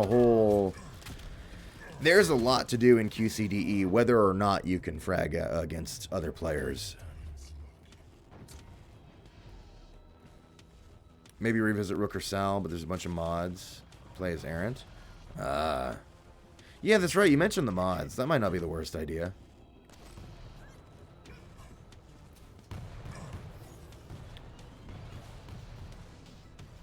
I haven't brought it up. Down to revisit, but I'm trying to jump in too soon and overplay Smith. Yeah. That other stuff would be pretty solid. It feels like it's been 14 years since we did Sal. I don't know if I'm wrong. But I'd be down for Sal or mods, probably. That sounds pretty good. I don't see why not. Does QCDE have performance improvement, or will it run about the same on my current system? You mean versus Quake Champions? Because if you mean versus Quake Champions, it'll run like a fucking dream. It's like a Doom 2 mod, although apparently it runs on a Quake engine now. I don't know, but it's like retro as fuck. I mean, it looks gorgeous, but it's like retro as fuck, so you should be fine. If BJ and Doom Guy are in QC, then Commander Keen should be added as well to complete the id Software crossover. Yeah, I think you'll be quite satisfied with the QC roster, with or without Keen. But Keen wouldn't hurt.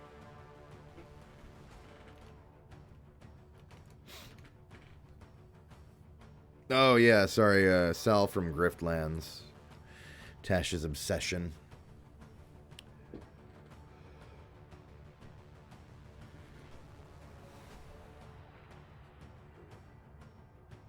Oh, Sal from Impractical Jokers. My bad. I don't even know what that is. What is that, a movie? It sounds like some really important movie that got 14 Oscars and stars some guy named Kevin Swoney, who's like the most important actor ever or something that I just have no idea about. Slayer's Testaments? I've heard of it. I haven't touched it yet, but it seems pretty good. I did do, I've mentioned this on stream before, but what's the fuck it called? Jesus Christ. Arcane Dimensions. Really, really good. Really, really good. It's a prank show? Oh. Like Crank Yankers? Does anybody remember Crank Yankers?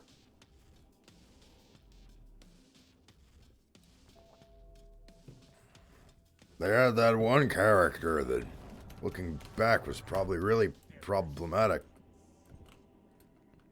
It's basically Doom 2016, a bit of Doom Eternal and Quake. God, it sounds so familiar. I'm looking it up.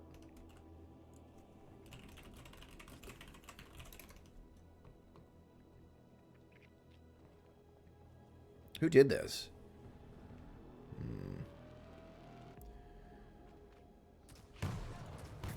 Prepare to fight.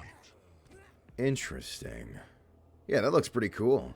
Round begins in 3, 2, 1. That's the perfect mod for me. Because, okay, well, let me be careful how I say this, because I'll piss a lot of people off. I love the way the new Dooms play. They're great. A fucking banger.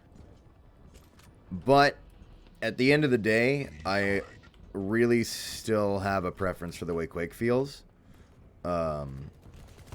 So the idea that I could just have my Doom and Quake it too is very interesting to me. Lead tied. Stopwatch. Okay, are people okay to play with you as long as it's not stream sniping? Absolutely. That's like the whole point of Fraggy Fridays. Basically, what I say is I'm going to be queuing into the North American region for all the game modes, and people are more than likely to also queue in and try to bump into me and kill me and go nuts. I encourage everyone who wants to play to hop on and get fragging. It's a fun little excuse to... I mean, we're not like wildly popular here, but add a little extra juice into the server for us to have some matches with. Might reinstall QC for that? Cool. Yeah, this stream's gonna be ending soon-ish, I think, but I plan to do every Friday different... Okay, so for all of February, it's been Quake Champions. Every Friday, I think I want to do a multiplayer game where everyone can just hop in and then shoot around and have fun. AFPS, usually arena FPS. I think I'm going to experiment with some other games after February, but I'm still going to sprinkle in some QC here and there, just because I really love playing QC.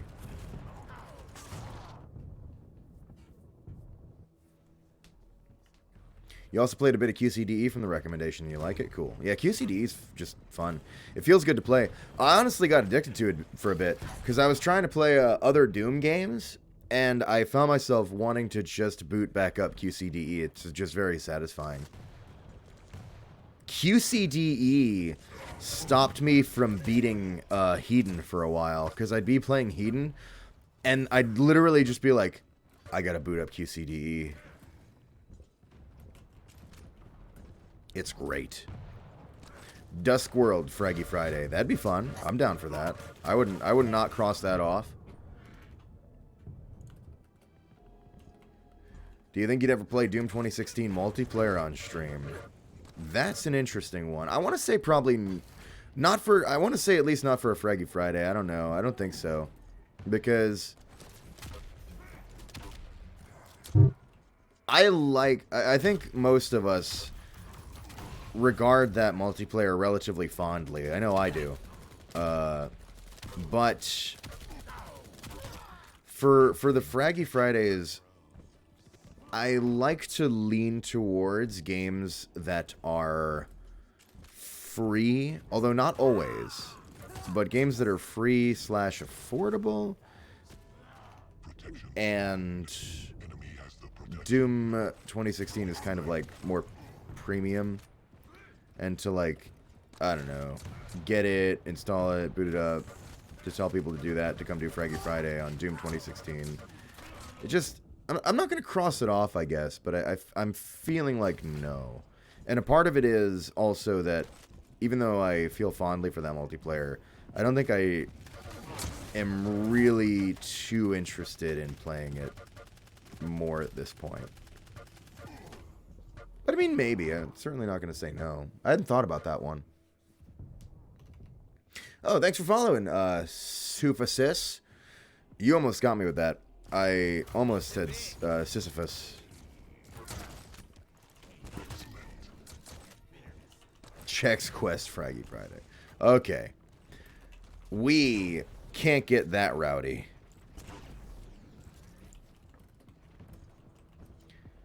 Play Annie. It's a mod for Doom. Pushes the Doom engine to its absolute limits, eh? Yeah. I don't know if I've heard of it.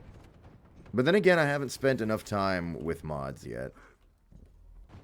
I never spend as much time looking into mods as I should. But the mod stuff is always going and always kicking ass. Like, Quake mods are still going strong, doing really awesome stuff constantly. Doom mods, obviously, you'll never stop. Anyone who's interested in that mod stuff, be sure to check out Mr. Icarus Lives, over on YouTube. He does great videos where he looks into Doom mods especially. I gotta spend more time playing them, but I don't know.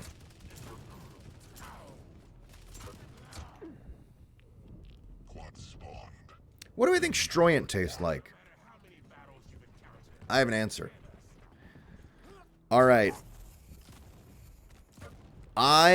Some of you may know what I'm talking about. Others will not. There was a food product called Soylent. It was like a meal replacement, and it tasted kind of, it was like a drink in a bottle. And it tasted kind of like, well, I think it still exists. I don't know why I'm saying past tense. I think you can still get it, but. Hello, honey. Do you want more tea? Yeah, I wouldn't mind more tea. Yeah.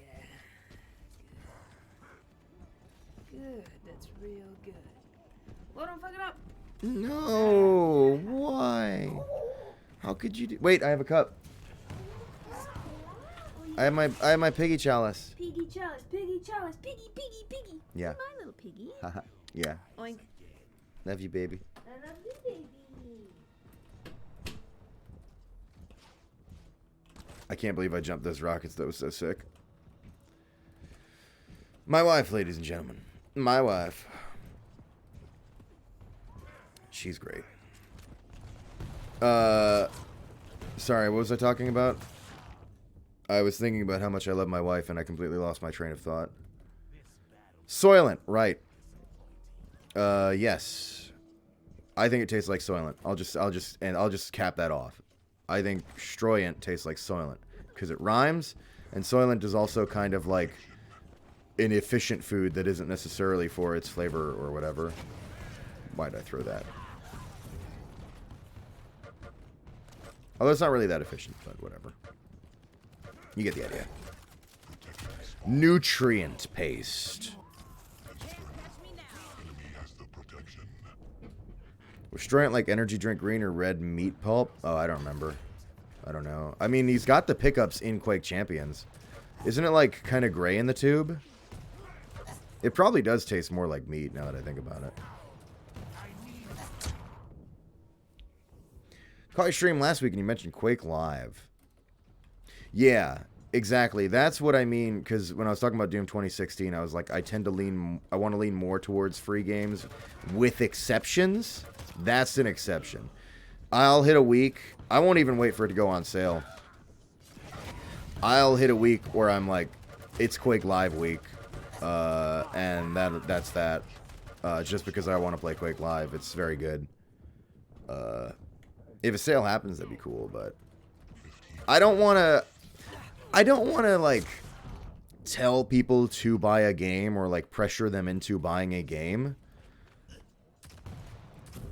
So I'm not even going to tell people get Quake Live, like, even if it went on a ridiculous sale.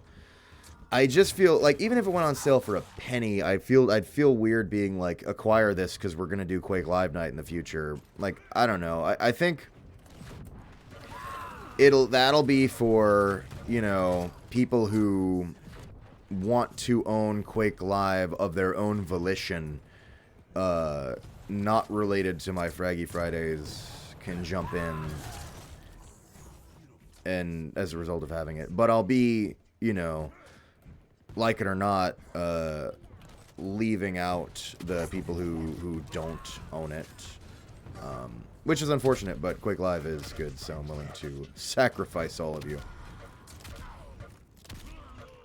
But also, it's not too expensive either. I want to say, like, I feel like a lot of people who are into AFPS have by this point acquired Quake Live anyway. But that's what I mean. Where I feel weird about it, like paid games, because it kind of creates this weird pressure that I don't really want to put onto people. Enemy has the quad. 5th place.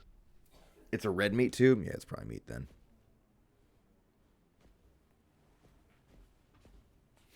Oh my god, yeah. Average Stroyant Ingester versus average Life Essence Imbiber. That's great.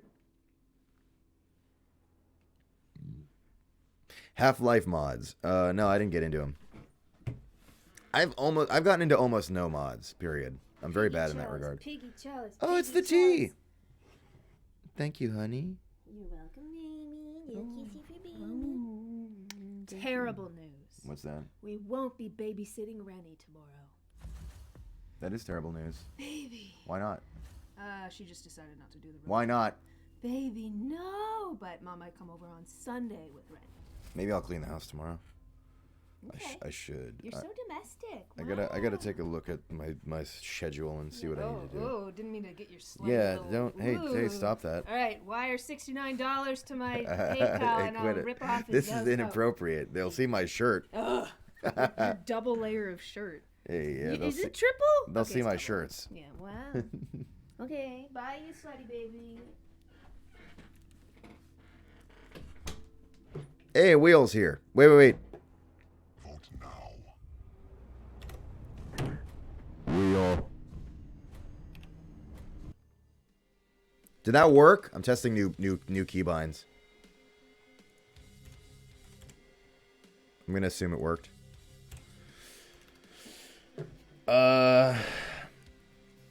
Yeah, I've been very bad with mods. I haven't done them enough. I'm always trying to keep up with the real releases. Big quotes. But you know,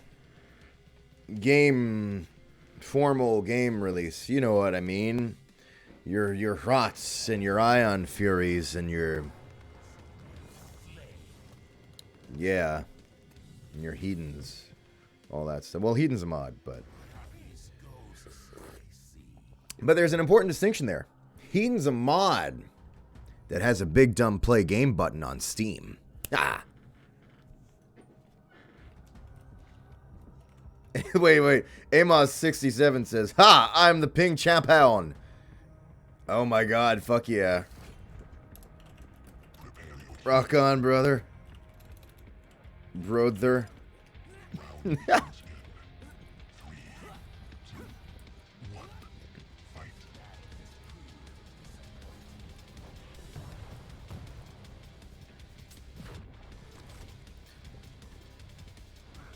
Cry of Fear? Yeah, Cry of Fear seems good.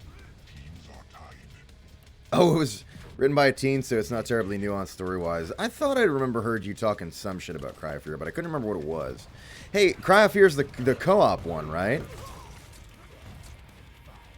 We should play that, hon. Because remember we tried to get it working co-op long distance, and we couldn't manage the Hitachi server shit. Yeah, we couldn't manage the Hitachi server shit. And then now we live together, so we could probably do it. Are you sure you can handle it? Well, if you're there, I can. Because Fear was pretty scary, but I was able to handle it because you were there. Okay, John. I'm sure you'll love Cry of Fear. Am I thinking of the right game? I'm sure you're gonna have a great time. There's another one, right? Layers of Fear. Is that the same thing? Is that a different thing? No. Is that the co-op one? No. Oh, okay. You're gonna love it. Okay. I look forward to playing Cry of Fear with you. Okay. Maybe we'll do it for like a stream. Oh, we'll do the whole playthrough. Yeah, we'll do a full. Maybe I'll do it Tuesday games after Rage. Yes. Goodbye. Okay, honey. I love you.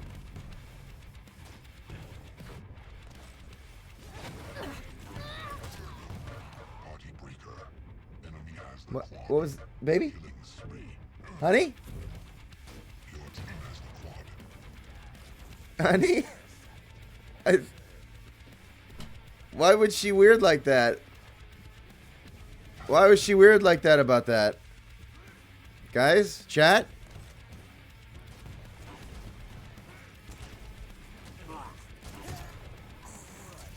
Chat?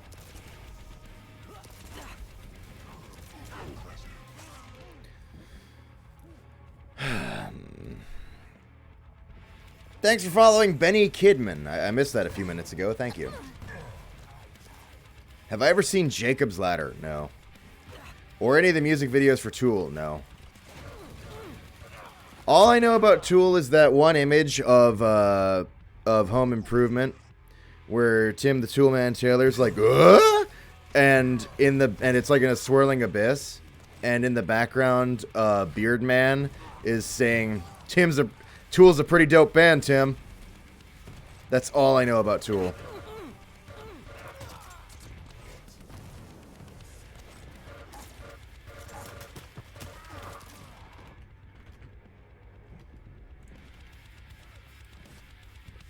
Watch your back. Thanks, Mango Kimono.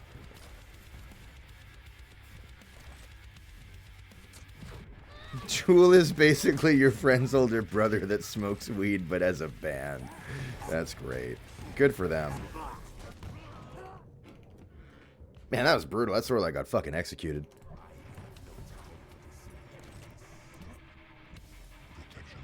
I want to say I'll do like another couple matches after this. Is that all right? We went late today because we started late today. I started at 5 instead of 4. I was running late because of some other work I had to do. But I wanted to make sure the stream at least went for the same duration, which we hit as of 30 minutes ago. But once again, I'm just addicted to Quake. And chatting with you, nice people.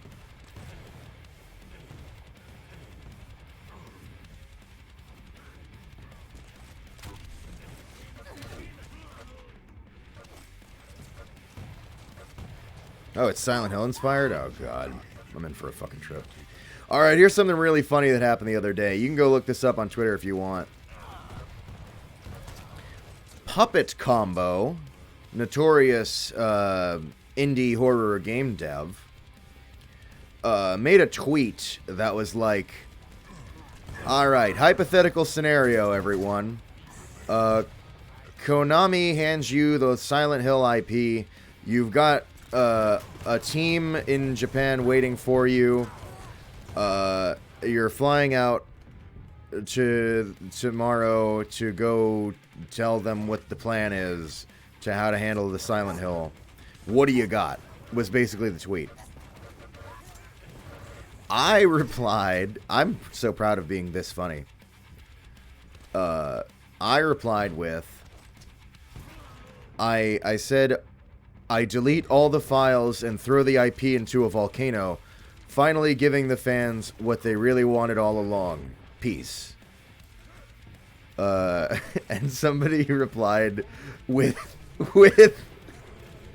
the picture of Lord of the Rings where he's freeing all the ghosts, and their caption says, "Thank you." It's great. It's good shit. Silent Hill. Sorry, I brought that up because we mentioned Silent Hill. Oh man. Silent Hill dating sim approved. Didn't New Blood keep repeatedly saying something like, "We are not working on a faith dating sim" or something like that?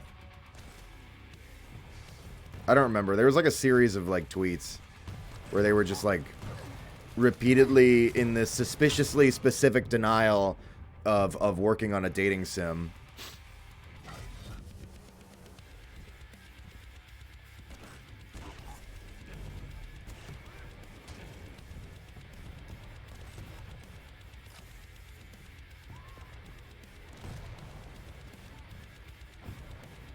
Oh shit, Ronnie Trex has followed. Thank you.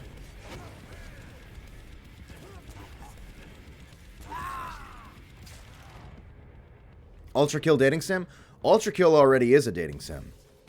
I shouldn't have said that.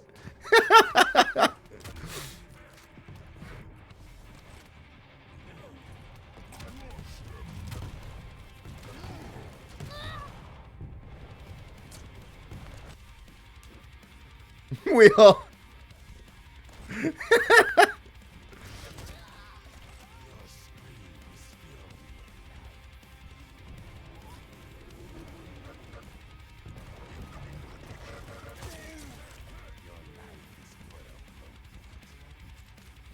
You insignificant baka. Oh, God. Protection spawned. Your team has the protection. Enjoy suffering and dying. Ah, shit. Damn. I didn't expect him to live through it. Scale bearer, you motherfucker. Thought you were in the bag.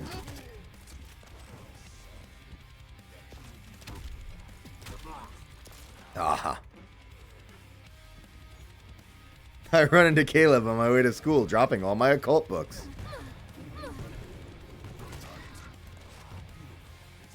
What if I ate your heart? I'm just kidding. Unless...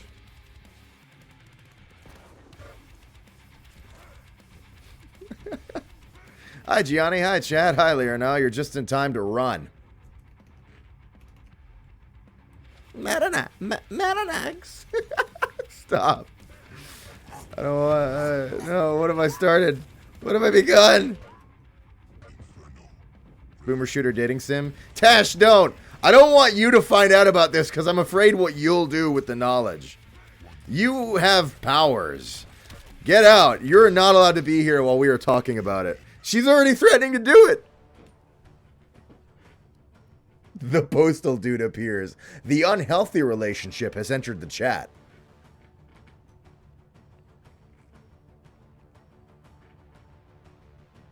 I'm going to head out. Have a good rest of your day and night, Gianni and Chad. Hey, thanks for stopping by. Hot sauce burritos. Master Bismuth says, I'm worried. I got so many Giannis, I think the IRS is going to audit me. Hey, don't worry. You and I will be pals in fucking our taxes up. Oh my God, pseudoplox. Oomph, signifying vast sexual and anatomical knowledge. That's fantastic.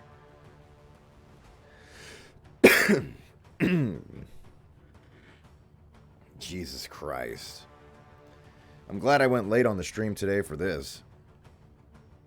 You bought all the Shadow Warrior games on sale a few sales ago. Hey, that's great. I still gotta finish the first one, the classic, whatever. I think I discovered that I was having a smoother gameplay experience on the free one than the paid one. I don't remember. I gotta go back to it. Shadow Warrior's great. I'm really glad that IP has survived. Because Shadow Warrior does a lot of fun stuff, a lot of cool weapons, and just has this really... Like, obviously, the obvious conversation is how a lot of the stuff in the first Shadow Warrior is kind of... right? But beyond that, there's still a lot of fun, cool, goofy cartoonness to a lot of what it does that I think that I like a lot. And they haven't... Not only is the IP still alive, but it looks like the new games do maintain that a bit as well, which I like. Like, it's having fun. Just this hard spirit of of dicking around is great. And the gameplay itself is really good on the old one. And then the new ones I haven't played yet, but I hear nothing but good things about them. Shadow Warrior is big on my to-do list. The Freezer guy has followed. Thank you for following.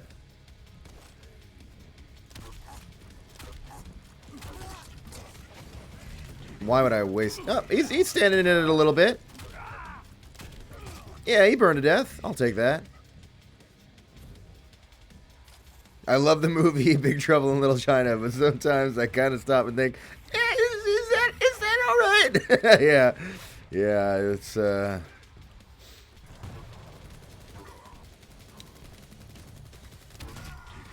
You know... But nonetheless, Shadow Warrior is good. I'm glad it's still alive.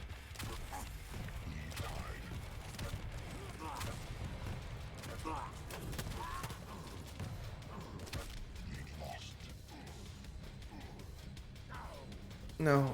Bleeding.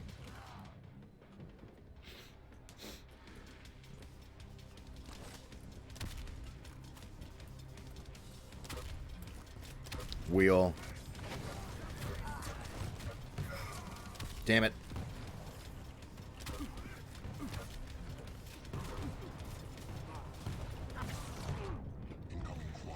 Gonna go, Gianni, doing some VRCRP.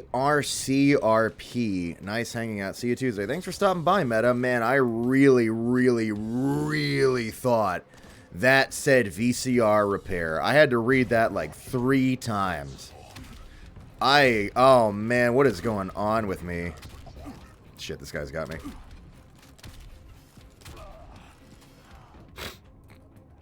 He had me dead to rights. If you want to know the truth, his confident stance is what threw me off.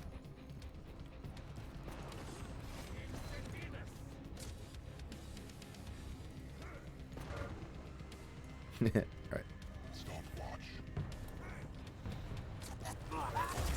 See you. Oh yeah, that's right. Tuesday, we're gonna be doing a Rage. More Rage. I'm looking forward to it. I am genuinely looking forward to more Rage. I really am. There's, I don't know how to express it, but there's something about it that I'm just like enjoying, like kind of chilling through and like just seeing it. I don't know how to express it, but I'm really genuinely looking forward to going through Rage.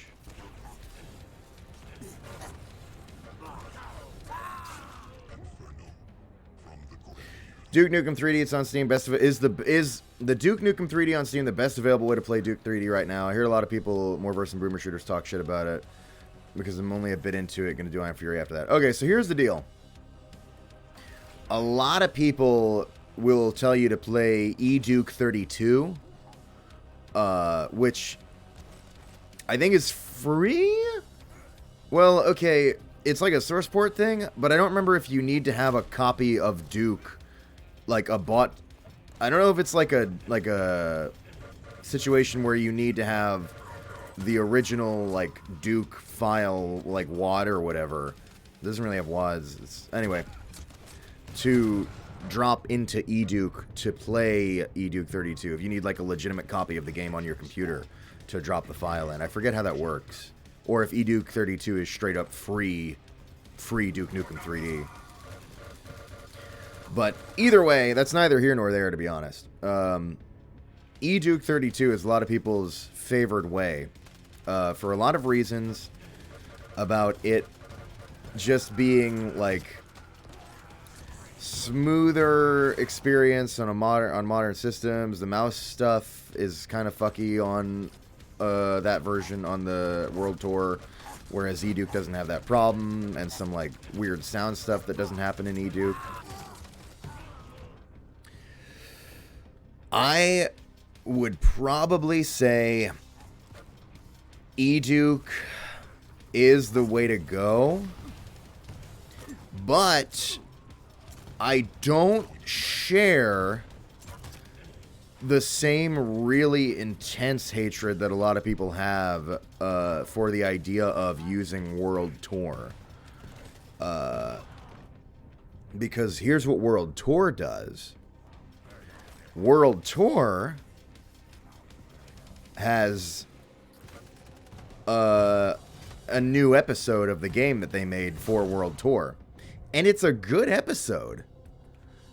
Alien World Order, I think is the name of the episode. The 5th episode of Duke 3D. Released 20 years later or whatever. And World Tour also has some other kind of neat features that a lot of people don't really want, but I still think it's kind of neat. Like, I think instead of, or in addition to quick saving, I can't remember, it has like a fucking, when you die, rewind time mechanic, which I'm not going to say is like, wow, this is really good. But it's interesting and kind of neat. I don't hate it. And then it also has, they remastered the Duke Nukem's lines. Like they had John St. John record new versions of them for the World Tour edition. So they did a bunch of stuff for this edition of the game that they really didn't have to do. And a lot of people feel like they don't want those things anyway. Like they prefer the older recordings of Duke, the more, bit crunched sound, and the way JSJ voiced it back in the day versus the new ones. They don't want the rewind time thing. And that's all totally valid. I'm not saying you should feel one way or another about those things. But my point is that there is stuff in the 20th anniversary version that I don't just throw away wholesale and say it's trash, E-Duke.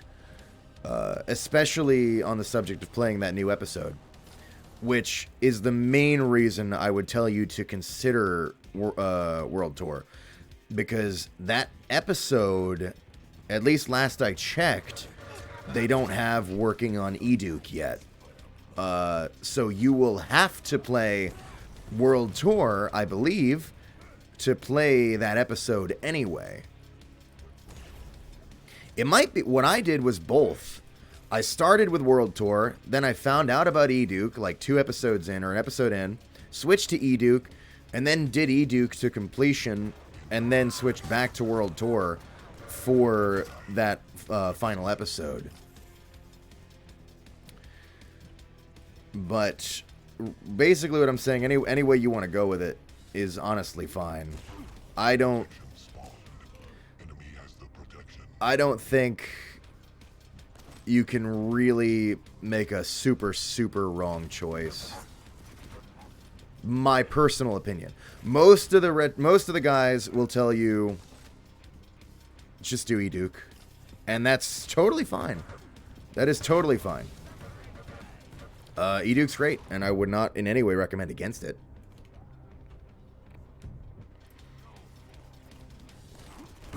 There are some things about World Tour that drive me nuts that are not present in E-Duke. One, I think, it's been a while, but I think the mouse movement felt fucked up in World Tour in a way that I did not struggle with in E-Duke. And also, I believe in World Tour, every time you shoot an Octobrain, it plays this same pain noise. But if you're shooting it with an automatic weapon that with a fast fire rate, it like lays the noise over and over and over, and like it hurts you. It hurts you in real life to shoot it.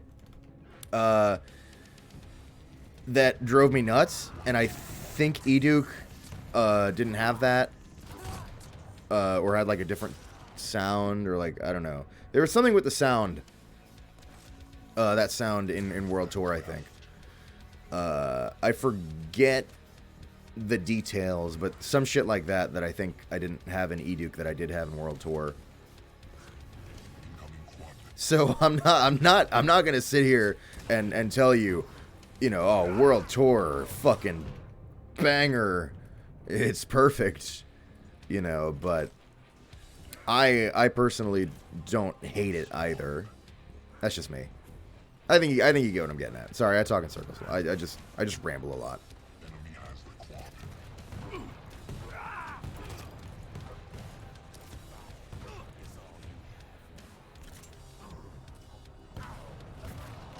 To answer your question, probably just Duke. Yeah, sometimes they're funny. Yeah, for sure. I definitely got a kick out of it for a bit, where it's like, oh, and honestly, it's kind of fitting when you think about it with the Octobrains. I like to imagine like, oh, they're doing some kind of psionic attack on you directly to the player. When a bunch of cultists shout the same line in unison in Blood Fresh Supply, but I love that in Blood Fresh Supply. I think it's more painful the Octobrain thing in Duke World Tour. But yeah, similar. Oh man, Blood Fresh Supply is great. 7th place, good job, Wheel. Blood Fresh Supply kicks ass. They had some, I believe, difficulties out the gate that I think they've smoothed over a bit. And then I think something went down where they can't work on Fresh Supply anymore anyway, due to something with like rights with I want to say like Atari or something. I don't remember. There's like a weird thing with blood rights. I don't remember the details, but the bottom line is that Fresh Supply is really good. It's quite well done. I don't want to say it's perfect. I've heard some people voice some problems and concerns about it, but I had a great experience with it. There's only one thing about Blood Fresh Supply that I find to be a problem, which is, and honestly, this isn't really, anyway, you can do co-op. It's great. I loved playing Blood in co-op. That's awesome. But only the host will hear Caleb's voice lines. And there won't be cutscenes, I believe. That's rough.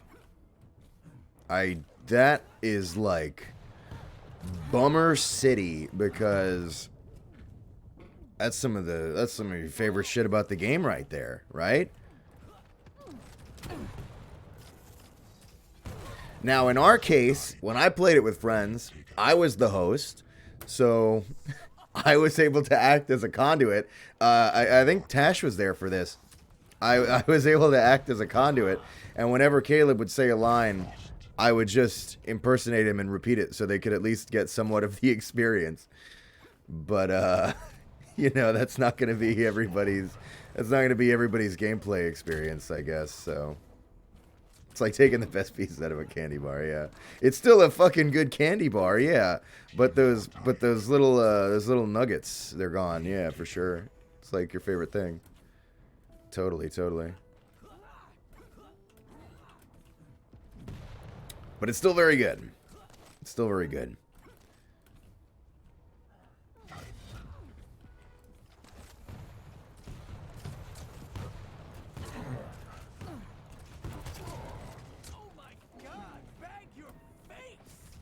So the optimal experience is to bring Gianni with you. If that's what it takes.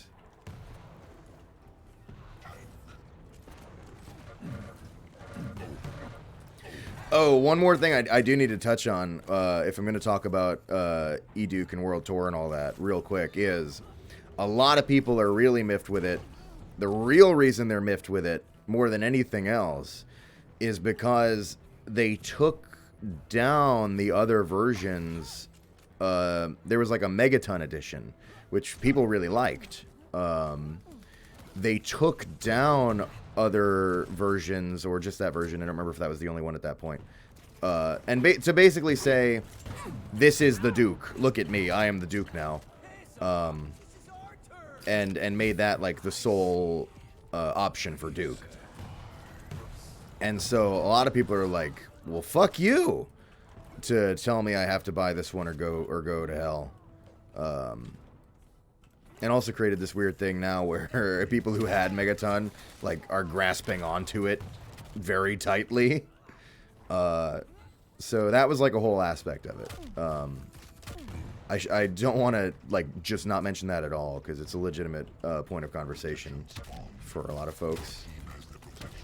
Okay. With that, I've said I think all I really have to add about E-Duke and World Tour and all that.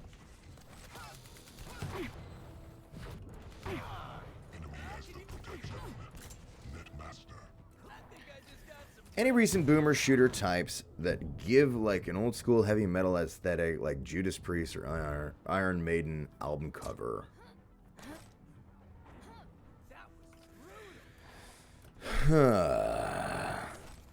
God, I know there's some, but I just am like narrowly... Because I know what you're talking about. Oh, you know what? It's probably a little bit more gothic than what you're thinking of, but I feel like Painkiller kind of has that, like, over-the-top metal, kind of, like, a lot of the shit that you see in that game would feel, like, right as an old metal band album cover. And then, of course, there's Ion Fury, which isn't really what you're talking about, but it's worth mentioning because they were going to name Ion Fury Ion Maiden until Iron Maiden, their lawyers were like, you can't do that. And it was going to be a whole court thing, so they had to change the title to Ion Fury, which I still think is fucking ridiculous. I'm still mad about that one, man. Come on. You gotta be kidding me. The Iron Maiden was a torture device. Whatever. Okay, whatever. Anyway. Yeah, Painkiller, fuck. Metal cover.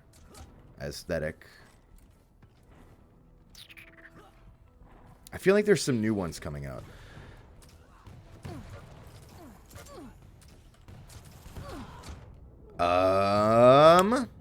Maybe a medieval a little bit. It's probably a little bit more colorful, cartoony in some ways. But I feel like some of the stuff you see throughout the course of that game could be likened to some metal covers. It's not quite the same, but that's another one that comes to mind. A medieval a bit. Painkiller's a Judas Priest album? Oh, cool. You know what's funny is, I remember I was reading about one of the devs for Painkiller talking about it. I was reading a Game Informer, as you do, back in the day.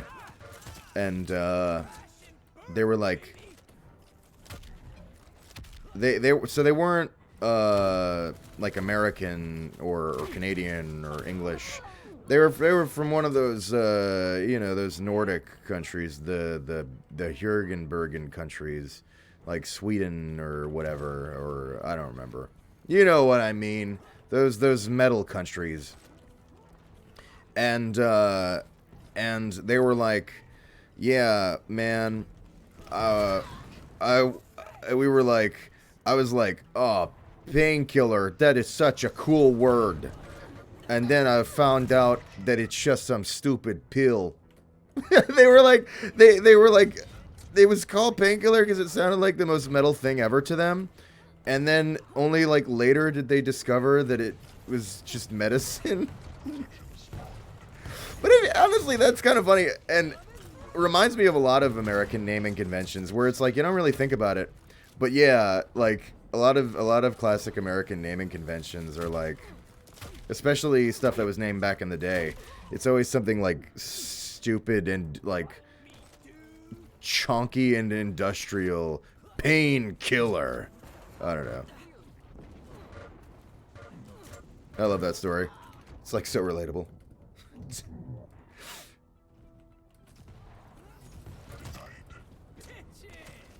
Painkiller by Judas Priest is a great song. I believe you. I never got too into a lot of that classic metal. Regrettably. I spent a lot of time listening to power metal, so I listened to a lot of covers of those songs by like Sonata Arctica and stuff. And then I got deep into blues. And that's pretty much my music history. Now I like both. Dang, still online. Wasn't expecting it. Oh, God. The Drum Major is back. Welcome back, Drum Major. You're on the tail end of it. I was probably going to do another game and then call it.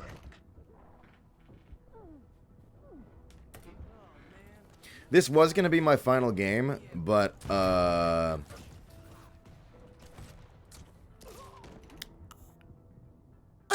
I'm kind of addicted to Quake.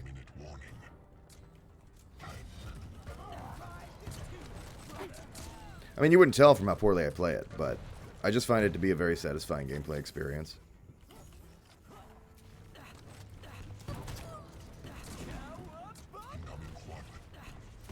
No. Yeah. Haha! Fucking amazing. Alright, I take it back on the other two. That was the coolest kill I'll do the whole stream.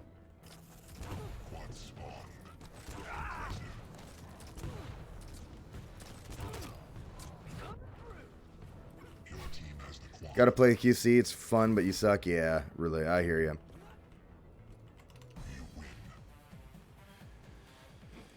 That's and that's a big part of the classic arena FPS struggle. We want new players to play. They play. They get destroyed. They stop playing because the game isn't satisfying when you're just getting your teeth kicked in for 30 minutes. It's a vicious cycle. Some of us think that if every arena FPS player just like stopped playing for a week, you could get a whole new generation of AFPS players. But I think here's the sit rep. QC is probably your best bet for an arena FPS you can actually get frags in as a new player. Because I think out of all of them, it has the most percentage of players who are more casual. Not a lot, but some. And also it has, I feel that it's easier to get a grip on, like moving around and landing shots than some other arena FPS games. And gives you, like, you know, the abilities and stuff, which you can kind of leverage to your advantage a little bit sometimes. So you can, like, get in there a little bit. You're not going to be, like, kicking ass and taking names, but more than the other arena FPS games, I think QC is very strong for. You can get in there and have some fun. You're getting annihilated in QCDE too? Well, I was actually about to say, except maybe QCDE, which I feel is such a chaotic... I want to say the word shit pit, but that sounds like more negative than I mean. But you know what I mean, mosh pit. It's such a batshit fun, like everything is happening. It's so crazy that one's another good one. It just doesn't have like many players, so it's difficult to get matches. You know, a lot of the time. But so anyway, sorry. Oh my god, what was I saying? So basically, QC does have that struggle, but this maybe isn't as comforting as I thought it was going to be. What I'm basically saying is it's probably your best shot most of the time versus most other arena FPS games. Meat grinder, perfect, exactly.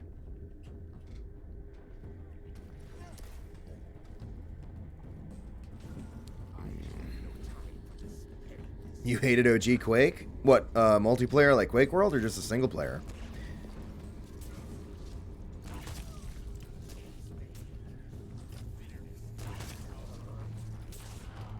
Multiplayer. Yeah, Quake World is nuts. That shit is crazy. Honestly, like, I don't even really like it that much now. Some people won't get off it. They swear by this. I think it's so it's like cracked. It's like Quake on crack. And I think the perfect example is I think Quake 1 is the only Quake multiplayer where the quad actually does quadruple damage. I think in almost every other Quake, it's triple damage. I don't remember what it is in Quake Champions. But they call it the quad, but I think only in Quake 1 is it actually quad damage. And that's representative of the general Quake 1 multiplayer experience. It's insane. Like, I kind of have a love for it being so nuts, but it is fucking wild. I wouldn't say it's unplayable for all, but I feel like it's certainly a very specific taste. And I'm sure now the only people playing it are gods. Like, I can... maybe there's like 1 or 2 casuals on there, but I don't know. Well, I don't know for sure, so I shouldn't say, but...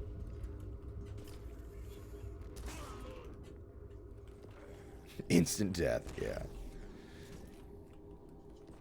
Oh, wait, there was one more thing I was going to say about hopping into Quake Champions.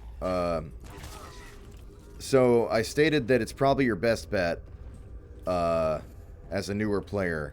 And I'm also going to state that this is even less comforting to hear. You shouldn't... you shouldn't try too hard to, like... Don't worry too much about, like, winning or even, like, doing well in the match or anything like that. Just, like, chill, play the shoot gun. I was so sure she'd pop up. And don't even, like, sweat, like, performance. Because it's very stacked against you. You'll actually have some decent matches if you keep at it. But there will be, like, a lot of, like, what I'm at the bottom of the scoreboard right now. And that's... I'm like, it's fine. I'm still having a decent gameplay experience, regardless of that. Maybe I'm... Well, I've said it before. It requires a loser's mindset. And boy, do I have that nailed down. That's what I think anyway. I mean, you look at games however you want to, but... Yeah, I don't think you can be about the W, exactly. You can only play games where there's some friendliness. Yeah. Arena shooters are pretty rough in that regard. 15 frags left.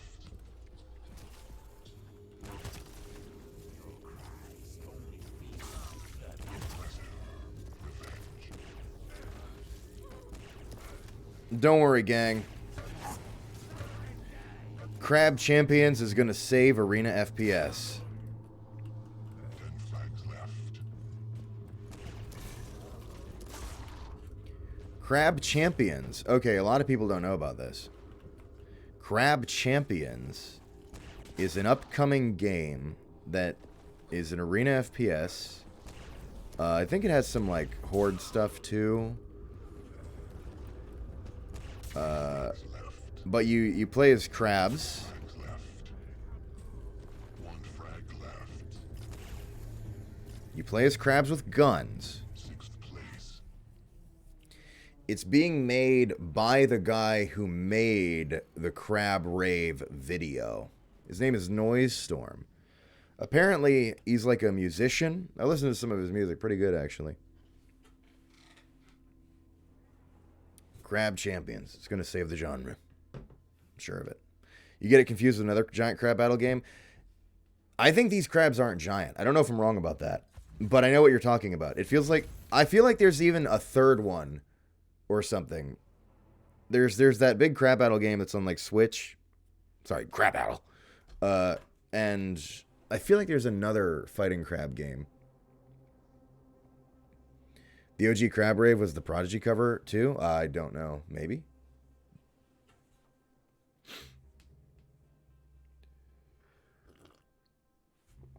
Anywho. Okay. Fat of the Land album cover? Probably. I'm not too familiar with that, but I could believe it.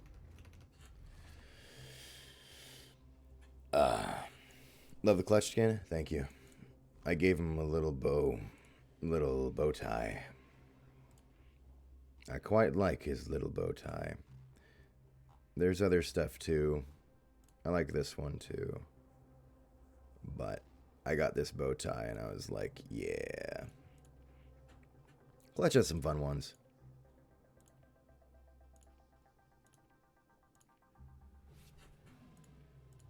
This one's like the cutest, but I like to mix and match a little bit. And then of course you can throw your yeah, you could if you wanted. I tend to go with more, I like the more solid color stuff for like some of the patterns. Kind of fun. What a handsome boy. All right. You clipped my 2 kills that I got that were cool. Thanks. Normally we just clip when I fuck up or say something stupid. It's nice to have that change of pace. You never seen anyone playing his clutch? Yeah, he's pretty, like, I want to say he's actually popular because he's just, his kit doesn't really benefit the way a lot of players play. I don't even use a lot of his kit. I just play as him because I think he's cool. Yeah, or say butter dog, God. The dog with the butter. Anywho. Alright, I've done enough rambling nonsense. We're going to end the stream, goddammit. So, that'll do it for today. Yes. But thanks to everyone for coming out.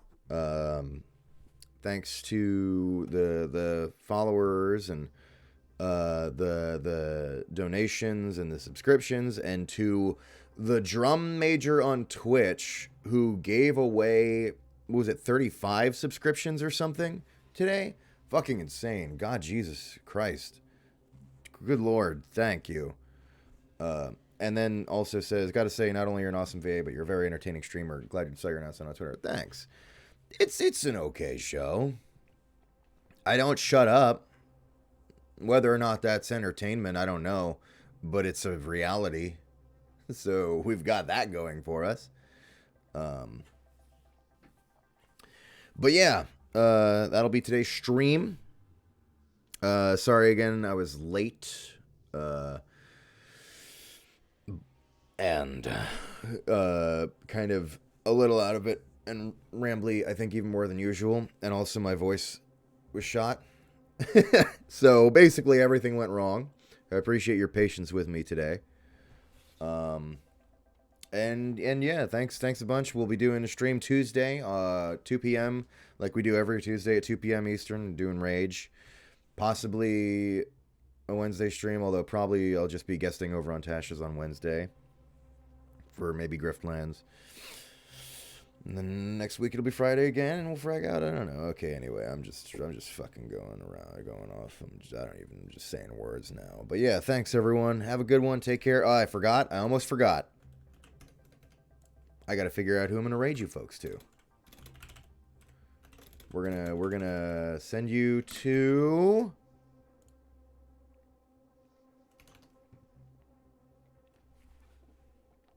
Huh. Let's see. What are these assholes doing? Or something? I don't know, I thought that was gonna be a secret. Whoa. Oh my god. Alright, this is too entertaining. You're gonna have to watch this.